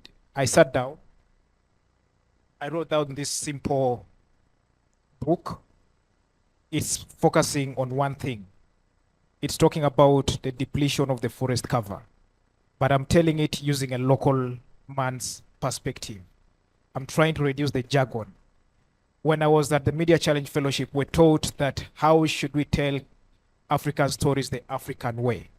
And to me, I think that the best way we can talk about the climate change stories is by telling the climate change story the African way. Yeah, so that's my submission for now. Thank There's you a very copy much. here in case. Can I I'm allow me? sure. Yes, of course. In case anyone needs a copy, it's simple. I'm giving it out at 10,000. Sarah is the first buyer now, and all the panel. Thank you. Thank you. Right behind you. Thank you so much, Chair, and thank you, the panelists. I'm glad that 2 of the panelists have been my students, and one of them is an award winning journalist. So you are an award-winning lecturer. Yes, so you can clap for me as well. By association. Now, regarding the question which Mr. Bahati was struggling with, which Blanchet talked about, in our new curriculum at Makerere, which we are implementing currently, we have components of climate change. I don't want to say that we teach a bachelor's in climate change, a master's in climate change, because these these are very, very big areas which you cannot cover in just a journalism curriculum. As my colleague has just said, the book he has written is really about dealing with the climate change through forestry, just through forestry. But there are so many aspects of climate change. So we have those components where we emphasize really using simple language, linking climate change to other development issues, it not being isolated, using appropriate photos, and really focusing on ways which communities communicate so that people are able to understand climate change. But what I really wanted to talk about is that we need to think about which kind of issues do communities talk about when it comes to climate change, when they are participating, which issues do different communities talk about? If you have to bring that into gender perspectives, if you're talking about climate change, it's very rare that women talk about land issues when they're talking about climate change. Why? Because communities, meaning culture, most of our cultures don't give women land. So women have less interest in issues that have to do with protecting the environment by working on how, by using smart ways of using the land. So we need to talk about some of those issues. And we also need to talk about issues to do with which sources do we consult when we talk about climate change. Yes, we can talk to the experts, but in many cases, the people who really talk about climate change may not be experts at all levels. Sometimes you have pastors, you have bishops, you have sheikhs. All these are talking about climate change in different perspectives, and we need to capture their perspectives in addition to the experts. So we shouldn't leave out the local person. Yeah. And lastly, something which I came across recently, and I was talking to Mr. Benson Oluka earlier on, when I was meeting several journalists in northern Uganda around May this year, I came across a situation which Mr. Musinguzi Blanchet was wanted to deny, that journalists are not victims. I came across a situation where many journalists have been victims of climate change because they're talking about being victims of the heat. When it's too hot, journalists equally suffer. But also came across journalists whose houses were erased by floods. So in that case, is a journalist a source of information? Is a journalist a reporter? Yeah. Yeah. So I mean, the conflict of interest comes in there. Yeah. But very lastly, there is an issue of many journalists dealing with climate change, also dealing with the trauma. Sometimes after seeing so many malnourished children, after meeting farmers whose gardens have been destroyed by either drought or by climate change, after seeing fishermen crying for lack of a catch, over time, that weight comes upon the journalists, and therefore it's very important to pay attention to the life of a journalist so that they can continue reporting this subject better. Thank you. Thank you. Very, very well put. Okay, and then we'll go to Idris. Oh, there was one more person, and then we'll finish with Idris.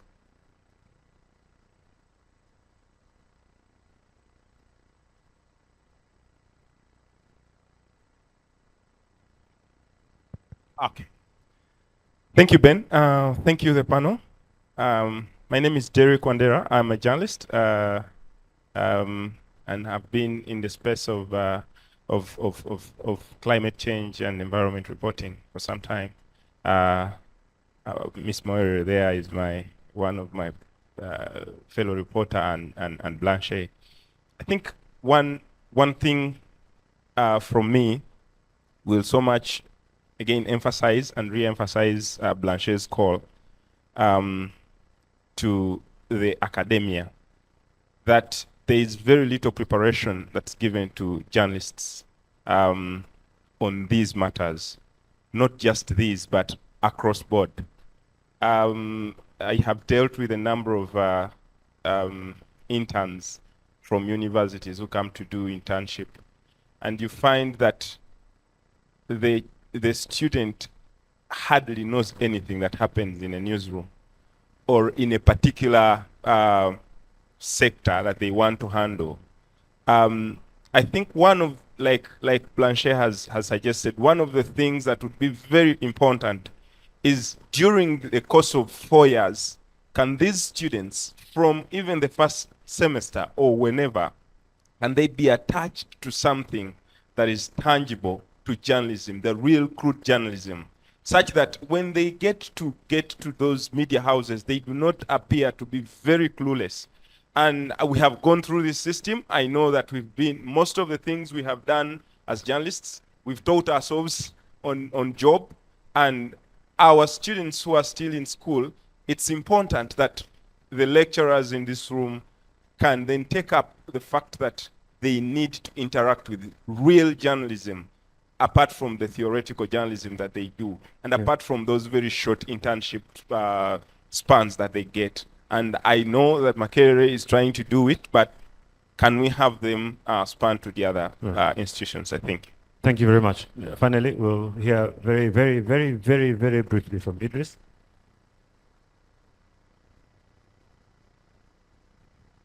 Thank you. My name is Idris Chigundu from Beg Media, once again. I would like to thank the panelists, I think, for the discussion.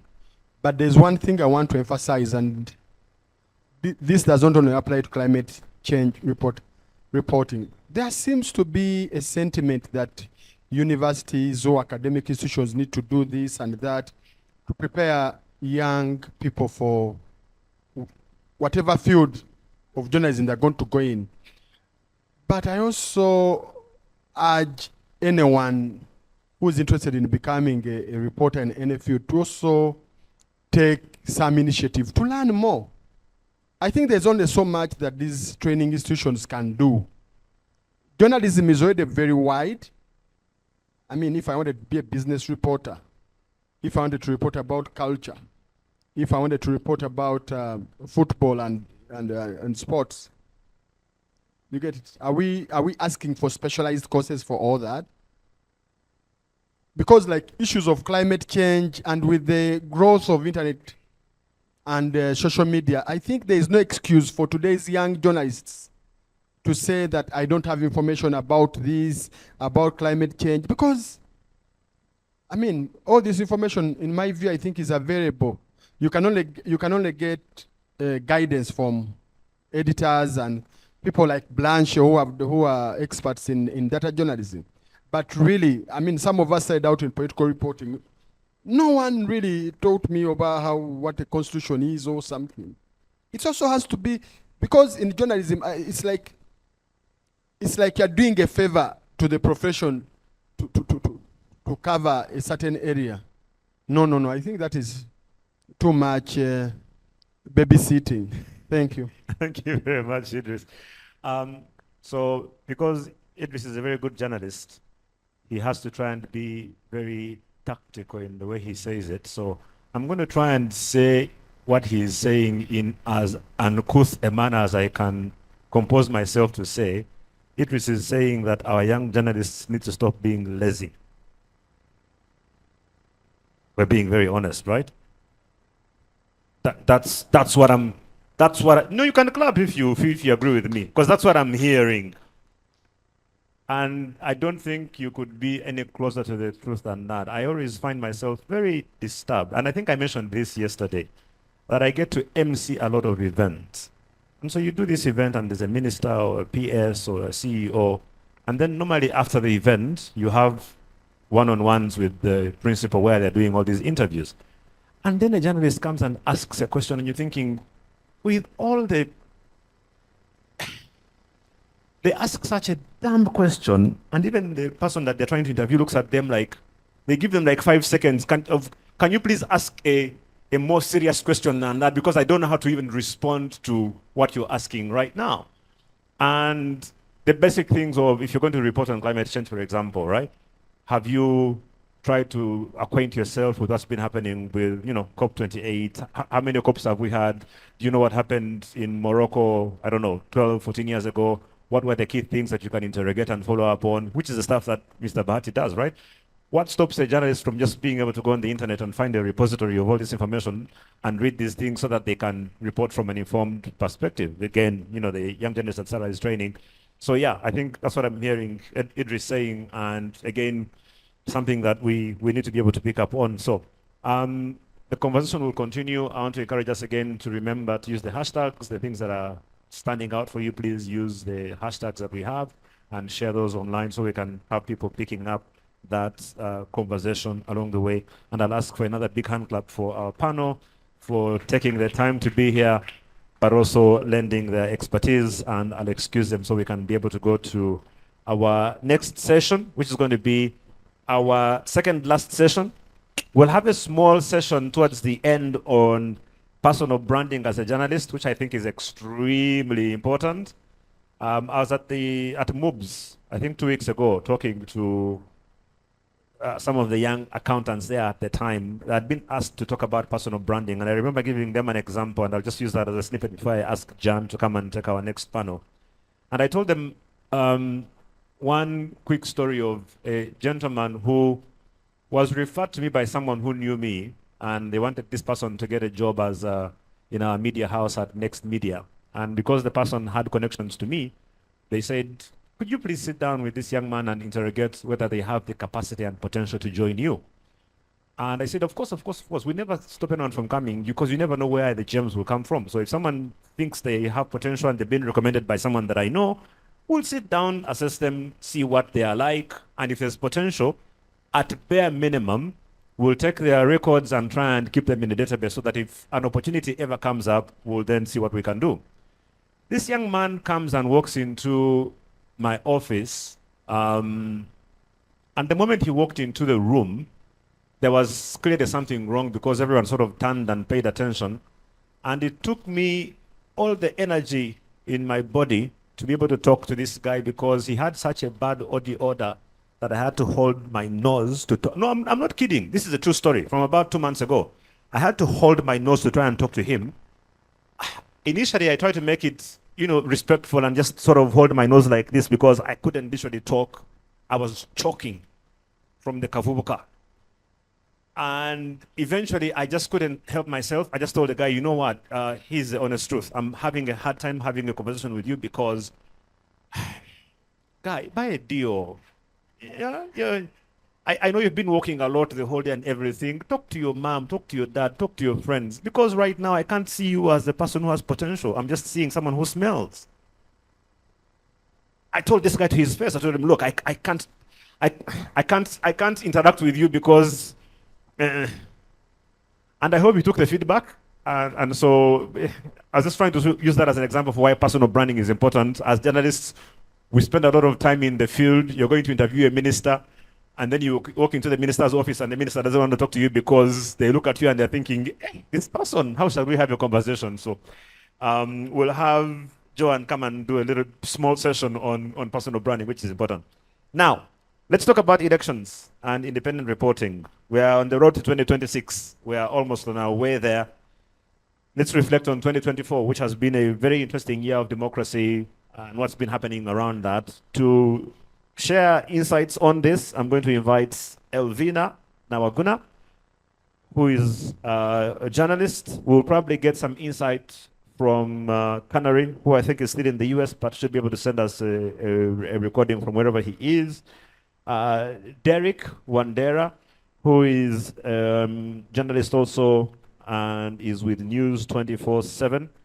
And then we also have Aida Bukubuza, and finally Raymond Amompire from the Center for AI Ethics and Governance in Africa. And I'll ask him to come now, please, and join us on the platform. And then I'll hand over to Jan Ajwang, who is going to employ her English and ask the relevant questions. It's now exactly 3:05. We will give them 40 minutes to have a conversation and then do about 10-15 minutes for feedback, and then we'll do our final session on media viability and then do that quick one on personal branding before we wrap up our media week. Ben, asking is for free. Any journalist can ask any question. A very good afternoon to you all, and welcome to a very equally important topic. Yesterday, a little bit of it was touched, and we are now going to zoom in a lot more on what's happening in the world. It's been a year of democracy. I don't know what that means to you, but I have been watching the elections like a series. I think from the beginning of the year, I was just getting amazed at what was happening and what it means for journalism. And so joining us today on the panel, are very important people, because the subject is now finding itself between an intersection of journalism and tech, safety, all manner of things, AI, and I hope that in the few minutes that we have, we shall be able to give justice to this this topic. Of course, some of them need no introductions, but others need to be introduced, and just allow me to check with the team while I get back to you whether we can actually first hear from Canary.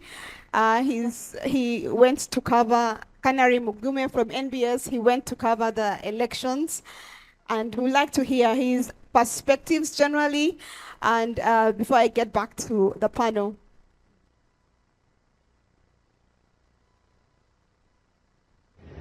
Well, media houses taking sides on the side of the candidates.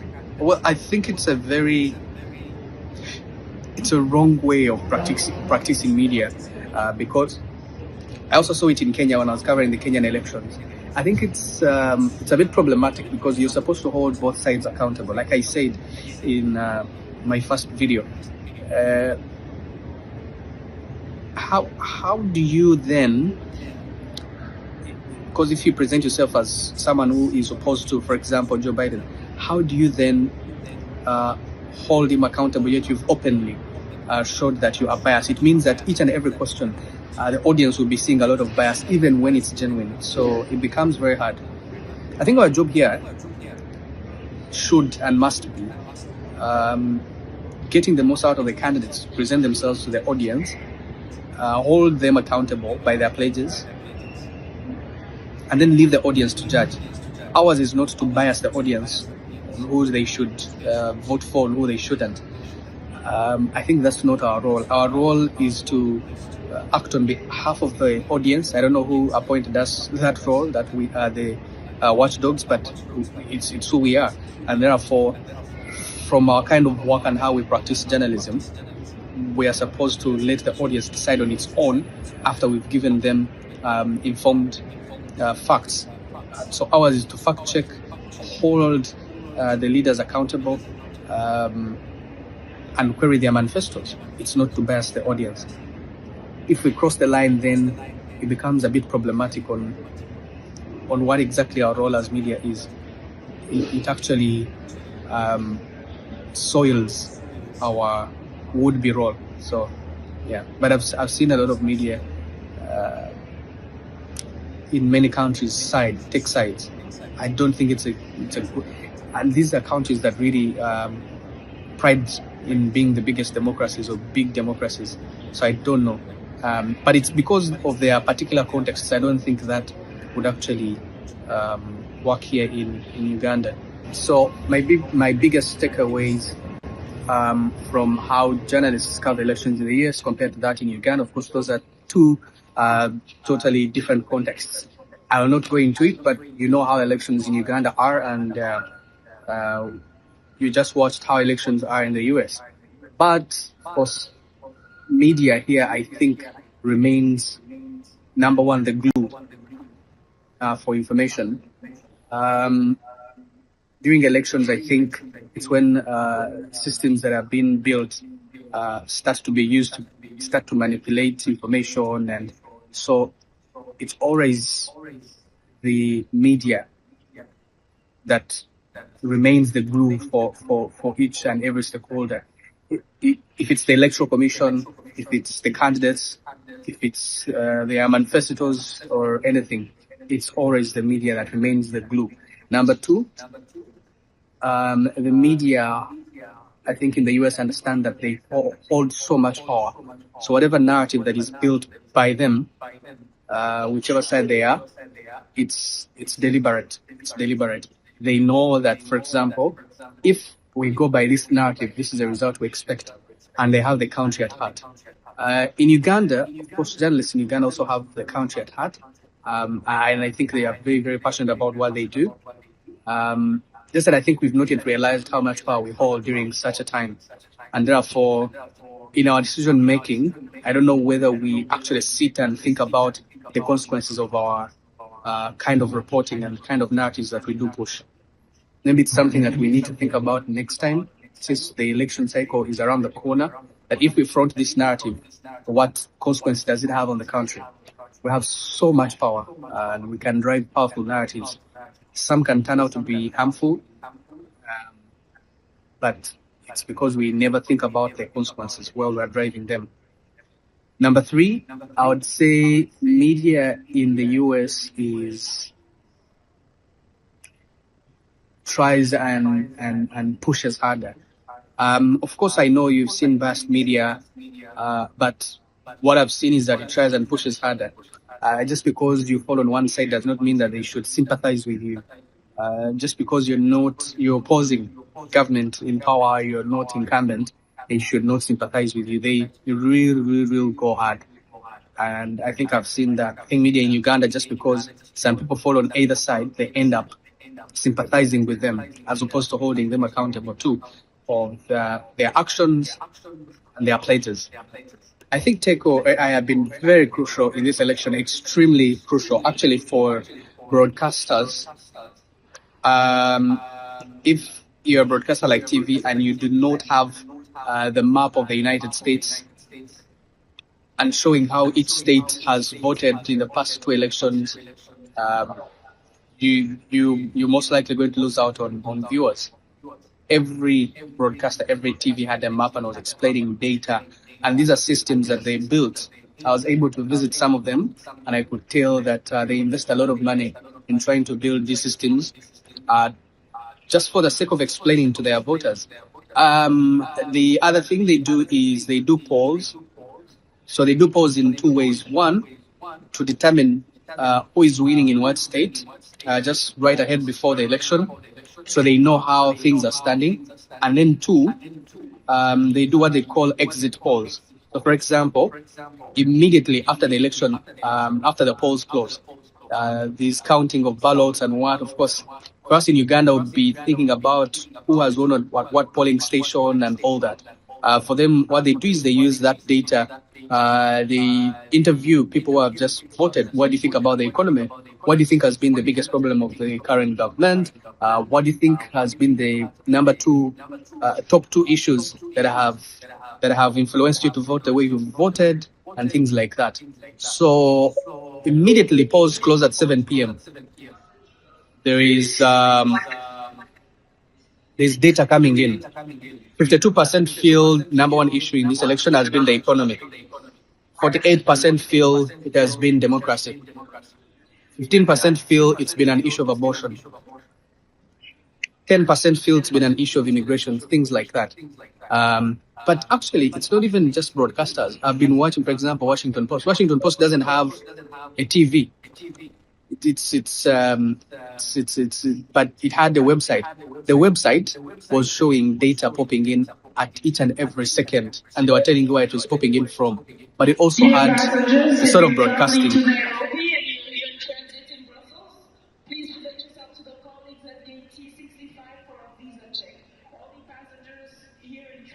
Dailies, I think we can now give post it a or pause there. monitor or New Vision. they stage a whole broadcast online.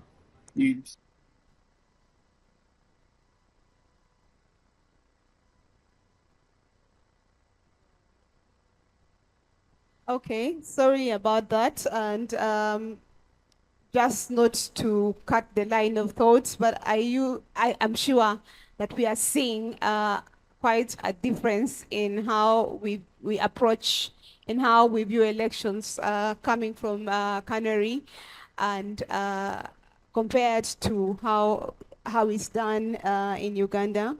And so I promise to introduce, we'll get back to Canary. I promise to introduce to you some of my panelists, because of course Derek doesn't need any introductions because he's been in the trenches. But I would like us to meet Ida Bukubuza, who is an enthusiast of digital transformation, innovation, and technological advocacy.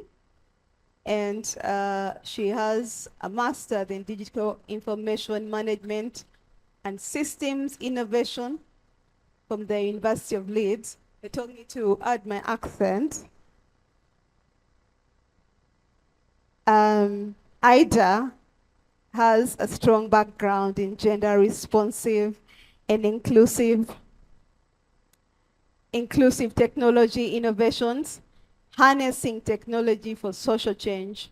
She is a founding partner and team leader of IDEA Gender and Technology Initiative Uganda, an organization that is delivering information, communication, and technology solutions for sustainable development.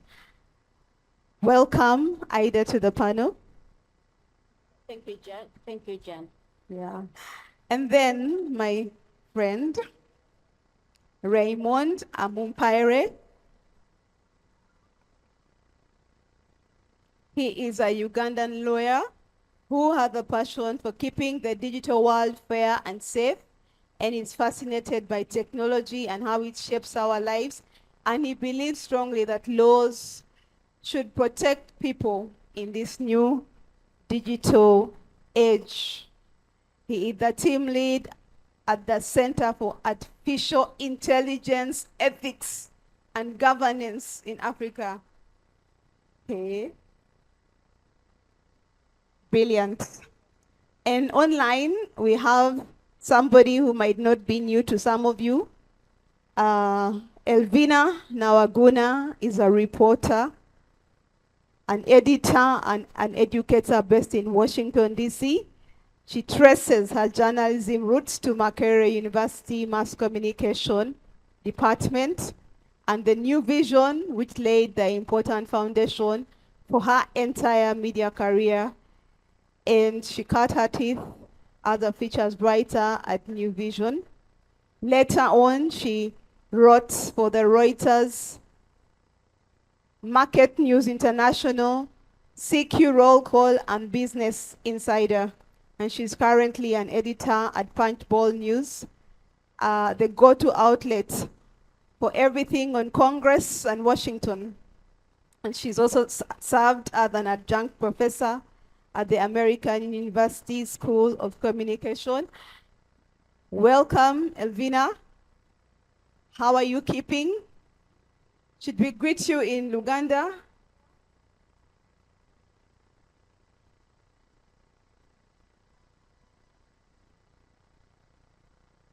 Wasuzotia. Oh, okay. Can you hear me? Yes. Okay, hi. Yeah, I'm so excited to virtually be in the motherland. Right. I quickly, I guess it's still quite early for you in DC. We have had perspectives about the elections from Canary who visited, but for you who is like a Mutuze. We would like to find out from the perspective of journalism and the influence of technology and how it has influenced decisions on elections. Is there anything we can learn from your experience, especially on the field and even back at the desk as an editor? What have been your key takeouts? What should Ugandan journalists learn from your experience?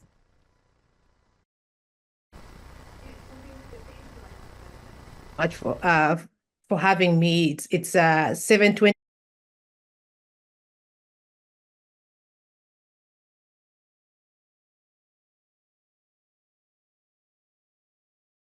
3 days past, I think that was Wednesday. 3 days since we had this monumental election. And as many of you and everybody in the world saw, people were expecting a very tight election. Some were expecting Kamala Harris to win, and there's collective shock around the country at just how much, one, Donald Trump winning, but how well he won. He not only won the electoral college vote, but he won the popular college vote. And it wasn't a close call. It was a wipeout. It was like huge. And so there's very many reasons why Trump won, but obviously on the topic of today, we cannot discount the role that artificial intelligence played. Misinformation and disinformation played a very big role in shaping the views and the perceptions of voters in America. And for those of you who are following, you could see that with AI, you don't need to have a degree. You don't need to be an expert. You can come up with anything. You can create deep fakes. And so AI was used to create narratives, especially around immigrants. And there's a deep fear of immigrants and an association of immigrants with crime, even though statistically native-born Americans commit crimes at a significantly higher rate than immigrants. But that became a narrative, and the narrative that Haitian immigrants were eating dogs and cats and people's pets, that took hold and added to the fear of immigrants. And then we saw a video circulating that showed a man who claimed to have been a fresh immigrant from Haiti and claimed to have voted in 2 different counties, so committing voter fraud. Obviously, that blew up, but it turns out it was a deep fake created in Russia. And so you saw all of this kind of fake news and fake information being disseminated through social media, and the social media companies are not equipped to be able to swat everything that comes on. And so people took that in, whether it was about immigration or crime or the economy, and it did influence. We can't discount the fact that it did influence the way people were perceiving the elections and the candidates. And I don't think that we did as good a job as journalists at correcting the record, or it's hard to keep up with all the stuff that's coming out real quick. There's machines, there's entire outfits in Eastern Europe that are dedicated to producing fake information, and it's really hard to keep up with that.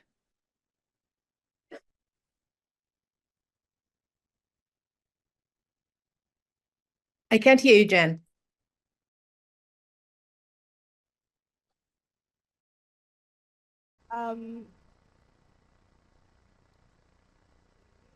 Yes, I can hear you.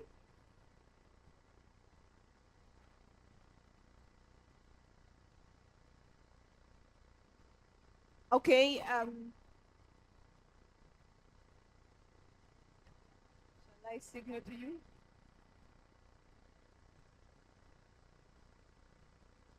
So let me get to Derek, sorry. I don't know.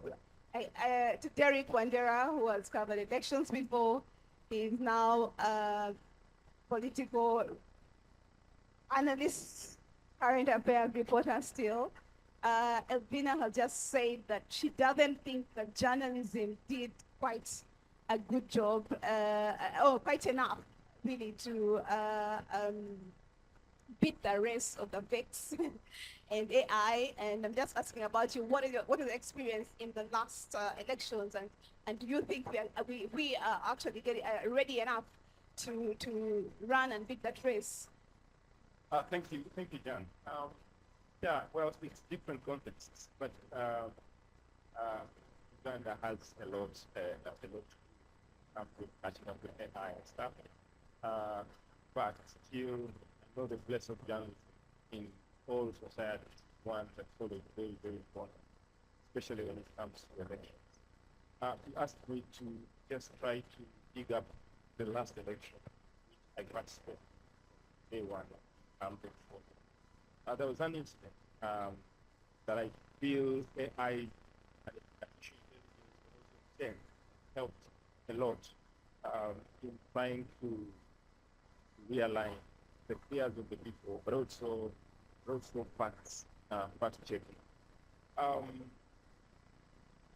It was the day we were in Kayunga, and I was on the Bobby Wine Fair, national platform. And while we were there, there was a standoff between police and Bobby Wine, especially his supporters, but also himself over there.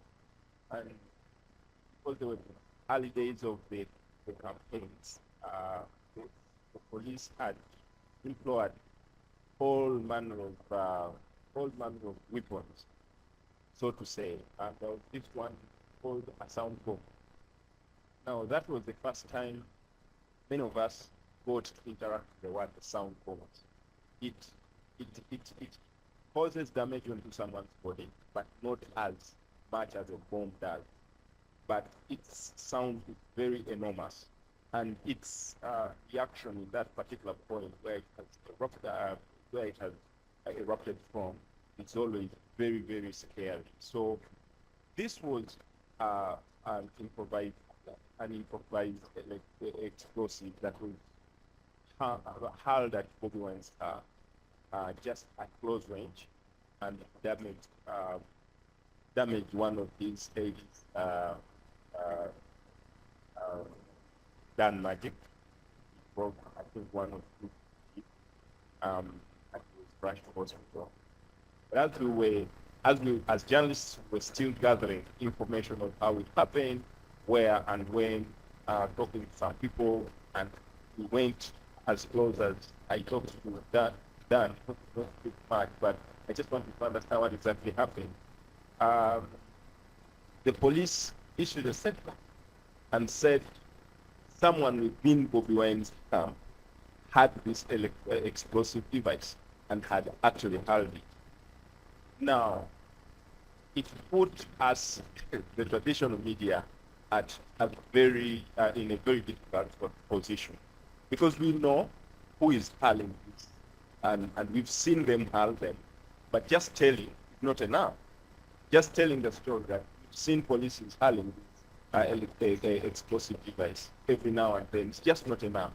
A person who is not on ground, but also who has not been following the election campaigns, might find it very difficult to resonate with your kind of narrative. So, actually, thanks to AI, one of our panelists here, Kanari Ngume, followed up with tech and went and followed that video and played it back multiple times, and a lot of technicalities were involved from which direction is it coming from. Because when we are in that election, so you see that journalists are positioned in one side, there's the other side of the security, there's another of the supporters. So he followed the direction from which this explosive is coming from. And surely it was coming from the security side, the police side. And if we didn't have AI at that time, we would have probably changed our narrative as journalists. And, you know, we have to follow the authority. And we say, the authorities say that Bobby Wine people are the ones who hurled this explosive. So in such a time, as journalists, we need AI, we need tech to help us to get moments in real time. But if we didn't have them, so This went on, a lot of misinformation, disinformation went on as much as it could. But in moments like that, we needed AI so badly. Okay, Raymond, I kept seeing your face changing here and there, and I'm just going to allow you to speak to your thoughts on what you've already heard. Yes, thank you so much, Jan, and Derek, and my co-panelists. It's really interesting to see the power that AI has afforded us as the fourth estate. I'm a lawyer, but I'm also formerly or recently was a journalist while under law school. But of course, AI has now, just to add on to what Derek was saying, has upped the power we now have as journalists. And with citizen reporting, the rest of us who are not journalists also become journalists now because we have mobile phones and so on and so forth. But AI is helping us work on things like, work with things like open source intelligence, for example, to verify things as they are happening, just like you were saying. But AI is also playing a pivotal role in helping us fact check some of the information we get. I'm going to borrow a scenario from the Israel and Hamas or Palestine offensive that is going on. Al Jazeera has been at the forefront of using artificial intelligence more than any other media house across the world in trying to verify some of these stories. So sounds, when they happen, shelling some of the buildings in Palestine by the Israel missiles, and when it happens, AI has been at the top of this. So AI is working hand in hand with journalists to make sure that we do our recent role, informing society, influencing society, but also reporting freely and fairly. Now, of course, we have known it as snake oil, but it's not a solution to everything that we have when you look at democracy and maybe like election seasons. AI, just like Nawaguna was saying, has been at the forefront of ensuring that people, the information ecosystem is flooded, information is manipulated, and the ecosystem of information is flooded with wrong narratives, wrong information, wrong facts and stats, okay? We have observed recently the election in the United States, but also most recently the election in India. And I think this year alone, over 18 countries in Africa also went to the polls. So it has been really interesting, seeing how states like Russia use AI through their state-sponsored rogue cyber actors to now influence an election in like South Africa, or to influence an election in Mexico, to influence the United States election. So it really has the good and it has the bad. But I believe as we continue having some of these discussions, then we can really find that small chasm, the middle ground that is in between the two, where we can actually enjoy the fruits while minimizing the negatives. Thank you. Brilliant. Thank you, Raymond. Ida, your thoughts, please. I mean, do you? It's a little bit nice to hear that we are graduating from a certain level of hype about AI just from the conversation I'm hearing. But I just want to come back to you and ask you, what are your thoughts, really, especially in terms of citizens' knowledge and understanding, and able to be able to differentiate what is true and what's not, especially in critical times like elections, and also the influence of AI actually when it's used actually negatively. Well, thank you so much, Jan, and a very good afternoon to everyone.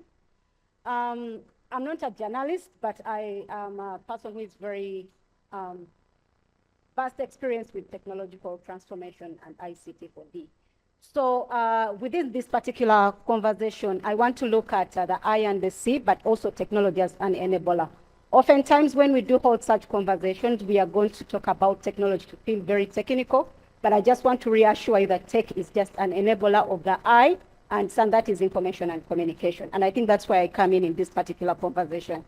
I wanted to borrow the same exact line from the previous, I don't remember his name, the lecturer, who said there is no excuse regarding disinteresting us from the role of technology in today's changing world of work, or regarding in accessing information, especially in a time like now. 2025 is going to be a hit over year for us here in Uganda, and it's going to be very interesting. However, I want to look at the intersection between technology in regards to platforms and devices and tools that there is in the technological ecosystem versus social media. And this I'll use because we are talking about Media Week. There has been a very pertinent and very important and significant way of how we look at technological transformation in democratical process versus what social media has to offer, and people think that is technology. So within this particular conversation, recently, about 2 months ago, I think a month ago, the UN at the Summit of the Future, there was a compact or a particular part of the Global Digital Compact. And there was some kind of action plans that was adopted. And one of what is in section 24, and allow me to just quote, where they were very specific to talk about how they'll seize the opportunities associated with both established technologies, the normal social media trends and everything, the other tools and devices of technology, and also emerging technology and where AI falls into the emerging technologies. So, and how best to address the challenges as well as the opportunities that there is in technology, especially emerging technology, in today's conversations, in whatever we do around the world, in different sectors, and obviously in influencing democracy. So just to add on to something very, very important and similar, we're already in November, okay. In September, 15th September was International Democracy Day. And it's very interesting that the theme was influenced or was commemorated and celebrated in regards to AI as a tool for good governance. And I just want us to have the conversation. I will have my points directed in that particular arena. Reasons because as Uganda, and having a conversation as such now is very important in a sense that we are going into pre-election period for the general term until the next 4 years, and how best, just not to relate to what the US, because I mean, I was following the news, but I feel like there was a young man who talked about understanding and interpreting our way things of Africans. I'm interested in the US election. Basically, I'm partly in and here now for the US, but also to look at what do we as Ugandans, especially now where we are into the buzz of emerging tech, have to talk about and what we can use as opportunities, and also realizing some of the threats posed by AI. Yeah, thank you. Right, Elvina, I hope you're still there with us. Okay. Right, so did you hear what my other colleague said?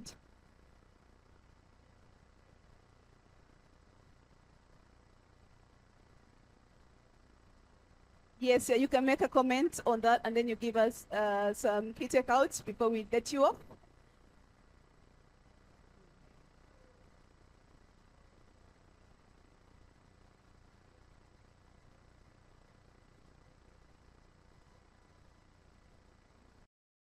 Many good uses for AI. You're seeing news organizations across the world, even the most reputable news organizations, starting to adopt AI as part of their practices, and electoral systems as well are adopting AI, and particularly for the African continent and Uganda, AI has a lot of promise for, for democracy, like managing voter registration systems, chatbots to engage with voters and answer their questions. So there's a lot of good use for AI, but yes, I understand why there are fears. But what is our role as reporters, news organizations, journalism educators in this? Because the increased use of AI also comes with increased distrust in the media. According to the World Economic Forum, there's that only 40% of the world population report that they trust media, which is really like a dismal number. So we have an increased responsibility to make sure that we are not worsening the trust in the media. And how do we do that? Any organization, any reporter, any journalist using AI has a responsibility to also disclose that this is not something that was generated by a human being, but we want people to know that this was something that was generated by AI. Don't give a fake byline. We need to educate people on understanding that.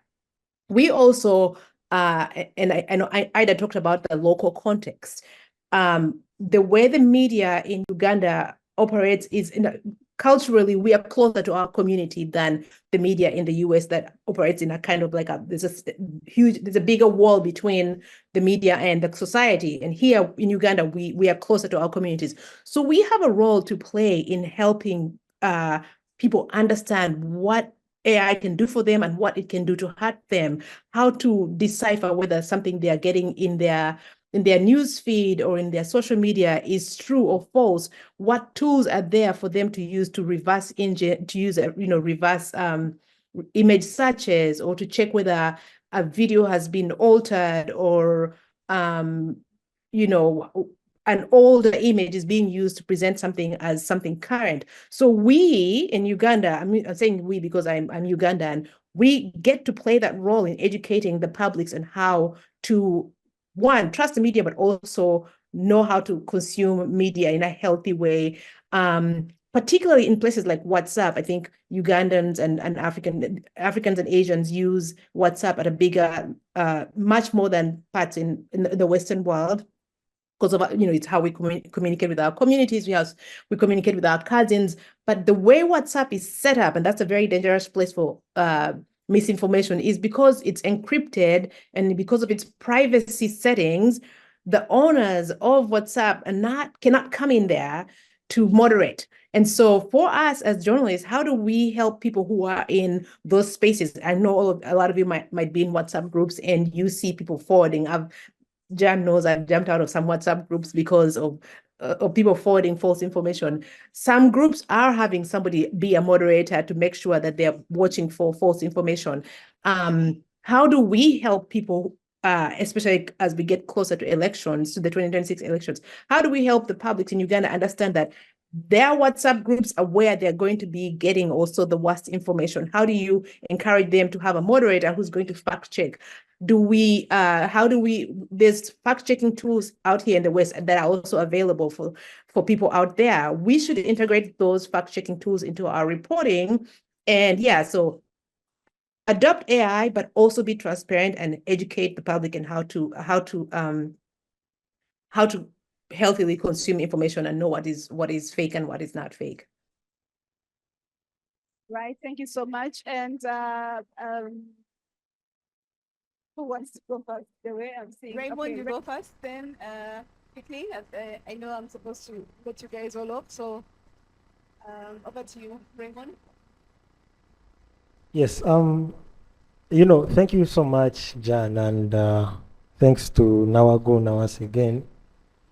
For me, before we leave this stage, I would like to sort of like supply some fresh perspective for my colleagues and industry peers in the fourth estate, as well as all the other people that are tuning in. AI has come in to aid what we do. AI is very data intensive, right? It's algorithms using data that has either been scrapped illegally or submitted lawfully. As to the means, we can always have a discussion for that another day. So they use all this information to curate certain responses so that when you prompt an algorithm and ask it a certain thing, it can answer you in a certain way based on the data it has gotten.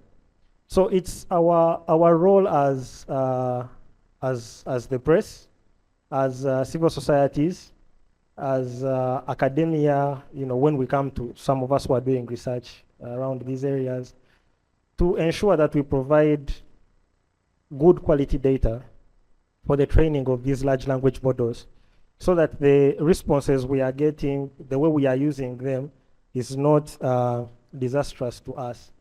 And at the Center for AI Ethics and Governance in Africa, we have really been trying to push for an Afrocentric approach towards the development, the deployment, as well as the use of AIs. And for us in the fourth estate, we come in the area of use. And maybe one last one, on the 23rd of October this year, in the Kazan Republic in Russia, we had the 16th BRICS Summit. And according to the Kazan Declaration, point number 38 was talking about the BRICS bloc supporting African solutions to African problems. And we also know that we need Afrocentric solutions to our problems as the media, to us who are researching on AI, to those of us who are developing and using AI, and so on and so forth. Tomorrow is the World Freedom Day, not World Press Freedom Day, but World Freedom Day, November 9th. It would be very interesting to see discussions around how AI in journalism is affecting freedoms, just rights like right of expression, the right to information, access to information, as well as the freedom of expression. Thank you. Brilliant. Ida, take it up from there. Well, thank you again, Jan. So just to build on to what Raymond has already made as a submission. So relating to what we do at IdeaGen and Technology Initiative also comes down to AI, but in three forms: ethical considerations, not too different from what you've already made, content moderation, as well as internet responsible use. Oftentimes when we have such conversation related to technology, we are going to hear terminologies, Internet of Things, blah, blah, blah. But for a person who is looking at internet as a social good and looking at what the theme for International Democracy Day was talking about in relation to AI, and looking at how technology or digital platforms are enablers, there is something that is not very common today, but we call it, instead of Internet of Things, it is called Internet of Rights, because the UN declared digital rights as human rights. So the intersection between what we do in today's changing world of work, or what we do in a daily between our lives and work, is digitally, like literally digitally enabled. So we also have to look at scenarios where we are not going to dismiss the effects of technology, but also appreciating what technology does to us as a daily and as a right to what we do in today's work. And maybe lastly, in regards to this kind of submission, looking at the theme about rebuilding trust, I'll go beyond just media, but looking at it in the time of AI, and how best are we going to live in a world where we live in informed decision. Again, to recall what the lecturer mentioned earlier on, it is upon us as people today, regardless young or old, technology is here to stay. So it is upon you to take it upon yourself, that you align yourself, acquaint yourself with what technology has to offer in terms of information. I always hear people talk about there is so much, a lot of wrong information all over the world. Yeah, people will share information as they wish to. It is upon you to be responsible enough to take in what you must assess in, and also it is a responsibility of maybe people in media to make sure that they inform and debunk and fact check the kind of information that can be both positive or harmful to the society we live in today. Yeah. Thank you. Just food for thought, hearing Ida speak and hearing Ray speak.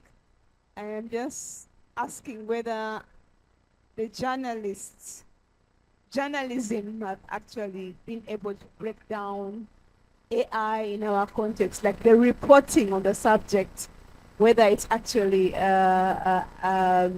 sufficient for us to go around the issues, because I'm hearing that even us, we need to educate people about the WhatsApp groups and all of these things, and yet I don't know whether journalism has found its way and its full confidence in actually talking about these things. Derek, first of all, you can speak your thoughts, and then you can then maybe Deans can answer to that in one or 2 seconds before I get to the plenary. Get yourself ready if you have any questions. Thank you, Jan. It's quite interesting. Media houses and media practitioners, journalists are going to be certainly knocked out. It is not the other way around, though, that journalism or journalists or media houses can knock AI out. No, it's just one way. So you either have to deal with it or not, like she has rightly put. Many people who are not journalists, who are not practicing journalism, are going to use AI in their own interests. And the coming the coming election in Uganda is going to be a very, very big challenge for us in the media, practicing active media, because different opponents are going to hurl whatever they want at the other opponents. And it's going to be our role as journalism and as a profession to try to realign some of those things. That means we have to be ahead of all AI people who are using AI, something that I find unfortunately very hard for us, because we have very many people in the media, in our media houses, who edit our stories, and they are very, very conservative. They still have the other journalism of typewriting. Yeah, Linda knows them, and she's looking at me. What is the Yeah, journalism of what is the journalism of typewriting? I mean, for us, yes, we don't understand that stuff. You know, journalism of typewriting. Some people actually used to send their stories to media houses, handwritten. You know, but that has since changed. And many of them are behind our keyboards and editing our stories. It's very hard. It's very challenging. And I know of media houses, NMG, which is trying to equip us with as much information and about AI as possible. I don't know whether the other media houses are doing as much. And I don't actually know whether even Nation Media is doing as much as it should be. And it's going to be a very big challenge for us. So what do we have to do? How do we realign ourselves?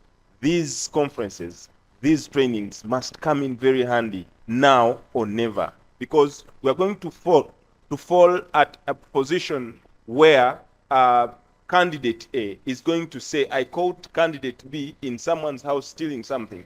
And the video is going to be there, manufactured, and anyone can believe it. But if we are not equipped with AI as the media, as a media, it's going to be very hard for us to debunk that. Thank you. Okay. Okay. Oh, wow. You're still with us. Thank you so much. Yes. Chip in.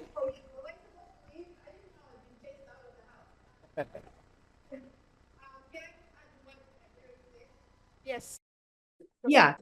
So I think it's important for newsrooms that are adopting AI to see it as a tool, not a replacement for the human touch, because AI still has a long way to go. It's gotten really sophisticated, but it still has a long way to go. And there's a lot of stuff that AI can do that does not need much of a human touch, but it should not be seen as a replacement for journalists. And yes, obviously we have great reason to be concerned about that.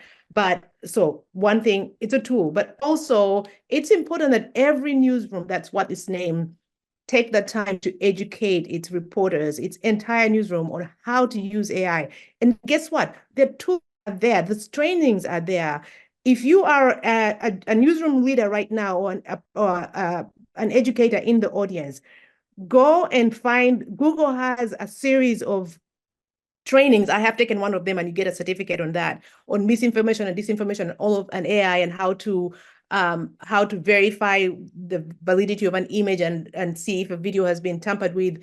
Those trainings are there. They are free. You can go find them and take them yourself. But if you're a newsroom leader, you can make those trainings available for your team. But it's very important to carve out time. We're not going back, as we're not going back to the typewriter days. We're not going back to the handwritten stories. We are moving forward. So you can fight it as much as you can, but the realities are everybody should adopt it as one of the many tools. Like we adopted the computer, like we adopted Photoshop. We are going to have to add this to our toolbox, and we're going to have to learn how to use it, and we're going to have to train the newsrooms, invest in training the newsrooms how to do this. And those tools are available, and they are free, and you can get a certificate. Who doesn't want a certificate, right? Wow. What do we do? We go back to Shule, guys, and teach yourself new tricks, because it's here to stay. Thank you so much, Elvina. We allow you to tell us why. We release you into your good morning. Come, apparently. Thank you so much for your insights, and in case we get any questions coming, we'll give them to you, and we hope we can get answers and share with those who are asking you. But thank you so much for your time, and we look forward to hearing from you. In the next Uganda Media Week, hopefully we shall be in the peak of the elections. Yes, and you can find, if anybody wants to reach me, you can find me on LinkedIn, Elvina Nawaguna. There's no other Elvina Nawaguna in the world except my niece, and she's not yet at the age to have LinkedIn. So just find me there, and you can send me any questions. My DMs are open. Thank you all. Nice joining you. Perfect. Thank you so much. And I'm out of time, and the whole world is looking at me. What am I going to do? 2 seconds and 2 seconds it is, right? Yes, so thank you, Jan. In my 2 seconds, it's very important for us to understand that the role of the personal journalist, you know, the media person, Derek and Ida and everyone in the house still remains important. We have seen over around, I think, 11 or 12 years ago, the Associated Press started the introduction of machine learning using algorithms and supercomputers to help in work in things like editing content and so on and so forth. So production as well as distribution. But with what we are seeing recently, we see a heavy dependence on algorithms. We see issues of ethical gray areas. So as journalists, we need not forget our journalistic or journalism ethics that we studied back in school, even when we are reporting around elections and using AI. But then also the issue of erosion of journalistic integrity due to the lack of depth and reduced editorial oversight. Some of these are the issues we need to understand. Lastly, recently I was consulted by Letitia, the Attorney General of the great state of New York, on 2 bills that they are working on. One was on algorithmic safety for kids as we headed into the election that just concluded on November 5th, November 6th. It is very important seeing conversations around how social media companies, big tech, Meta, which has its AI, Twitter, which has Grok, and so on, how they are actually holding information, not holding, but holding. They actually don't want us to access how these systems work, how the algorithms work, so that we can audit as journalists before we pick their tools and use them for verifying some of these stories. Thank you so much. Yeah, thank you. I hear some of these insights, and I feel as a journalist, I'm challenged. I talked about the conservative person. I believe I'm one of those who still, I am very happy to write my story, type it out, and then I haven't known how to use the, what's the ChatGPT? I don't know how to use it yet. I still use my head. But I know that these are tools as journalists we need to acquit ourselves with, because even when you move into our newsrooms right now, there's quite a lot that needs to be done. And I hope 2026 finds us in a better place. Okay, thank you very much. And I have another unpopular opinion in this regard. For me, it's about the state and the government as a whole. So we are talking about Media Week right now and having all this conversation, but I do not see the key players, which is the state. As we speak right now, Uganda, we still have to bypass some of the key platforms that people use as information, for example, Facebook. So for me, in this regard, I'm looking at where do we place the state to call them accountable. When I look at the theme right now, talking about transparency and accountability, where is the state in this particular conversation? Do they know the meaning of why these particular devices and tools and platforms are in place for us to use so that we can enable ourselves, utilize and manipulate their power in disseminating information? And then lastly, as a person and a woman who works in the gender, digital and technological ecosystem, I'm looking at digital divides, and the gender digital divide. How many women do we have? For example, we're going into electoral processes. 2020, the previous election saw us during COVID time, and we had to leverage technology to enable us to go through the electoral processes and the democracy processes. However, are women well equipped? Even when they're equipped, are they competent enough to look at these, limitations as well as the opportunities there is in this particular ecosystem? We have quite a lot of things that are emerging.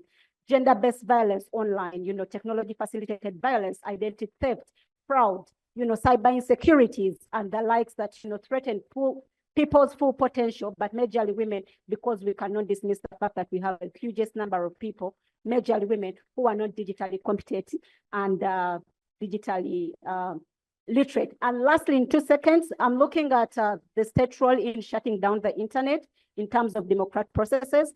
Can we call them beyond just this particular forum?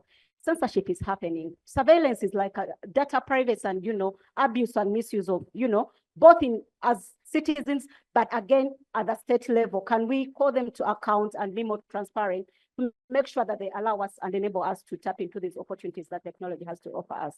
Thank you. Wow, I think we're just scratching the surface of this conversation.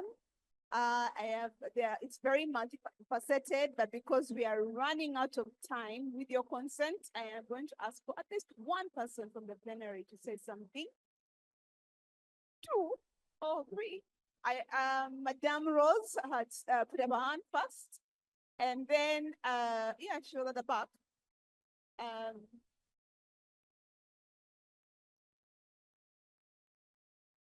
You're eating into my time, please.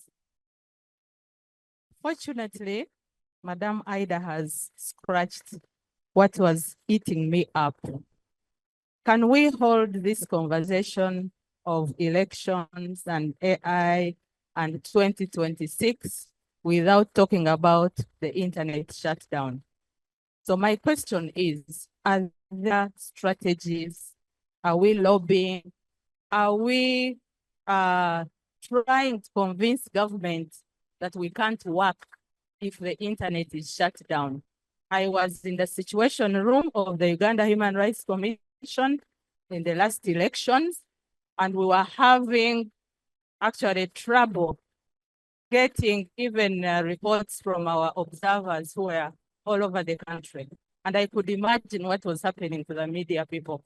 People had to transport stories on buses from wherever they were to be reported. So are we putting all our eggs in one basket? That's my question. Okay, food for thought. They will be available to respond to you in the plenary, but yes, let's hear you. I don't want them to answer you because we'll run out of time. Okay. So for me, rejoinder on what Rosemary is saying.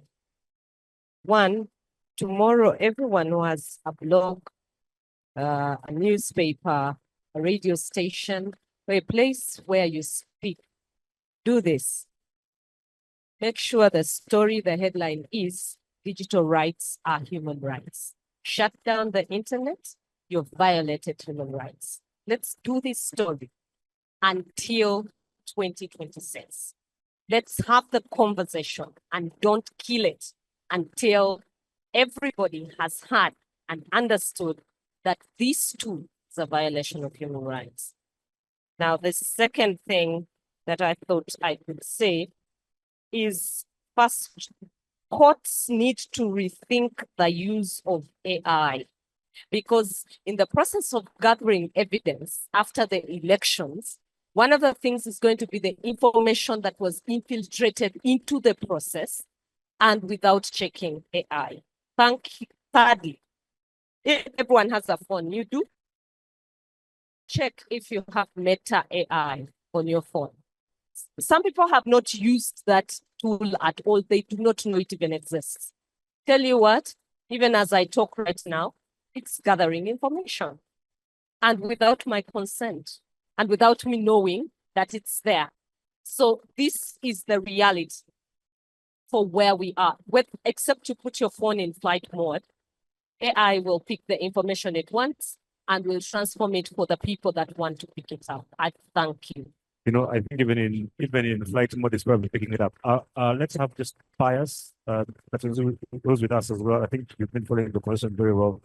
Just to, you're so old and relevant to these people that it would be only, and I say this with the utmost respect, that as a veteran, all of your decades of wisdom might be good to shed some insights on what you have had here today, and then we'll go into our last panel. So I hope everyone knows who Pius is. So can we have the mic just go over to Pius and we'll hear from him, and then we'll introduce our final panel. Thank you so much for those kind comments. My name is Pius Katunzi. Serve Observer newspaper. I would like to thank the panelists and also for the opportunity to say something. I've had so many worries about AI. It appears that everyone is worried about AI. I'm not worried myself. I've used some of the tools to actually use AI just like any other tool. Once in the 90s, we used to type our stories, submit them to the editors. And the editors used to have scissors. So the first paragraph is okay, but the second paragraph is not okay.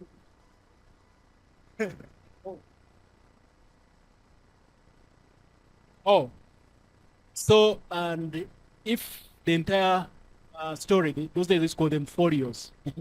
And so they say how many folios I've written, like how many pages I've written. 2 folios. If the thing held trash, you took it to a man like Charles Onyango, just crammed it. Now, these days, when people talk about AI, they mainly talk about generative AI.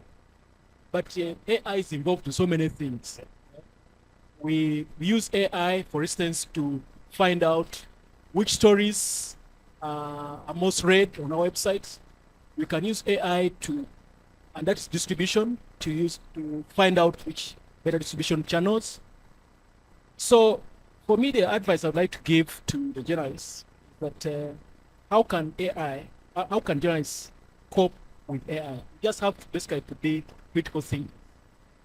And this critical thinking involves, number one, understand the technology, like somebody talked about it already. Familiarize yourself. Take time to learn how AI tools work, including their strengths, limitations. There are so many foundational courses online, Google and what. Stay updated, regularly engage developments in AI and technology to understand how capabilities and potential pitfalls. And also, don't forget, this is one of the skills that all journalists have. Always be skeptical.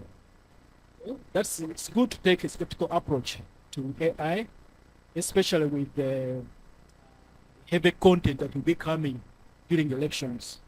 The audience will rely on us to shift for them the right information. So, if we who are supposed to sieve this information are not updated with AI tools, are not updated with all these pitfalls, then we would have done a big service to the audience.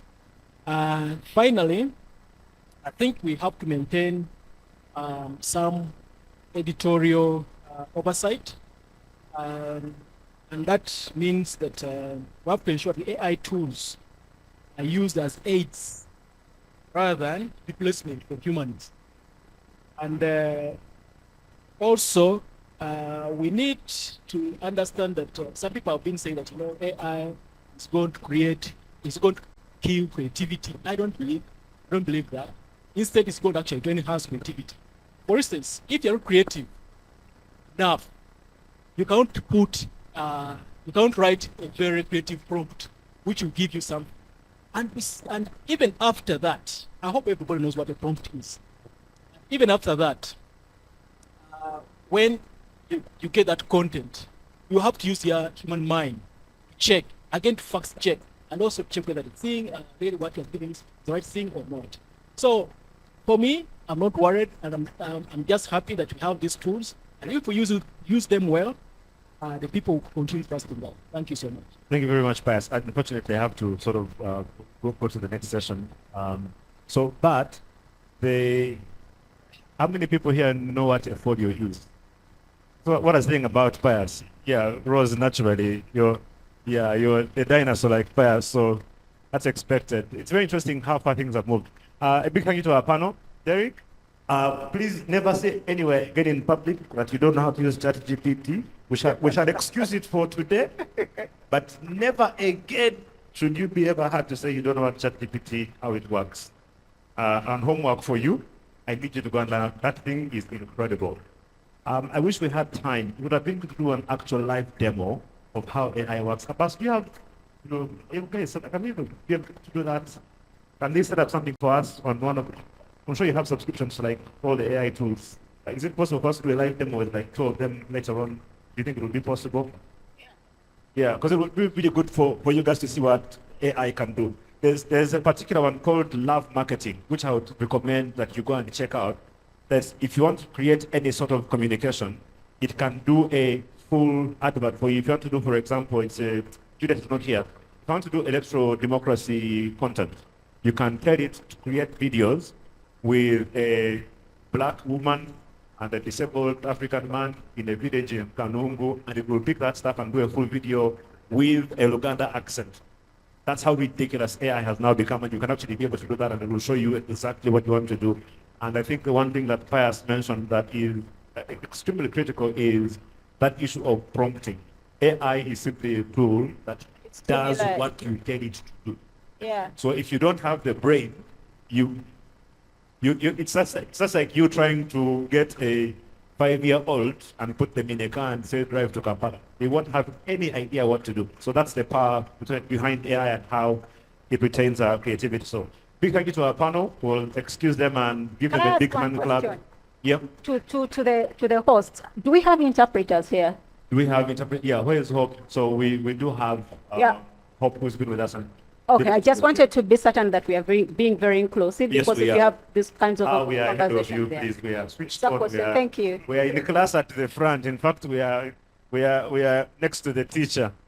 Our final session. So we will have a lightning talk on personal branding that Joan will do together with Irene, but that will be after our final session, which is going to be a very short one. It will just basically be some insights from Abbas Mpindi, who is our host.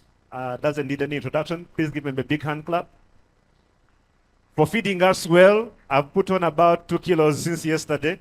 So between Jan and Abbas, they owe me gym money. Also, Idris Chigundu, of course, Beg Media, who has been extremely active, never shy to share his thoughts and opinions, and had a proper go at Marcella yesterday. That was typical Idris yesterday. It was good to see you in your element, and you're very welcome. And then the final person that I'm going to introduce, so our final panelist is so special to me that I want to introduce her in a very special way. And I'm going to do that by first asking, is there anyone in this room who does not know who Christine Mawadri is? If you're here and you don't know who Christine Mawadri is, please put up your hand. And if you're Ugandan and you are, the Tanzanians don't count. So we need anyone who is here in the room and you don't know who Christine Mawadri is. So Mercy doesn't know, doesn't know, Irene, you're lying. Okay, so there's about 3 people who don't know. And that for me is a problem because Christine is a true national treasure. And I'll ask her to come to the platform even as I give her the glowing introduction I want to. Back in the 90s, when the very first radio stations opened in Uganda, we were used to very boring radio. And then the FM radios came. And then there was this radio show where there was this woman who spoke so well that you just always drew pictures of your head. Anyone who is above 35 knows what I'm talking about. Even 35, because the 35s were just almost there. But the reason why, for me, Christine is really special, and I've said this in public many times, and I never stop sharing this testimony anywhere where I am with her, is that anything that I became as an individual in my profession is because of this woman here. When she was at Capital FM back in about 96, 97, I used to listen to the radio show every single day. At some point, she banned me from calling because I would win all of the money. And so she said, Ben, you need to stop calling because people are going to start thinking we're colluding with you. But then she did one thing for me. She said, I told her I want to be on radio. There's a guy called Hussein, Amin's son. And yeah, and she said, come. She grabbed my hand. I'd gone to pick money that I had won. And she dragged me into the production studio and handed me to Hussein Mumba and said, this boy keeps stressing me. Here he is. And I did a commercial for Oktoberfest for Nairobi. I'll never forget. And that was my very first voiceover to do. And after that, I ended up being on radio thanks to her and Irene Ocho, who was head of programming at Radio 1 at the time. And the rest, as they say, is history. So I literally owe her my career. And so I always make sure that this comes out whenever I am with her. And as long as you're alive and I'm alive and I'm with you, I will share that story every single time. Let's talk about media viability and the new frontiers for media sustainability and innovations. It will be a very brief conversation to talk about where we have come from, where we are, and where we're going. And again, these guys are here to just share some insights, and then we'll hear from you. I'll start with Idris. You're one of the dinosaurs. Unfortunately for him, the gray beard gives it away. He can't hide it. I'm not. You grew up as a journalist in literally the most archaic newsroom you can imagine. If you think, let's be honest. Actually, by the time I joined journalism, the computers had come. Running Windows what? I don't know, Windows. Yeah, did you use Netscape? Did you use Yahoo? Windows XP. Ah, well, who here knows Windows XP? Yeah? Ah, you see, that is how old we are. Things have changed a lot. Let's start from there. When you consider what media was like back in the 90s and the very early 2000s and where we are now, what would you say for you has been the most stark development in terms of the acceleration of, you say either technology or delivery or whatever? What has been the biggest change in media from the time you joined, from the perspective of sustainability and innovation for the profession? Thank you, Ben. I think once again I should introduce myself. I'm Idris Chigundu from Beg Media. Of course, I'm honored to sit with two great people. She's my origin primary, by the way, but by two different eras, yeah? We went to the same primary school. Abbas, I've followed. She didn't know. We went to a school called Uganda Road. Well, the parking Those lot. days, We used to yeah. go to Uganda Road, the parking lot, because they had no grass. But the eras are different. So I was in Nakasero, so. So I'm glad to be here. You asked a very important question. What do I think is the most important development in whether it's innovation as far as media development and sustainability is concerned? Of course, one is technology. When you look at the technology, the way technology has grown, when you look at the kind of, I remember when I entered journalism, writing a story, of course the computers were there, but there is a program that they used to use to put together a graphical, I've forgotten its name, and we used to use flash disks to carry stories. A flash disk was a small compact thing. I think one wouldn't even carry a photograph of 5 megabytes, if I'm not mistaken. And certainly internet.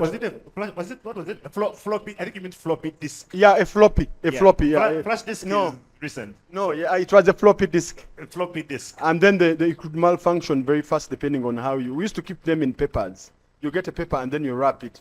Because if you expose them to just a small thing of dust but it was a precious thing. I remember even, it was like the cassette tapes. They had a paper even writing your name that you own this in the newsroom. But then when you look at, and then yet the capacity was very, very small, but it was a precious thing. Sorry, Idris, again, I like to give context. Is there anyone here who has never used a floppy disk? Show of hands. if you have never used a floppy disk. All right, about 70% of the room, so context. Yeah. Yeah, actually, all the CPUs had that section for floppy disks, but when you look today, they don't have them. But even the entire process of gathering news, you know, at the time when I entered journalism, the mobile phone penetration was not as deep as it is today. So getting a public official, either you had to have we had the diaries of phone numbers of the ministers, and the 041, was it 0414? It's not like today where if you want to get a comment from someone, you just dial them. And sometimes it involved you going physically there to their offices if you want to get a comment from a commissioner in this kind of thing. But with advancement in technology and, I mean, email, mobile phone, even WhatsApp, I think now it's easier for a journalist to access their sources. But also, Ben, one of the biggest developments in the media as far as technology is concerned, I think is social. If I could say the social media and the social media platforms and the fact that now it's easier to bring in the general public into what we do. Previously, there was a kind of a thick wall between the journalists and the.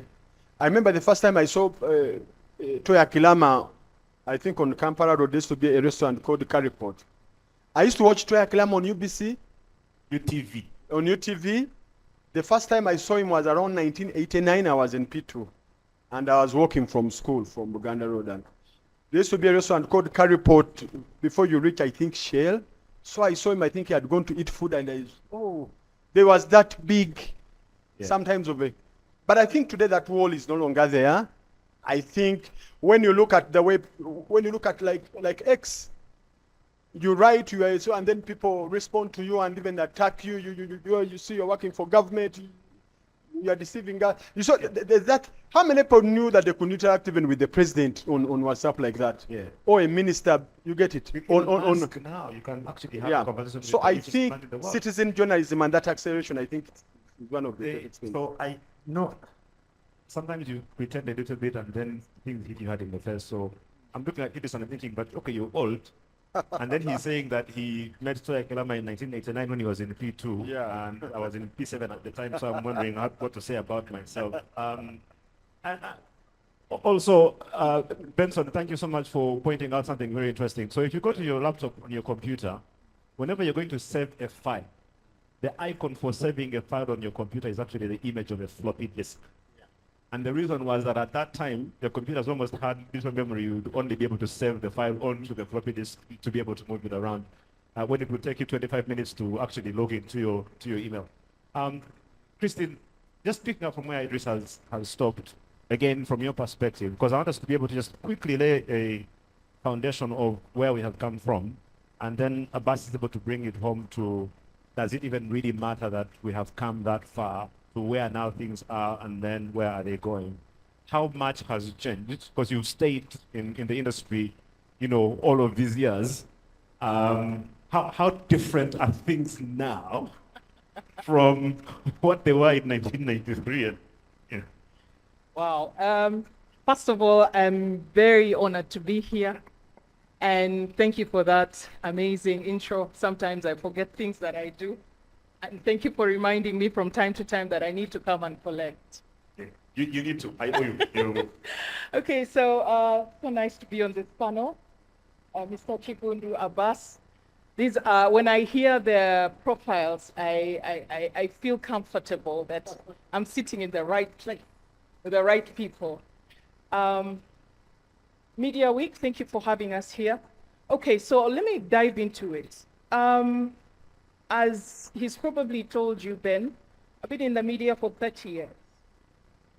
30 years, yeah. 30 years means, since the beginning of introduction of FM radio. Who here is below 30? Age-wise, please put up your hand if you're If you're younger than 30 years, please put up your hand. All right, about half the room. Yeah. So please gather around and listen to the stories. Some of them were conceived to your shows. Probably. Oh, anyway, so you know, you asked me a question and I was just playing, like how very quickly, all these images of where we started, the beginning of internet, right through to where we are right now. And I may as well introduce myself. At the moment, I am the ED for strategic partnerships at NRG Radio. NRG Radio is a youth-centric station. We are very big on new media, if you like, and I think we're shaking tables. You definitely are. So when you asked me this question, it took me back to where I have been. And you talked about floppy disks, we used cuts. Literally, when you are on air, you're using cuts while talking, sounding as sexy as you can, while moving around music and moving cuts so that it's smooth. And I tell you, there was no dead air. That's how good we were. So when I juxtapose this to what is now, like, what a nice time to be broadcasting. Yeah. I wish sometimes those were days that I was there. We'll probably do many things. So we came from cuts and we moved to internet. I used internet when it just started. We're using the dial thing. Sorry, just to sort of interject. So it might seem very basic to you, but for especially a lot of these youngins, I think you need to take them through. So cuts wasn't the only thing. There was a whole progression. Cuts, mini discs, CDs. Oh, wow. Does anyone know what a CD is besides the condom? Yeah, I don't know what a mini disc is. Do you know what a mini disc is? Who knows what a mini disc is? Yeah, well, Pius, we expect, yeah. So, and Linda, and maybe Rose would probably have an idea what a Marantz was. I think Linda would remember the Marantz. I remember when we were at Saju FM with Linda, she had her biggest asset was a small recorder. Because it was big, it was like a briefcase. That one. Called the Marantz. And then it was probably about 5 kilos. Yeah. Yeah. So anyway, but it was precious. If you lost that one, you're done. So the mini disc was also quite small. It's what you'd really equate to your hard drive right now. So we moved from that to CDs, which was a bit of a relief. And then, voila, someone decided that radio stations should have playback computerized systems. And that was music to our ears. So we have seen all that. And right now we are talking about media and innovation and sustainability. Allow me to interject something. When John looked me up and said, we need you to talk about this, there's some thread that just lingers all the way from the time that media houses, the FM station started, to now. And it's quite disturbing because data collection and research are very important. They're very important because they help you, or any investors, or any meaningful entities, decide which direction to take. So right now, we are really at almost the apex, if you like, of digital technology and all that. We have social media doing its thing. I've heard about AI. By the way, I love AI. I have no clue. And all these things are going on, but nobody, and let me just say this, we have over 300 media houses in this country. We're talking about TV stations, radio stations, and any other, online newspapers and all that. But the thing is, you've got this huge investment capital here, talking to people, different people. But the line in between there, who exactly are you talking to? What exactly do they want to hear and do they want to hear? Are they even getting what you are telling them? Or are we just, in the dark, set up a station, set up a media entity, and someone say that it will make money, and that's it? This is very critical because I think there's a way that we've been duped in not thinking that data collection, research, or a way forward to know what your audience is saying is important. I mean, if you really look, how many data collection tools we have?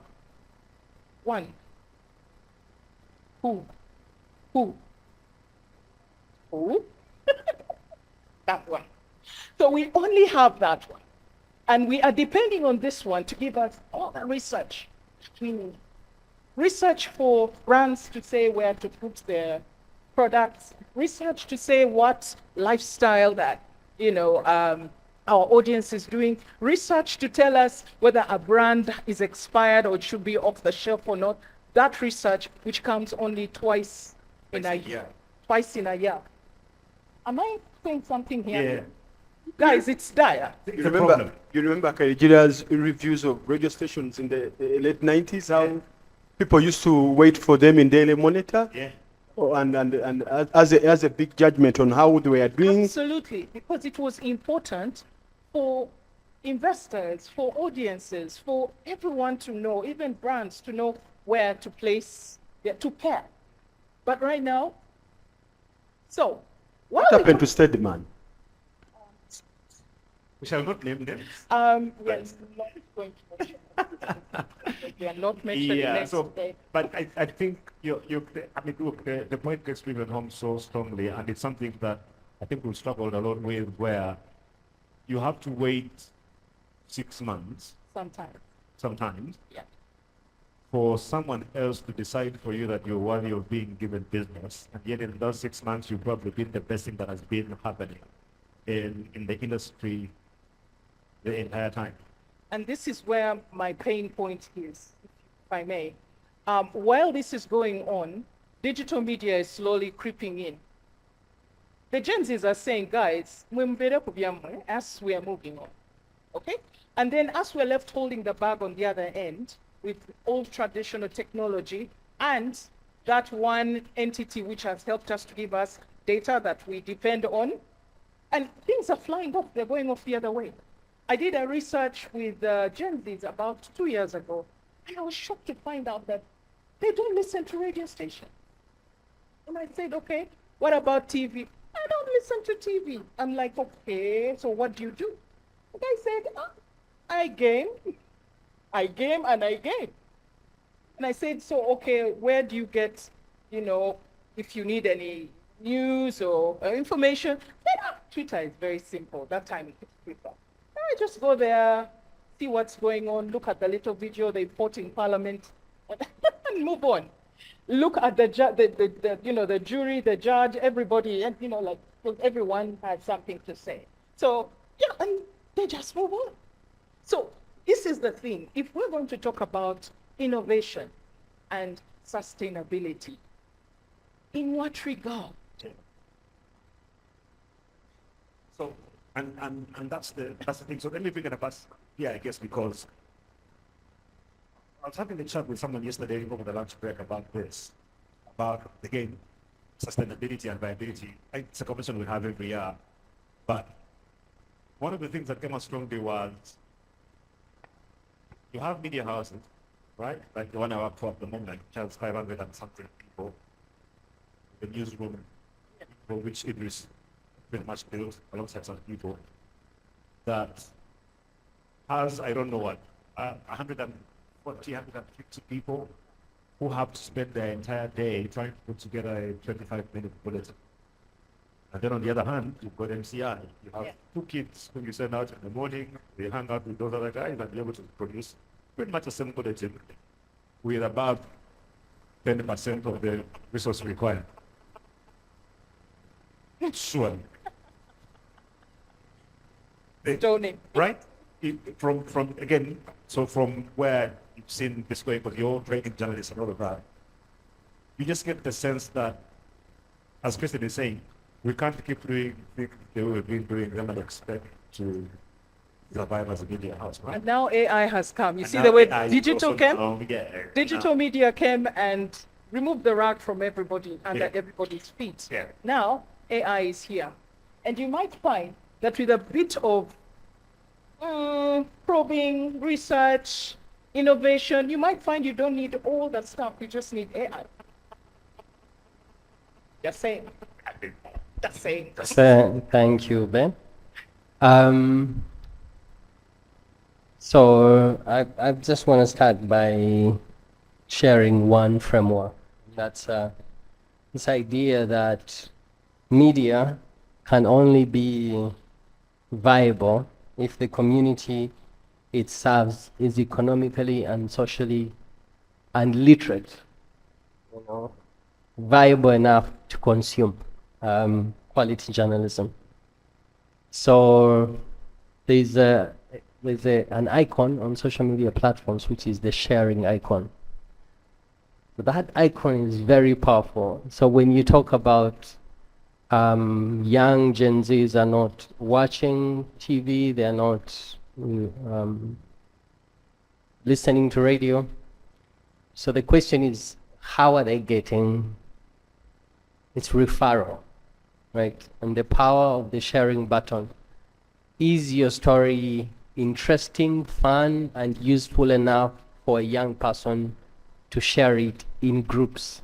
And it's not just a young person, but it's everyone else out there. Because one, the question that we have to ask ourselves, that a lot of things seem to have changed, technology, talking about consumption behavior, but again, what people are looking for really hasn't changed, which is to be educated, to be entertained, and to have very useful information that can help them to make the best decisions.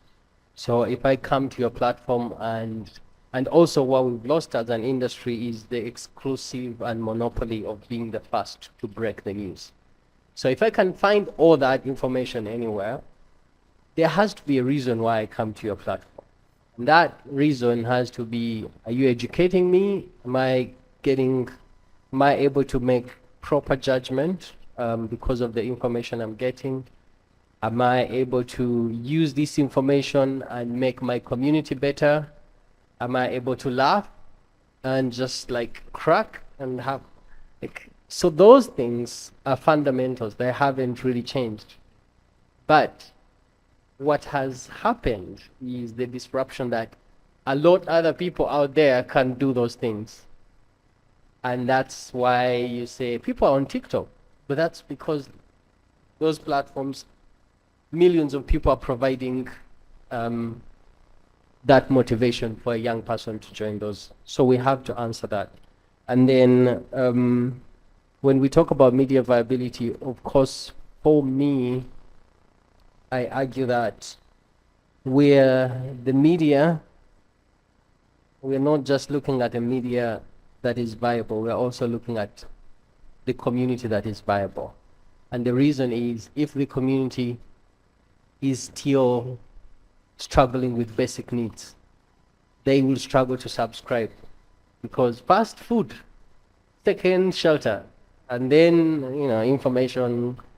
And so we have to think about, one, the place of the media in enabling communities to become viable themselves. So there is a conversation that has to happen on local journalism, which is why I came with this for you, Ben. And also, I hope that means you handed it over. It is a viability component you have to buy. We sell them. So the community has to appreciate the value of Next Media, the value of NTV in their lives.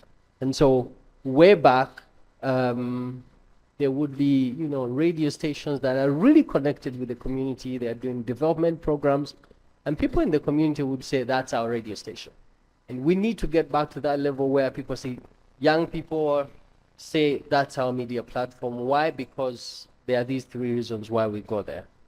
And we still have an opportunity around trust, which is really important. Yes. Yeah, so again, I just have one more question for you guys, and then we'll open it up. Again, the idea is just to sort of lay the ground for the conversation. In light of all of this, as already Idris will come to Christian and then finish with the bus, how do you then set up your media house or a channel, whatever, as a business in this current town? while still yet being relevant, right? While still being able to adhere to the values you're talking about the accountability, being able to do information, being able to be, for me, really remains relevant. So how do you do that in all of this space and still manage to stay afloat as an entity? Because, saying, advertisers are saying, my money is now shifting to digital. I think, if I'm not mistaken, and that is perhaps. That is perhaps. Coca-Cola as an entity, just in case you don't know, has shifted 60% of their advertising budget now to digital. So while before they would take all of their money and put it on After 5 and the beat and whatever, big chunk of that money is now going to digital platforms. That means that revenue is going for your media house. So for big media now, in the space in which now you're trying to enter, how do you make yourself a going concern that is able to stay alive? Well, yeah, how do you get that 60%? Yeah. For him is on the 60 side. That's a nice question, Ben. I won't differ so much from what Christine and Abbas have said. I think where the media is, we have to look at niche journalism. Big media is so strong on media, that's very deliberate. We are so strong on covering our media counterparts. Because one of the things we have discovered is there are a lot of so many people actually are interested in understanding what the goings on in the media, but the media rarely covers itself. The media in Uganda doesn't cover itself. They can report about, well, corruption in police, or they can talk about mistreatment of workers at an Indian factory. No media company will ever say that our workers have gone 6 months without pay, or we have a boss who sexually harasses this. Okay, I can understand why that has been the case. The media in Uganda has some unwritten pact that you see, some of these things should be kept inside. They should be bedroom matters. But then the question, the answer is that I think the world is going to, the media has to finish the same way energy targets youth. The days of the mass media thinking that you can target each and every, the way the first newspapers were set up, the way the television stations are set up in this country, I think because of the segmentation of our audiences, those days are gone. Abbas was talking about, and I think you're talking about and part of the reason why they are gone is because there are so many alternatives now. In 1990, you had no, in 1990, 89, you had no alternatives. You had to watch UTV. There were no alternatives. Internet wasn't there. You had to either listen to Radio Uganda and watch UTV. Now there are so many alternatives, but largely also because of the growth in technology and social media. Now, which means that you can't pretend to serve all the entire market now. I know radio stations, TV stations have tried to do that before, having a segment on health, then on politics, then on business and that.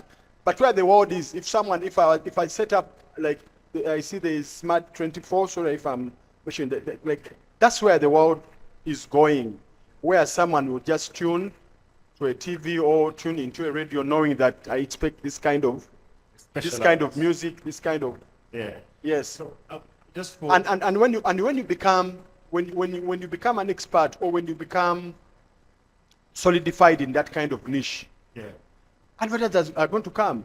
I don't know whether you follow global trends. The BBCs, the CNNs are losing people to podcasts. Podcast companies in Europe, in Uganda hasn't come because they are paying much more money. There's a podcaster, you know him, Joe Rogan. Joe Rogan is more popular, has more viewership than CNN and ABC combined.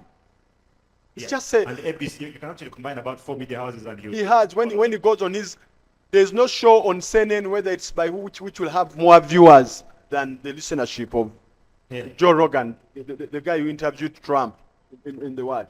And because and that shows you the shifting consumer trends that sometimes if we tapped into them, maybe that's the way we can survive and sustain ourselves. But this thing of thinking that you're going to serve each and everyone, I think that era is over. Even me, if I want to read the sports, I'll go to athletic. If I want to get an understanding, Sam Lugambo, I go to Kasuku. If I want to YouTube, if I want to get an understanding on politics, I go to a platform that I think serves me that interest. And that's what the youth, and that's why you see youth who are interested in gaming, like you said, youth who are interested in things to do with love and relationships, will also get their platforms. It's interesting you should mention the example of the athletic because it's a very new concept.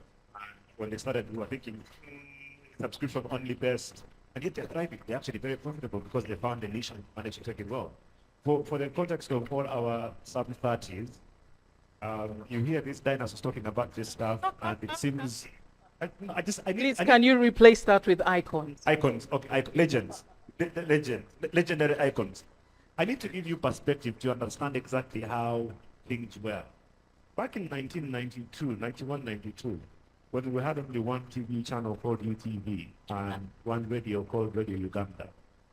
Well, there are two radios because in the evening between 5 and 7, depending on the weather, you would be able to pick up KBC radio. There's a guy called Bob Kiyoko who used to run a show called Sundowner. And so if you were lucky and the weather was perfect, you would be able to pick KBC radio using medium wave. So you would listen to half the top 10 countdown. You'd listen to half the song and then the other half would disappear. There was one show that did music on Radio Uganda done by a guy called Mike Aderenge, PJ Mosquito. And then there was, what's his name? And Arnold. Mulondo. No, Richard Mulondo. Richard Mulondo. Yeah. And that was it. All of your music was normally about 3 months old if you are lucky. So these things of Umbe song has been released now and then you're going to get it. You will get it 3 months later. That's how things were. And they've changed since. So based on that, it is talking about niching and specialization. From your perspective now, from the component of innovation, what do you see as being the biggest things for people to take away from? With the understanding that many of these young people here are now thinking much bigger than just being able to go and get a job. Many of them are entrepreneurs. They have dreams and they set up their own podcasts, platforms, whatever. What would be the 2 or 3 things you would give them as advice if it's going to give them a shot at actually being able to succeed, and then we'll wrap it up with a buzz and then kick some doors. So the panel that was here before, I think it was Raymond, who said something that's very close to me, which is finding African solutions for Africa. That's the number one thing. And it ties into what Abbas was saying, that, how is it we start, intentionally getting content around communities, around interests. That is the one thing that the Gen Zs should think about. First of all, Africa, and the solution. Now, the solution can come in various ways. One, you need to understand that you have a lot to work with, and that is content. Whether we want it or not, content will always be king or queen. Are we agreeable to this? Yeah. Because even if there are a gazillion platforms out there, they are all saying the same thing. They are all churning out content. And that share button you talked about, that one in itself tells you that content is here to stay. So you already have capital to work with, okay? The next thing that I would say is start to be intentional about who exactly you want this content to go to. And that is where the innovations starts. I personally have started actually building a media research tool because I said, okay, we're going to make noise about this, that, and the other. I've started to build it, and I realized that, okay, it's not easy actually for everyone to do this. But along the way, I'm learning that, yeah, there are parts that I will do, and I'll also leave someone else to plug in. So you're not just a one-man show thinking that you're going to save the world. Not likely. So those are the collaboration now becoming extremely exactly. So the one thing, remember, African solutions for Africa, Two, you already have material to work with, which is content. It's there. But how do you want to use it? Three, how do you plug it to a specific audience? Because they are, and very quickly, there is one particular topic that I don't know we are doing enough about, and yet we should, and that is the environmental aspect, climate change, and things like that. Oh, really? How did I even know? Yeah. So We had a very good conversation. it's a very big thing, and it's, if we're going to shape culture for the Gen Zs and those coming after them, it's something that we should, it's a topic, not even just a topic, it's it is a concern that we should hold close to us. Because if you look at news generally, you say, okay, let me listen to a news bulletin. Anything about the environment will show up maybe like in other news. Yeah. And yet we are facing serious problems. You know, you see what happened to Chitezi. Today on my way here, I was asking, by the way, where's the garbage going to lately? Nobody's saying. Oh, yeah. Our pollution index is high up there. Yeah. And we cannot expect the government to do everything for us. Yeah. How is if we also start to do stuff on our own? And that's where the innovation comes. So from what I'm hearing so far from Christine and Idris, again, combining both of the things, you're talking about content, he's talking about specialization. What I'm thinking is, if you're in the room and you're thinking about what I want to do with comfort or massive, whether you guys are still young and have a lot of potential, what area do you cut out as your niche, especially for your peers, to be able to then consume? Because we have a very young population. They are growing. They are going into Actually, we have one of the fastest growing populations in the world. and they are going to be consumers of this content. Again, before Abbas closes it, I like to have things around perspective and context. How many people here watch Netflix? Show of hands. Yeah, okay, okay, how many people here pay for Netflix? Yeah. Pay for Netflix. Oh, still a very decent chunk. From my estimation, I'm thinking about 35% or thereabouts, right? You pay for it because the content is good, right? There's enough content. So if the content is good, you're going to pay for it. I'll give you one very basic example. I don't know if you ever think about this, but the richest people in this country are the ones who sell the cheapest thing. Think about it. The richest people in this country are the ones who sell the cheapest thing. How much is a plastic cup? See, it's increased now to 500. How much is a safety pin? How much is the chikwasu? Right? 100 to 200. How much is a handkerchief? It's increased to 1K now. Please note it has increased. And yeah, and the point I'm trying to make is this, ladies and gentlemen, that even the poorest of the poor people in this country will find a way to go and spend money on a hanky, on a matchbox, on a safety pin, on a plastic cup for a home. But because of how things are going now, and because all of them in the next few years are going to have access to internet, my boss likes to say that in 5 years, internet will be like water.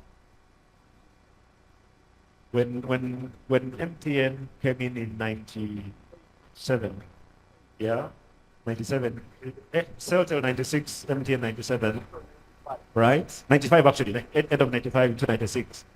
We had to pay these things called service fee cards to be able to be allowed to access the network. So even before you bought airtime, I'm sure Pius probably has copies of his service card somewhere in his bedroom, the old ones, and Rose. The way Rose is laughing, I'm sure she kept some souvenirs, and Irene, right? And then that now got taken away because you had access to the network, but then had to buy airtime, okay? Eventually the airtime went away now. I spend 20,000 shillings a month on my voice call. I get a bundle that allows me to call all networks. Before, calling from MTN to MTN was cheap. Calling from MTN to Celtel would be expensive. They've now removed that. Today, I don't know if you are aware, but today morning, MTN, what's that? Quadruple is times 4. Times 5 is what? Quintuple. No, what's on the Zoom? MTN today quadruplated. That's scary, effect one. MTN today increased times 5 the amount of data they are offering for the same amount of money. I don't know if you know that. Today. What that means is that in 5 years' time, the internet will be pretty much free. Which means that this person in the village now has all the internet, and they're able to spend that 600 shillings a week on content, if your content is good enough. Again, perspective for me in terms of where we're going. So, Abbas, bring it home. Thank you, Ben. I think you provide very good perspective, because what I was going to say is that people go to Netflix not because the content is just good, but it's curated very well. And if you go on that platform, you can see it's easy to navigate. It's categorized. You can find your way around it, the content easily. So curation becomes a good area for young people to innovate, but also for media fraternities to think about how curating niched content becomes strategic for them to become viable. And again, viable is a very, complex term. Reason being, it's more than just the money. It's you have the capacity to keep the lights on. You have the capacity to send your journalists to do not just any form of journalism, but really have journalists who can do quality journalism. And that means the way you curate that content has to align with the needs of the community. And that brings me to this idea that content is not just king, but it will also be a basic need soon. And that we as journalists, we can make content a basic need, and people can see it, especially if our content aligns with the needs of the people and their demands. So you're looking at media viability from a supply side, but you also have to look at it from a demand side. And that's why I said, and I would repeat again, that a viable media is only viable if the community is equally viable, and that the media can play a huge role in making communities viable. So first, you as journalists, you have to understand that you are partners in development and growth, and that communities have to see us as partners in development and growth. And that with that, communities have interest in not only defending the media and journalists, but they also have interest in investing in the same media platforms that we run. And for our young journalists, what is key around innovating, you need to understand that it's not just content. You can become an innovator around distribution of other people's content, right? There was a guy who was saying he could use, instead of having Daily Monitor and New Vision and Observer running their own fleets, he could have one fleet that takes everything to the different regions. So innovations don't have to be tech. Innovations can be in distribution. Innovation can be in, access and making it easy for young people to get that content. Innovation can be in how they use it and reuse it all the time. So it's just, you have a lot of options. I certainly like, for example, Christine's generation around research, because that's something that's absolutely relevant. Yes, research as well. You remember there's a time, I think about 6 or 7 years ago, if I'm not mistaken, where the telcos were struggling with their costs until ATC came in and said, but why are you setting up 5 different masks to serve the same community? Yeah. We will do the mask. You guys will cut your costs each by 60, 70%. I still make a lot of money because I'm aggregating this for you. It's a win-win-win-win-win. You're able to expand, you're able to give better services. So what innovation are you thinking about? One of my challenges with Ugandans, and especially our young people, I'm trying not to be offensive, but we don't seem to want to think, right? Think. To think. Think it's not yet illegal. Yeah, thank you, Abbas. Please repeat that. Think it's not yet illegal. It's not. No one is going to arrest you for thinking. It's not illegal for you to think. For any Ugandan who is below the age of 30, for me, under no circumstances should you be aspiring to be Christine's employee or my employee, especially if you're in this media space. Your aspiration should be to become the next Mr. Beast, the next Marcus Brownlee. We all know who Marcus Brownlee is, right? Maybe Rose doesn't. I don't expect Rose to. Rose, do you know who Marcus Brownlee is? I don't expect you to know. Who knows who Marcus Brownlee is? Yeah, okay. So he's a young kid who started making all these videos, reviewing technology on YouTube as a 17-year-old, and now he's a multi-millionaire, almost approaching a billionaire. So, what are you doing to take advantage of this leveling playfield that has been made available to you? Right, let's get some feedback from you guys. Any additions to what the panel is suggesting in terms of where we need to go for sustainability and viability? Ben, maybe there's just one thing around what Idris talked about when we talk about the need to niche audiences. Yeah. But there's also the need to just niche the advertisers. Because not all of us are going to Coca-Cola. And even Coca-Cola is looking for certain audiences in their own way. Even if they said this is, we are putting all our 60% to, but they still want, the youth. And she can provide that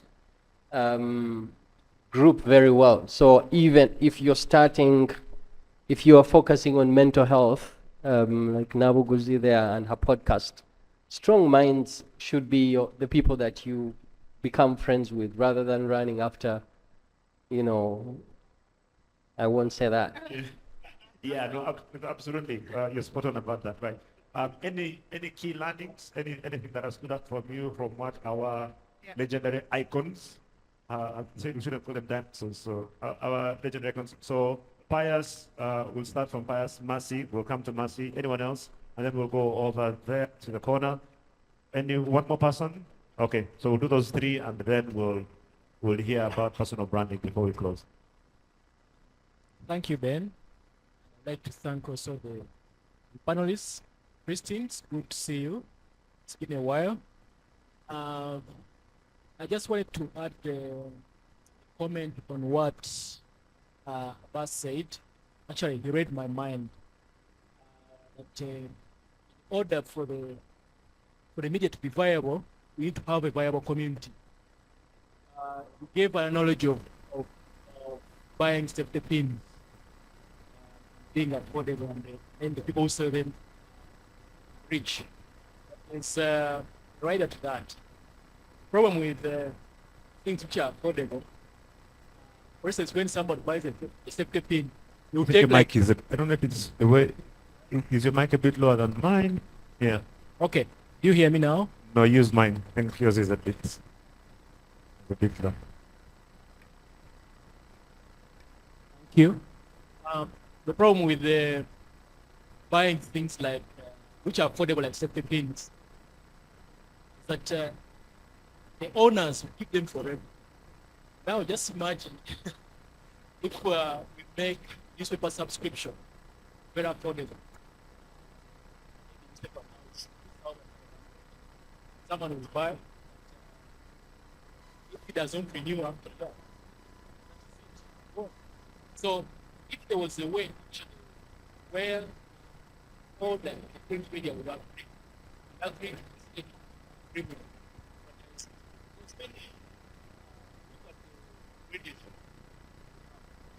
them give print.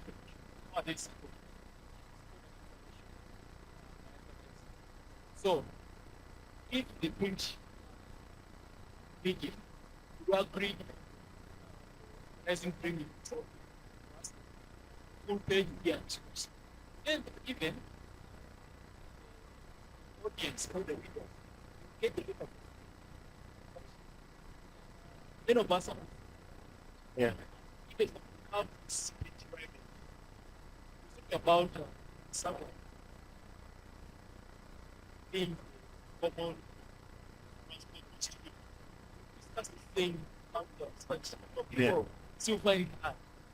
I was in UK as a student, discovered that Fleet Street because it was the place where they printed all newspapers. Yeah. It was Fleet Street which was distributed. Because the starting points were the same. Yeah. So the market time. Yeah. So I think that it educate yes. Journalism. Expensive. Yeah. Asking questions like what happened. Stedman. Yeah. Ipsos. Yeah. Problem also with such research. Sometimes tell a bad research. I personally one time wrote something and I wrote critical review of the research.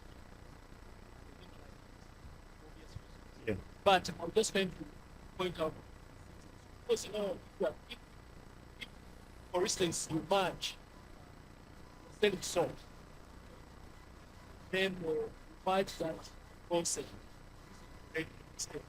Go to place X, you give someone X. Tell somebody, if you want to get this, as you said, listen, review one. Yeah. So, each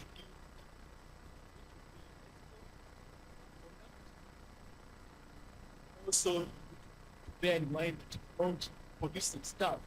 Yeah. Yeah. Thank you very much. Let's come here to Mercy. I've actually just got an idea, Christine. I've always thought to myself that the thing of media research is so important that maybe someone like UCC should take interest in it. So once you're done with this tool, maybe you should have a conversation with UCC and say, look, this is something for public good, where in the licensing regime for every radio station, when you're getting your license, there's a component that's dedicated to making sure that there's a component of having audience, research available, which would then come to you as an entity to provide as a public good. I think that's something that. I like the fact that you've raised this. Yeah. I think, Abbas, is the last time we were here when we had the media challenge. Yeah. And there's something that I talked about and I touched it lightly. Most times when people listen or hear about the regulator, they sit up like, my God, they're coming to shut me down, or they're giving me a warning or something. I think we need to start looking also at policymakers as part of us. Correct. You see? Because if you're moving along the path of less resistance, you're likely to achieve more. So when you talk about this for UCC, I absolutely, I think it would be amazing if we could work with them. Maybe they'll even give us pointers, what they're looking for, and hope that the audience and the media houses will embrace it. Because there's also a lot of change component there, that you have change of mind, change of attitude towards the regulator. We need to start seeing that we are one and the same. I agree. And then it allows the media that should be relevant, because at the end of the day, if it's not working for you, you shouldn't be wasting money in the business. If it's working, then you're relevant and people are able to, come to you. So absolutely. Exactly. Yeah. So Mercy, and then we had one more person at the end, and then we'll finish. Thank you, Chair and panel. We have talked about niching journalism, getting your niche. I, for one, I think the media, yes, we have done a lot of niching, like investigative journalism, business journalism. However, I think we could do more analysis in these niches. The latest investigative story I took interest into was the one of Semanda. So I think the journalists could have maybe advised the doctors to do a little bit of personal branding to avoid impersonation. So I think with niching, we need to put more analysis and solutions to the stories we Yeah. tell. Absolutely. Thank you very much. And then we'll finish over there at the back, and then we'll have Joanne and Irene do a very, very quick session on personal branding, and then John will wrap us up.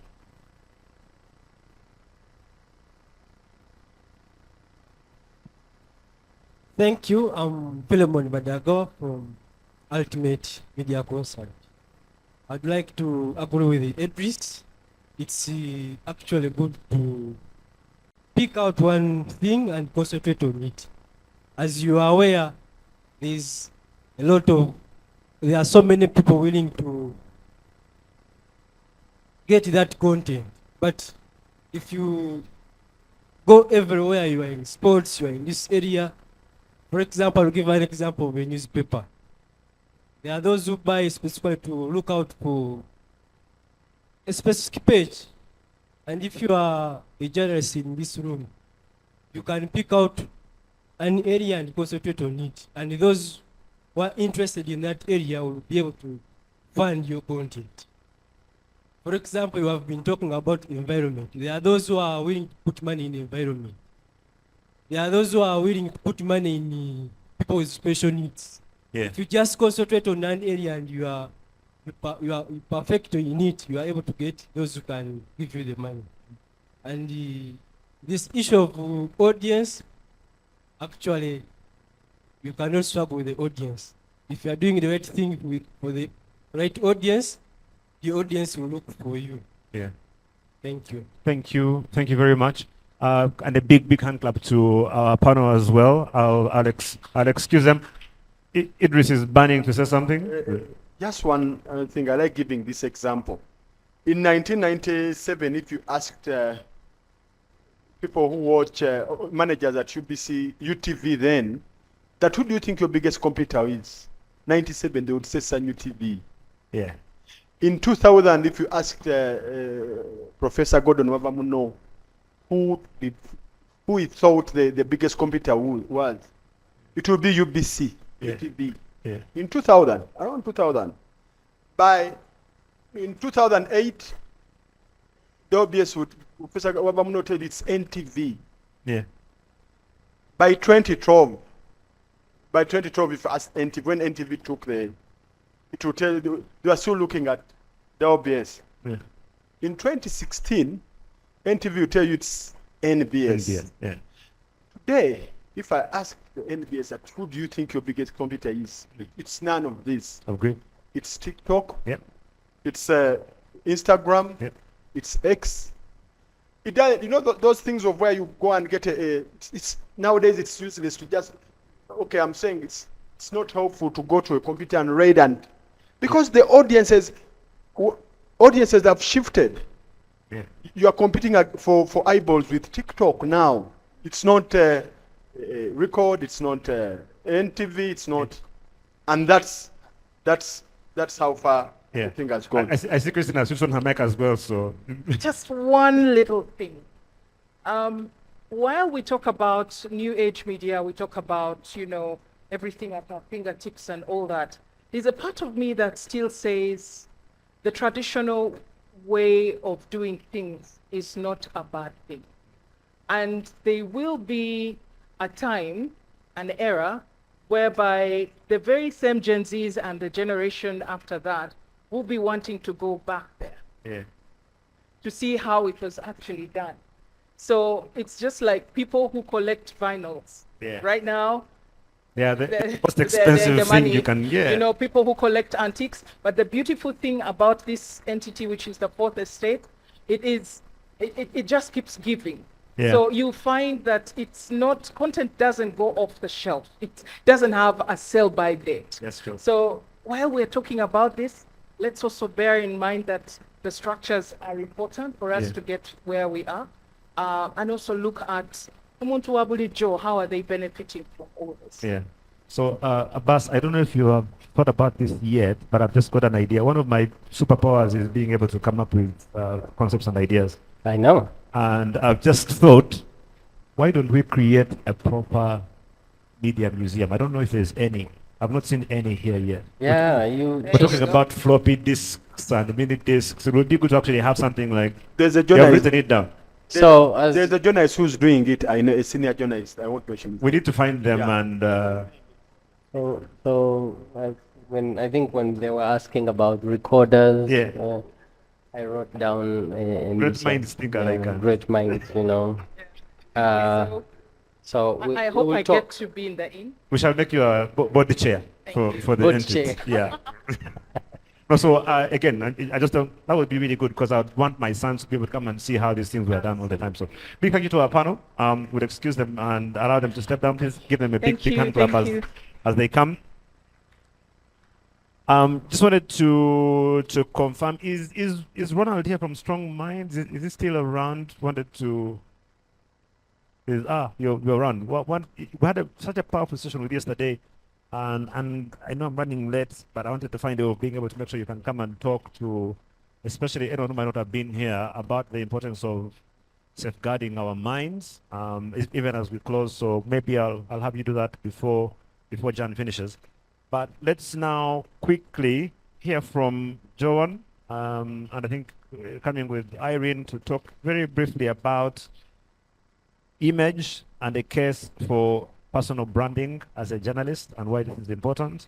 And then when they're done, we'll have Ronald just come and give us some pointers because it's very important for us to guard our minds. Just sort of give us some advice on how to make sure we stay sane. And then Jan will close and we'll finish. So John and Irene are coming now.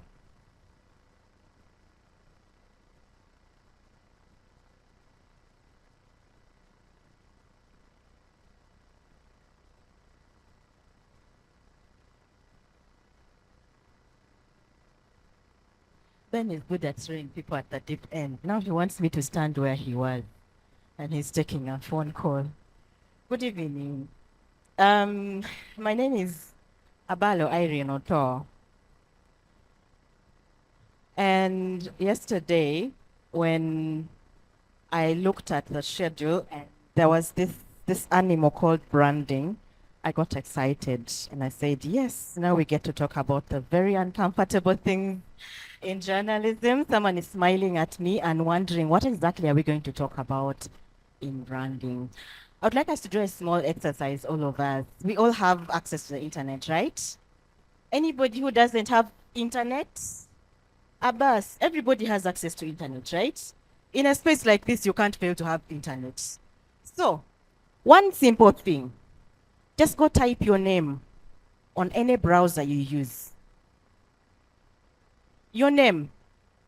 If you're Linda Chibombe, please type that and see what comes out from that search engine. What does it say about you? Is it true, a true reflection of you or not? Anyone comfortable to share what they look like in the digital world? Because that is you. That's what the world knows about you. And that's your CV before you even step in any room or have a conversation with anyone on any opportunity. Someone is smiling. Is yours good? Is your CV good? Because these days we don't even ask for CVs anymore. We just go to your LinkedIn. What is it that you're posting there? Who is not on LinkedIn? God forbid. Who is not on LinkedIn? We're all on LinkedIn, right? What does yours say? Do you love what you see about yourself when you Google yourself? You do, right? Now I want you to do the reverse and go to ChatGTP. Don't laugh, because sometimes I ask, who exactly feeds this content that makes ChatGTP pick things that are wrong about me? Because if you type Abalo Irene Oto, it says things that are not true about me. So I'm beginning to correct my image on the internet based on the information I get from ChatGTP. So go to ChatGPT, there's now GTP4, and see what it says about you. Someone is smiling and someone is not searching. Are you afraid to know who you are in the digital world? Are you afraid to know who you are? And I see Simon is smiling. My friend Simon there is smiling. Simon, is it good for you? Simon, is it a good thing for you? Does your footprint look good? Because when you talk about branding in the digital age, it's not about how well you're going to come and present yourself before us here. The people who are out there who are waiting to see what's on your... what does Simon say? Please speak so we know what it says. What does it look like for Simon? Is Simon an artist? He's an artist. What kind of artist? Okay. Digital artist, whatever that means. Do we all understand who a digital artist is? We don't, right? You will research. Okay. So why am I here taking time to talk about you researching about yourself as opposed to the people that you speak to as sources? Because you are also Googled by the people you speak to. If you say, I'm trying to pick a name that I'm familiar with. If you say, I am Elizabeth, for instance, and you would like to interview so and so and so and so and so and so, the first thing they do is to run and search on the internet who you are. Ben, is that right? When I got a job at a National Media Group in 2019, the first thing they did was to go to my Facebook account and search, find out who Irene is. And when I came to the panel, I was confronted with the things I've been doing without even knowing who the people were at the panel. Is that a reality for most of us? Is that a reality for most of us? That you go to speak to people and they already know so much about you, even before you speak to them, even before you introduce yourself. What does that say about us? On your profile, perhaps you're looking very cute, very beautiful. You know, like us ladies, we love makeup. I don't do makeup anyway. I do that, just a lip balm. Ben here is smiling. But you have that beautiful picture of you and everything about you.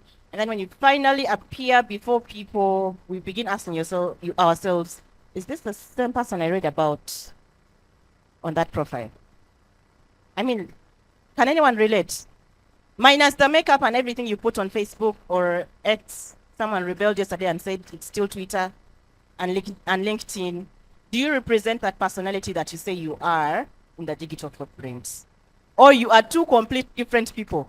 I have seen at weddings where the bride looks completely different from who I know. We relate. So if you are to brand yourself, especially as a journalist, as a professional, there is no way you're going to tell us that the way I behave on the digital platform is totally different from the me you see here physically seated. For instance, one thing I don't like, comfort, is that as a journalist, all I do and the best I do with my phone is stick out my tongue and take a selfie. And that's what people know me for. And that I post in my socials. The best I do as a journalist, you can check my profile, is go at the beach. Of course, we love to enjoy life, right? But is it really important that you are out there in your bikini at a beach and that is what you want the world to know about you? And then you come and say, the social media policy at my company is infringing on my right as an individual to enjoy my private space. So where do you draw the line between branding yourself, the company that you work for, and then branding yourself for you and your enjoyment? How do you detach yourself from the professional if you're a professional? What do you want the world to know you for? And when you stand before us, what do we know you for? Is it possible to detach yourself from what you post on social media? Is it possible that you'll come here and say, I am the editor? Then the next day, we are crazy at the bar, and we're doing all sorts of things. The next day, you're in front of your people telling them how to behave. Is that possible? Linda is smiling. I think she can relate. So from the way you talk to people, from the way you dress, in the morning, I literally chased out a colleague because I believed that is not her. And if you dress as though you're going to a party or to have an outing with your boyfriend, but you're coming to office, what do you want us to think of you? What's the impression that you're trying to make? So it's not just about your digital footprint and the makeup you put. When we meet you physically, are we able to relate with that beautiful makeup that you put on your face? Yes, I am winding up. Finally, if you want to be known as a journalist, but all you do is go on social media, I'm still insisting on social media, go on social media and say lots of controversial things, and then when you come to write, some things backfire on you. How do we deal with that? Now that we are in a space where privacy perhaps works for those who care to understand issues of safety as well, online safety, right? You're in a digital space, you're putting all your children for us to see, you're being everywhere and all over the place. First, you're endangering yourself, you're endangering your family members, you're endangering all sorts of people in your surrounding. Perhaps I thought I should mention this as just a reminder, because I know these are things that the people who are seated here already know. I will hand over to Comfort, but the message I leave you here with is, we can't run away from the fact that the digital space, it's our CV wherever you go. Even when you're applying for opportunities, do they still ask you to send your passport photo, to send your all those things? They don't, right? Because they know where they'll get it. And for any reason, if you don't have a digital footprint, they're going to ask you why. Have you ever been asked, if you don't have any social media account here, why you don't have it? Anyone who doesn't have a social media account? For any reason? Perhaps not, right? And if you don't have, it could be for security reasons. It could be it has been hacked into. It could, for many other reasons, but you will still try to create one because it now matters to have that digital presence. I think I'll stop here and hand over to Comfort. Please take it over from here. Hey. Let's clap for Irene. She has given us a beautiful introduction, and I'm going to use, I think, 5 minutes just to, emphasize the importance of personal branding. When we talk about personal branding, it is something that has worked for me as a journalist, and I believe it's something that most of us need as journalists. Earlier in the morning, Ben talked about how, a journalist walks to you, they're coming to interview you, and you are wondering who this person is. Now, I want to tell you, as a result of personal branding, I believe everything I have achieved this far is as a result of personal branding. Before, I didn't know it was personal branding, but along the way, I realized all that I do, I was building a brand. Now, most of us have an image of people, or people have an image of who we are. But an image and a brand are two different things. An image is just a representation of who people think you are. And then a brand is what you are communicating to people. What do people know you for? As a journalist, you're going to interview a minister. How are you dressing? What are you saying? How are you using your social media platforms, just like Irene has highlighted? And because of personal branding, I was appointed programs director at 22 years. And the colleagues that I was working with, they thought I was young. Of course, because I was young and then female, they talked of me sleeping with my boss, sleeping my way up. But I'm glad that by the time I stepped out of that role, they were convinced that I was the right programs director. But all that came in as a result of my personal branding. Now, I have had opportunities, not because of how much I have studied, but people have seen me, they've recommended me, people have come up to me, they want to work with me because of how I have represented myself, how I have put myself out there. So what is personal branding? What values do you have? What do you want to be remembered for? All these are very, very important. Now, most of us think having a brand is about working with the huge media houses. That is wrong. I have not worked with any big media house, as people might say, but I have landed deals. I am being recognized as a journalist because of how I have positioned myself. So right now, there is so much that is happening. We have very many journalists coming out from school, and all of us are not going to be working with NTV. All of us cannot work with Media Focus on Africa. All of us cannot work with MCI, but definitely there's a position for you as a journalist, and that position depends on how you present yourself. Are you someone that people will want to listen to when we're talking journalism? Are you the kind of person that people will want to listen to when probably, let's say, we're talking branding? Yeah, the media houses that we're working for have brand departments. We have brand managers because there's a picture they want to put out there. Then you, as an individual, what are you doing? The media houses that we're working for, they have visions, they have objectives that you, as their employee, must follow. What are you doing as an employee? Do you have a vision? Do you have values? What do you want? And it's from this that at times we face the challenges that we face as journalists. We don't have a vision. We don't know where we want to go. We don't know where we are. And so anything that presents itself as an opportunity, we will want to grab, even when at times these are distractions, even when at times these are not necessary. So as a journalist, brand yourself good enough that anyone will want to work with you, regardless of where you are. And I love telling people, stop hiding in company brands. Stop hiding in the fact that, I'm working with this media house. I am working with this company. You are not that company. When you leave, what happens?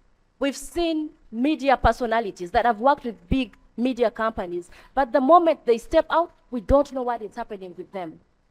But then we've seen personalities that have worked with media houses, even when they step out, they are still relevant. So what I want to ask is, as a journalist, do you want to make an impact? Do you want to be relevant? Or you just want to have the title of being a journalist? That is the question that you yourself can answer. It is not something that I can do for you. But after getting that question, after getting the answer to that question, you'll decide whether you want to build your personal brand or not. Remember, how you present yourself is how you are going to be perceived. The money that you want to get, I'll not give you money when I don't see you deserving of that money. You cannot ask me for 2 million as salary, and yet when I look at you, you deserve 500. What you are, how you present yourself, is what you're going to receive. Thank you so much.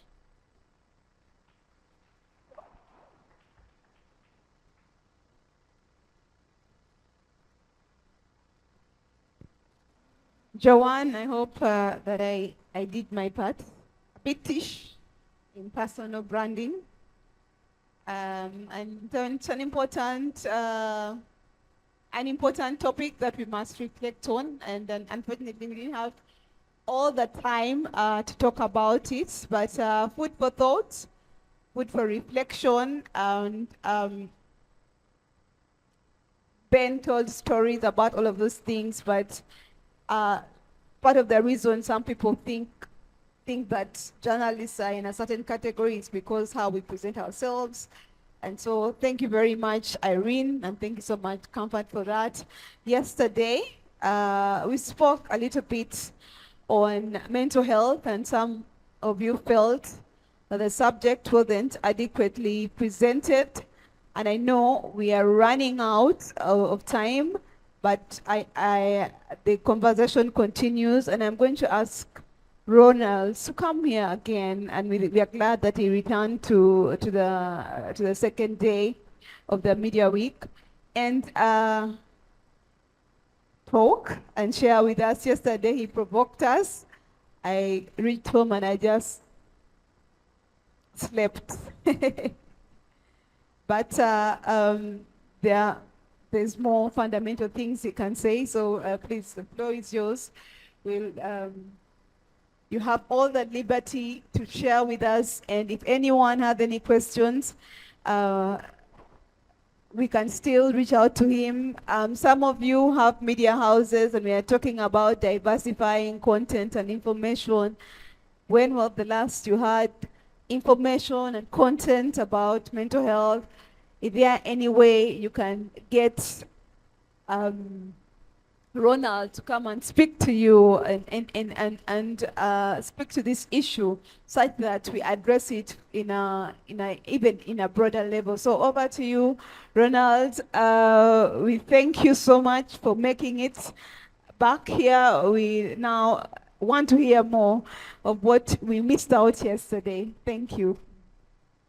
Okay, thank you, Jan, and good to see you again. You are welcome. I'm glad I'm back, and we have this time again to share. I hope the few minutes we have can be impactful and transformational and just giving you information. Okay, so we dive again into mental health. I'm glad to hear that there's somebody who is in the media but focusing on mental health. I wish we can have another discussion. That's so great. It's very good to hear. And for us being here as experts in mental health, it's very, very important. My name is Ronald again, and I'm from Strong Minds.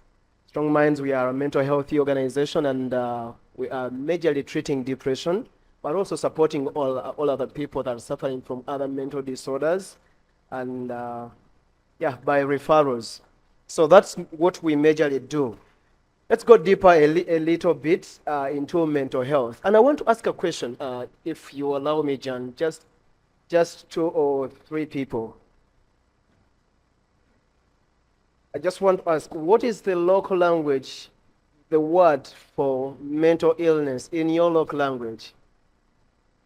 Mental illness in your local language. So quickly. So any word for mental illness in your local language. So we have one here, and this is Agnes. So we have Agnes. Yeah. Okay, let's have like 3, and it will be good if we have different languages. Okay, Which language is that? Swahili. Swahili, Magonjwa ya akili. Magonjwa ya akili. Magonjwa. Magonjwa. Yeah. And if you can interpret for us in English, what does that mean? Sickness of the mind, of the brain. Sick of the brain. Something like that. Something like that. Okay. Iraro. Irano. Which language is that? Correct. Lunyankole. Yes. And what does that mean? Madness.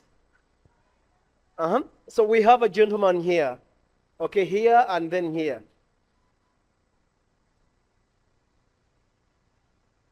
Great. Mulalu. Mulalu. That's Luganda. Okay. Buyas. Buyas. Like Buyas. Yes. What does that mean? Madness. Madness. Lastly. Hello all. By the way, I'm Nuruddin. I'm Sudanese. I come from Czech Sudan. It's platform for fact-checking Sudanese. So that is me. I speak Arabic. That means in Arabic it's called majnun. Mitul. Majnun. Majnun like mad. Mad. Something like that. Thank you. Okay, and I want to ask another question. For this one, you don't want to answer. You may not need to answer. Okay, how many of us have given names to somebody suffering from a physical illness? You are suffering of malaria, and yes, you're called malaria. This one, nobody is going to come out of the open for this question. Exactly, because there is none. When it comes to mental illnesses, we are tagging people. So we name tag people because of their sickness. And so we even call them mulalu, mad, and all those other words that you mentioned that I can't remember.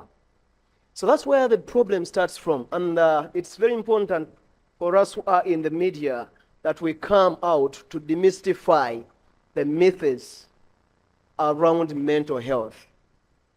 And I hope and I believe that's where it even needs to start from for us who are seated in this room.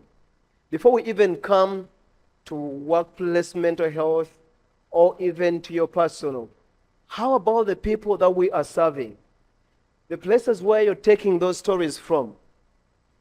So many are not even aware. There is too much ignorance and stigma around mental health. And if we do not come out to deal with that, we are not going to be able to really help. But also, as people in the media, you want to know that the public is counting on us for every information. And I'm glad you've been talking about this information and everything. But are you also thinking about, in that angle, what is the information that is going around about mental health? So just for us to really think, and when we get out of this room, we know what really we can do about this, because we have a role to play in this.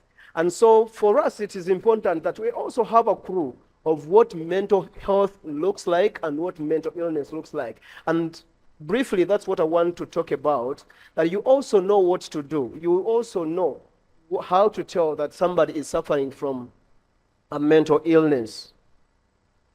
And basically, for today, I'll majorly focus on the mood disorders and majorly depression.